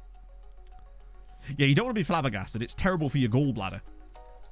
Or so I'm told, anyway. I know, we've actually lost a point. We've actually lost, I think, 3 games. No, 2 games today. The Shakvari one, and the Dorog one, and then we also drew that one against Giasuri, I think. Yeah, look at the form after Christmas. Obviously, there's 3 wins in there too, but still. Still 0-0, goddamn.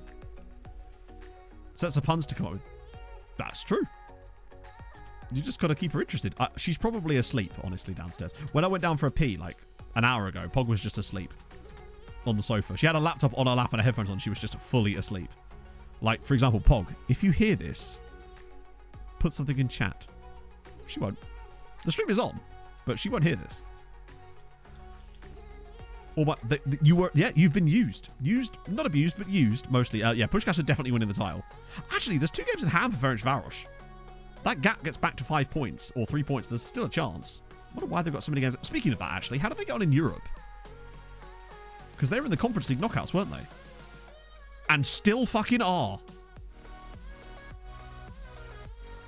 They knocked out PAOK 4-1, one home and away.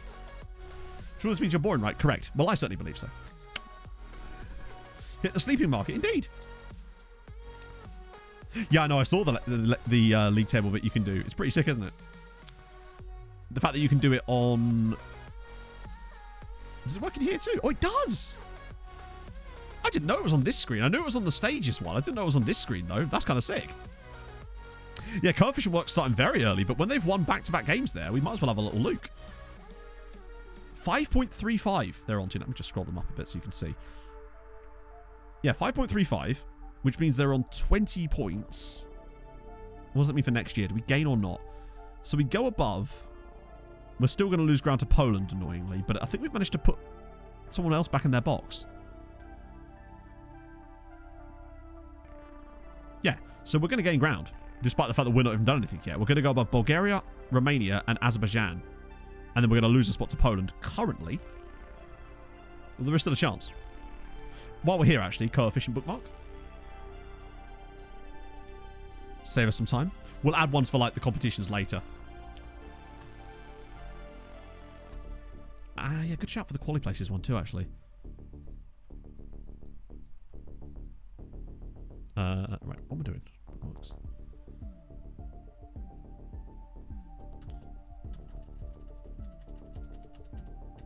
I want to keep them as short as possible. Lower leagues. I mean, I'm a Fulham fan, so I only really care about, in the grand scheme of things. Like, I still look out for Tromsø and their results, but, you know, I like to see them win the same way I like to see Treaty United win. But I'm not a supporter of Tromsø per se. You know, it just doesn't suit me. 3 free kicks in open play. Wow, that is impressive. Okay, so we'll leave that for now. I can. So yeah, so we're in good shape. And they're still going. When is their next game?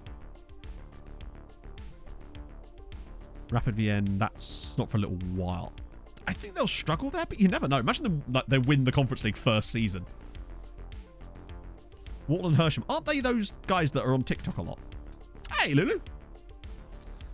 Am I being an idiot? I'm in Al. We phase 36 teams. I usually see groups of 4. Hang on. I'm not sure what we're talking about, Lulu. This is probably me being an idiot. In the league phase. Oh, hang on. In league phase 36 teams. Is this the new Champions League? Oh, yeah, so the new Champions League, right? Groups of 4. No. That after a certain point, the Champions League moves over to the new rules. Sorry, that took me a second. Yeah, so I think it's 2025 that it starts. How did I run again? Dry lippies there, chato. Right, where's this youth intake I was promised? It was just my birthday in game. Give me that. Is it 24? Okay, fair one. I feel like by the time we're... Ask and you shall receive.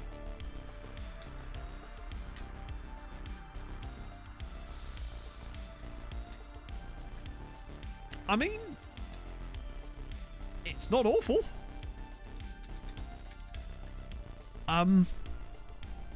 Yeah, they all change as far as I know. Fullback. Wow, 3 fullbacks as well. Right, okay, let's see. See if there's any... Is anyone not Hungarian? Wow, they're all just Hungarian, aren't they? Right, okay. First up time, it's time for ED7. So get your ED7s ready, my friends. You know what to do. Hopefully Emmett will behave himself this time. So I'll give you 5 seconds. In fact, just spam those ED7s for what is essentially a very good youth intake. There's some quality in there. Some of those guys might be 5 stars as well once we get them in. Let's go.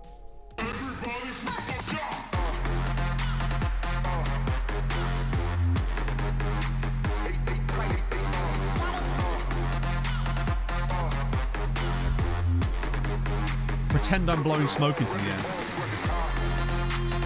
And look, I changed the lighting this time. Emmett, what a dreamboat.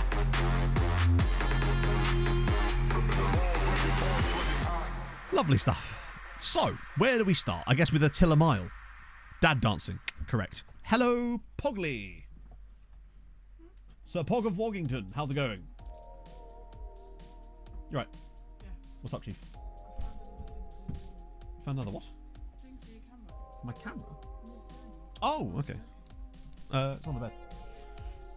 She's awake. She is indeed. It's nice for Emmett to not only pop up when asked to, but also to not get in the way. 6 foot tall. He's only 15. He's... You got 2? Yeah, everyone has 2. But like... No. No. It's that. One of them's like an IR sensor or something. I don't know. He's certainly a good enough keeper. Not for immediate use, but there's also a lot of ones in there. Low eccentricity, though. Terrible first touch, which is a shame. What's the personality?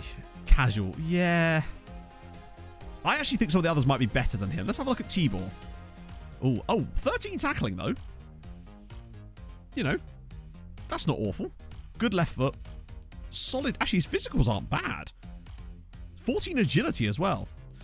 Builder Nation San Marino. We're talking years, Ryan. Legitimately. And he's ginger. Look at him. He's got like a ginger perm. Love that. Big up that. Very brave. Very high aggression. Can't really... He's... There's bits about like good teamwork as well, actually. He's decent. Like, I like him. Yes, Bob? Did you break it? Nice. T-Ball Weasley. Low self-belief. Oh, God, yeah.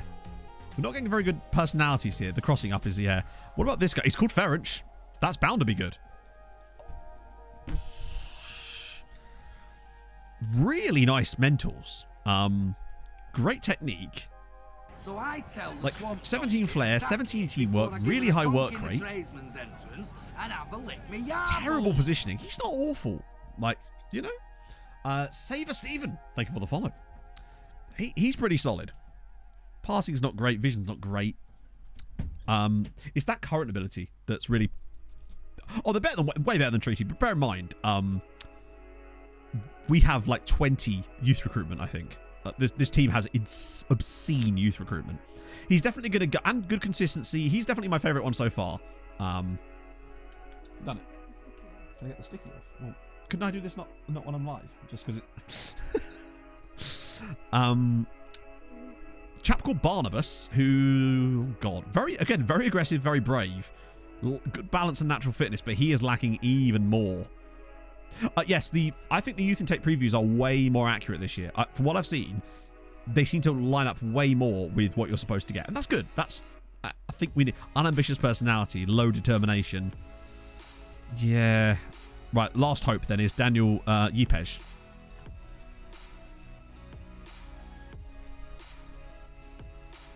That's more like it. That is much more like it. Daniel Yepes. Right, the key thing about him, really well-rounded physically, really well-rounded mentally, fairly strong left foot, very strong right foot, good on both feet. His crossing and dribbling are not amazing, but they're also solid bases. 13 tackling, solid positioning. Daniel Yepes is the guy. Low consistency, which is irritating. 2-star current ability. He's the one. 2-footed and can play on both sides. A 2-footed fullback. Oh, these are what dreams are made of. Decent determination, good personality. Well, good, yeah. That's what I mean. For a regen fullback, 6 is fine. Oh, cheers, Bog. Is that right? Yep, should be. Is Hannibal coming on? What? He's going to have to go over the Alps first to get there, presumably. I like him a lot. He's by far the best. Let's have a look. See what else we know about this chap then, shall we? Born in Budapest, of course. Favoured personnel. Loves a bit of Emmett Doran. Don't blame him. He's a sexy beast. Volatile media handling. Fine. We accept that. What I'm seeing about him so far, I am a fan. He feels like... Yeah, I like him. To be fair, we've got 5 solid options there. I think that Anyal and Yipej, if that's how you pronounce his name, are definitely the best one, but Mile's okay as well. Mile could definitely be a substitute keeper for us next season, potentially. It's... What about these guys? Anyone... You know, occasionally you get a cheeky one further down. He's all right. Is Graben. There's also... Oh, it resets. Okay, that's not great. Sigmund. Mentals are... We're getting some okay mentals on some of these guys. I think the... Oh, hang on. This guy's got okay current ability. Sandor Kaja. You know what? He's not awful either, actually. I suspect that they're going to want to keep most of these guys. I reckon all of these guys obviously get contracts, and I would not be surprised if most of these guys get contracts too. So that's good. The conveyor belt begins. Maybe a loan spell for someone like Yepes next season in the second tier wouldn't be the worst idea. Is Panache? I'm actually amazed. Remember, Panache was getting call-ups for the international squad when he was with Dundee United and playing like garbage. But yet for us, he's smashing goals in and getting nothing. Who is the best one? Oh, easy.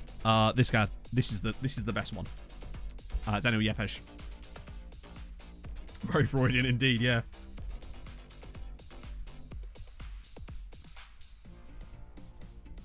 It's certainly not the... Oh, hello, what's happened here? What's my TV got on? It bloody has. Eco shit. I think we've got some good youth. The fact that he's got good on both feet as well is just... Oh. Oh, sound. Go away. Best one according to Emmett. That's a good question, actually. He reckoned that Anyal was a diamond in a very strong group of players. Now, I agree. Anyal is also a good player. But I prefer our other chappie. He's got low self-belief. I feel like he may have high potential, but I worry about with that personality and low determination whether he'd ever reach it. He also has poor consistency. He's very one-footed. It's just not, like, for me, Yepes is the right one. But we'll see what happens when they actually join the club. Because that, oh God, that could make a difference. She's got a pet Matt. And he's a redhead, that's true, and that makes him better. I'm getting Adam Bogdan vibes from him, you know?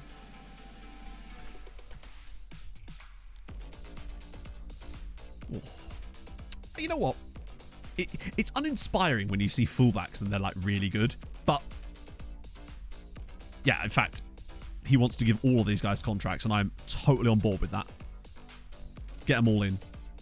Be curious to see once they've actually signed contracts whether that changes anything, because sometimes upon signing contracts, their PA, not their PA, it doesn't change, but your coach's assessment of their PA can sometimes change. And sometimes good players can look better than they... So, wow, that training rating. How could he have such a low training rating? He's literally only just joined the club. Sometimes it takes a little while for it to settle in as well. But this is a really nice addition to our youth team. Wow, I'll tell you what. Shiposh actually has some quite nice mentors as well. There's a lot of good mentors. I wonder if this is just Emmett. Then suggest mentoring a group of good personalities. Mentoring groups I'm not touching this year. I can't stand the mentoring system in FM. And last year when I actually did try to set it up, it just went all wrong. So I'm just leaving it blank for the moment.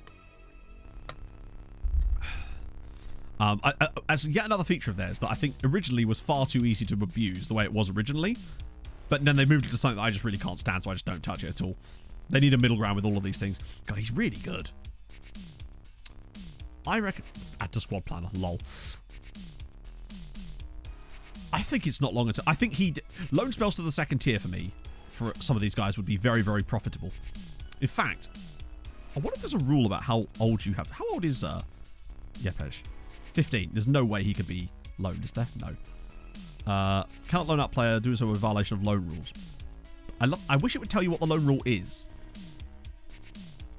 Is it 17? Okay, so we'll have to wait for a couple of years anyway. I'm happy with strength training. Okay, that makes me think that I need to shuffle the coaching around again. That usually shuts them up for a little bit. Just shuffle. There they go. Pinter's starting a coaching course. Has Fries Freeze completed his coaching course yet? No, he hasn't. But he can get a little bit better. I'm hoping that we'll be able to hang on to Emmett and Thies, because their wages are quite large. That I assume it's based on their current PA and CA and stuff like that. But I'm hoping that by the time their contracts come around to extend, which won't be for like 3 or 4 years yet, I'm hoping that they will actually extend contracts with us. Although if they were to get poached by another Hungarian side, I'd probably, well, with Thies Freeze, would absolutely let that happen. Because I would quite like him in charge of another Hungarian team. That would be kind of funny. Are they still at 0-0 there? Emmett's judging stat. I think Emmett's judging stat is really quite good. So basically with Emmett, I explained this before, but basically I gave him his attributes, the ones that I could see, as much as I could, and put them all in correctly. The problem was, because I wanted him to be as good as the guy that we were replacing, because that's what we said we would do, I gave him the same CA and PA as the existing head of youth development. So when I then put it into the game, it decided that his attributes were too low for that CA level. So it boosted up a lot of Emmett's attributes, basically, which is why he's got some quite good attributes compared to the one we had before. But as a result of doing that, though, he does have maximum coaching badges and thus cannot improve beyond where he currently is. Whereas Thies was slightly worse and thus was able to. Oh, he's in the Newcastle. He's got 2 Australia caps already. Is he in the Australia squad for the World Cup? Not a name I'm super familiar with. Oh, he's only just joined Newcastle from Central Coast Mariners. 2 goals. Wow. Interesting. Yeah, the real Hoyd is genuinely insane. His name's he still has better attributes than Emmett in certain areas. So to give you an idea, this is how good Emmett is in this game. The current head of youth development, if you start a new save blank, is still better than this. I literally can't remember his name, annoyingly. He just like, oh really? Zolt, that's it. I knew his first name was Zolt, but I couldn't remember his surname. And it's not Unpepper, as I was so rudely... Yeah, this is him. This is the guy that Emmett replaced. So he's the guy that you get to start with. Certain areas he's worse than Emmett in some of the coaching stuff, but he's still, look, 20 working with youngsters. His judging is ridiculous. Which makes sense, though, that he would be really good, because they do have probably the best youth development in Hungary. So it kind of makes sense that he would be extremely good as well. Is that his first job? Oh, no, yeah, he'd been there for ages. Christ. I feel bad almost for Salt now. Just show me he can't come back and do anything else, really. Unless he fancies coming back and being a coach. Except, of course, because he's an unemployed staff member, he wants obscene money. Bear in mind, he's on, like, £800 a week or something at the club. Lahochki? Might have to be Lahochki, actually. New man is imaginary friend. I'll have you know, he's real to me, Jinx, damn it. And that's all I'll say on it. He's a salt shaker. This is actually a big game. I've just realised how big this game is, because this is Hallidash. These guys are like 3rd in the league. Michael Hipp, you avoid jet skis, my friend. Wait, where have they gone? Oh my god, they're down to 9th. I take that back. These guys were... I swear at the start of the stream, they were the biggest rivals we had to the title. And now they've fallen 22 points behind us. Never mind.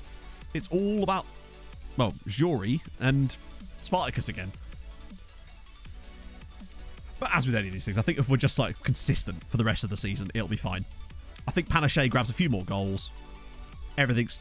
I thought his name was Smut then. Just occurred to me, I haven't done this, have I? God, that's a lot of subbies. Boom. That'll hopefully help. We need to start putting some of those dreadful, annoying defeats behind us. I'm trying to think if we've actually had a game this season where we've been outplayed. And I don't think we have. Booty into the bite. Oh, hello. Lovely bit of play there for Steva. Go on, bend one. Oh, it's Matthias Kovac, and it's 1-0 already. Okay, making a raft of subs here. Legitimately, has anything even happened in that game? Why Reddyfield 907 moved his leg to the ball, but white uniform got a yellow card? Wait, what? That almost sounds like a bot comment that's been missing some context. Are we talking about the game on the TV, or I'm genuinely confused? That's the name I'd love to hear, of course. Laedoni. Laedoni? Oh, yeah. No, now I think about it, actually, yeah. Is it Laedoni? I'm hearing that in my head in an Ali McCoisty vibe, and it's... Yeah, I like it. Feels like it'd be a good time.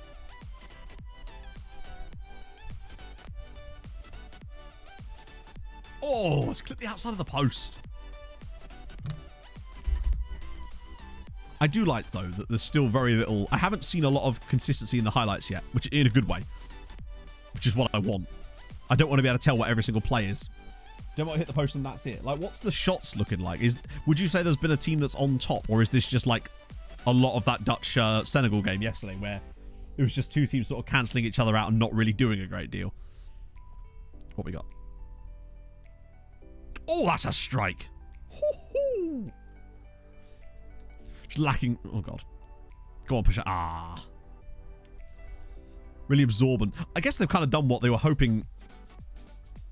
3-1. Ah. So not a high-quality game so far. As Panache slots us 2 goals up at half-time. 15 goals for Panache. I reckon we don't even need to upgrade the striker for next year. I think Panache will do a good job in the top flight. Really.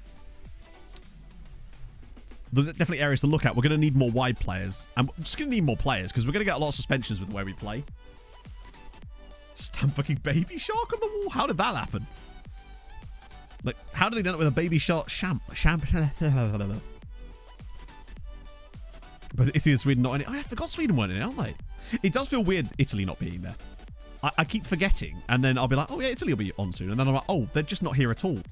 Which I know they make a habit of doing every couple of years, but still. Stiva, oh, go on. Square it for Panache. No, that's bad. 10 in 17 as a CM. That would make sense, to be fair. Oh, go on. Oh, my days. That was a powerful header. In-game camera angle. Hang on. I'll show you once we're in game again. Only 5 minutes of added time. Useless. So, it's TV. 1 notch from the left on this side. 2 notches from the right, I believe, on this side. And then obviously 1 notch above it. But that's how you get the angles that I'm currently using. But yeah, +5 is very low. I think we're going to have at least 30 to 40% of games are going to be having like double-digit extra time. Particularly in the second half, because there's always more in the second half, it seems. Other than the England game yesterday, which was genuinely farcical with, what was it, 27 minutes in the end. Oh! Yeah, Colombia as well. Totally forgot about that. They're just one of those countries you expect to see at a World Cup. But fair play to Ecuador. I do kind of like the way that South American... It's almost like a big league. Like a proper league. Like a club league. I do like... Obviously, that couldn't work literally anywhere else. But I do like the fact that they have that. I'll get Palanchar on for a little bit. I need to give him some game time. Maybe Narendorp. Now they've got the 2-goal advantage, and screw it. Panache's done well, but as always with these things, I want to give more football to Petroso. No, would you take that as a Dane? Obviously, saying it's fair is one thing, but would you accept that as a Dane? Who are the other teams in your group? Or is this a game that the Danes would have had earmarked as we need to get a result here because of the other matches to come? Yeah, I think, occasionally Bolivia and Venezuela tend to be the ones that drop off massively, don't they? I think Venezuela have never qualified for a major tournament, have they? Obviously, outside of... No, they probably never have they? They're usually the weakest, if I remember correctly, though Bolivia can be pretty bad. Although they have some standouts. Occasionally, I think. But, oh, Pananchar's in, off the bench, and no, good save. Needed a win, really? Oh, is it France-Australia? I don't know. I can see Denmark beating Australia not fairly handedly, but I don't think Australia are that strong, honestly. Compared to what they have been in the past. I could see Denmark beating Australia, and that's 4 points, and then it's just a question of, I guess, who beats Australia by more, potentially? What's the shot? Oh. Is there about to be an absolute banger?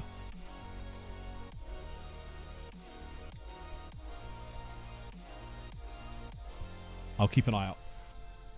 So I'm assuming this gets headed away and then someone does an absolute master ball. How delayed is this now? It might have got more delayed, to be fair, because this is, again, it's ITVX. Oh, go on. How's he still got the ball here? Oh, he scored! I'm still waiting for this shot. Holy shit! That feels like one of those, this isn't even supposed to be a shot, kind of shot. Although there was enough power on it, though. Maybe a 10 for Denmark. Actually, that is a shot, isn't it? It looks fairly comfy for the keeper, if only because it's directly at him. But maybe there was a lot of movement on the ball. Just quickly ask this so I can keep watching this game with you lot. I've never done a watch-along before. Age of Empires games. I haven't played Age of Empires in a long time, but I like the Paradox stuff sometimes. I don't really get a chance to play it very often. Wow, we just absolutely mugged off a team who are very good. Have they actually shown a replay of the penalty thing yet? Not given. Oh, wow. Hang on. The referee's gone to look at something and he's not going to give it. Imagine. I didn't even know they were allowed to do that. Look at that. Referee showing some agency.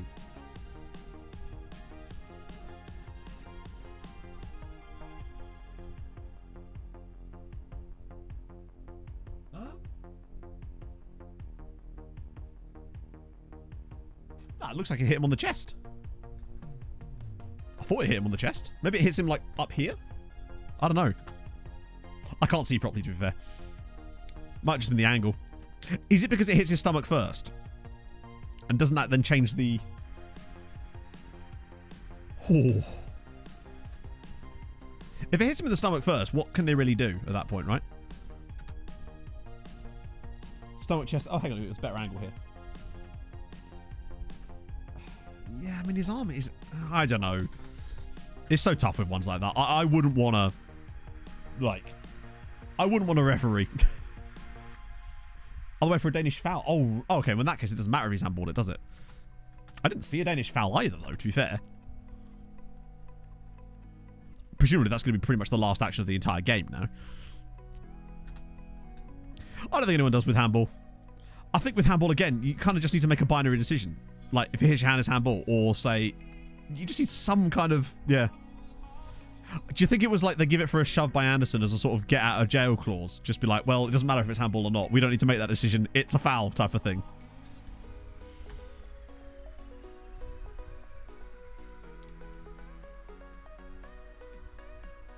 Well, I think what they're arguing, Mr. Progger, is that if it's a very soft foul, and it's sort of like they don't want to have to make a decision about the handball, so they just give a foul before that. That way it avoids them having to do that at all. Yeah, I'm assuming that's going to finish 0-0. Haifa. Oh, it's a different team. Right. Valencia. Oh, Carmela Valencia. For some reason, I thought it was going to be Enna Valencia. And I have no idea why I thought that. Chat. One of my last actions of stream today might well be taking on trial a certain fella. I think you can all assume who that fella might be. God, look at all these old players. Actually, these aren't even that old anymore. There's just so many of the... Well, hang on. Firstly first, we're going to take on loan Happy Jelly. Any other names in here? Happy Quinton Jelly. It's just got to get better. Things don't get... You can't get better, but apparently he can. Good lord. A 20-year-old?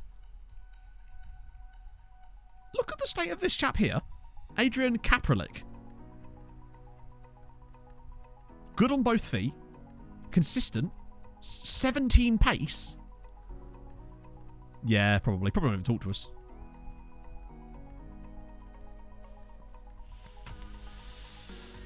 $1.2 to 1.7k.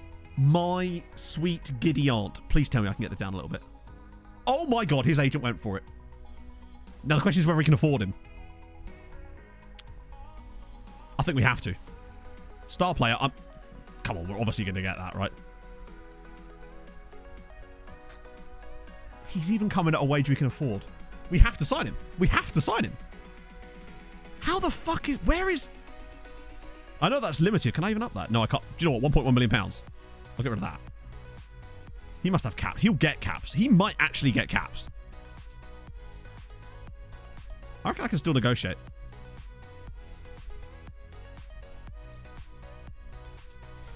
Oh, it's already there. In that case, I can probably from a bit more than that. Okay.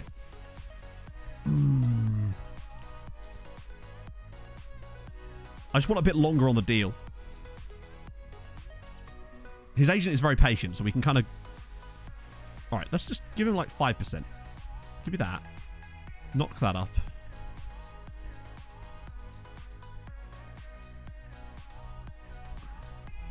Alright, 10% and 3 years. Fine. I just kind of want him.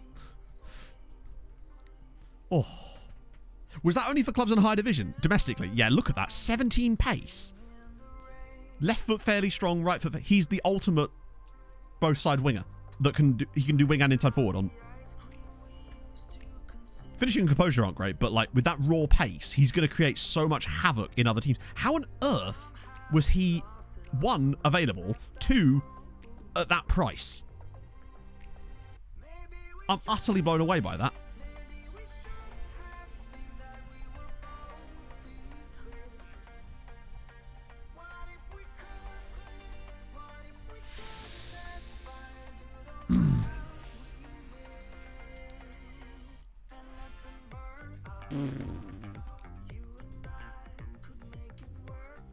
$1.8 to 2.3. I don't know if he's going to be affordable.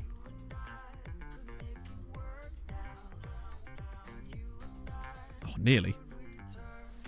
Clubs in high division is going to be useless to us. Bear in mind, these are more like signings for next season almost.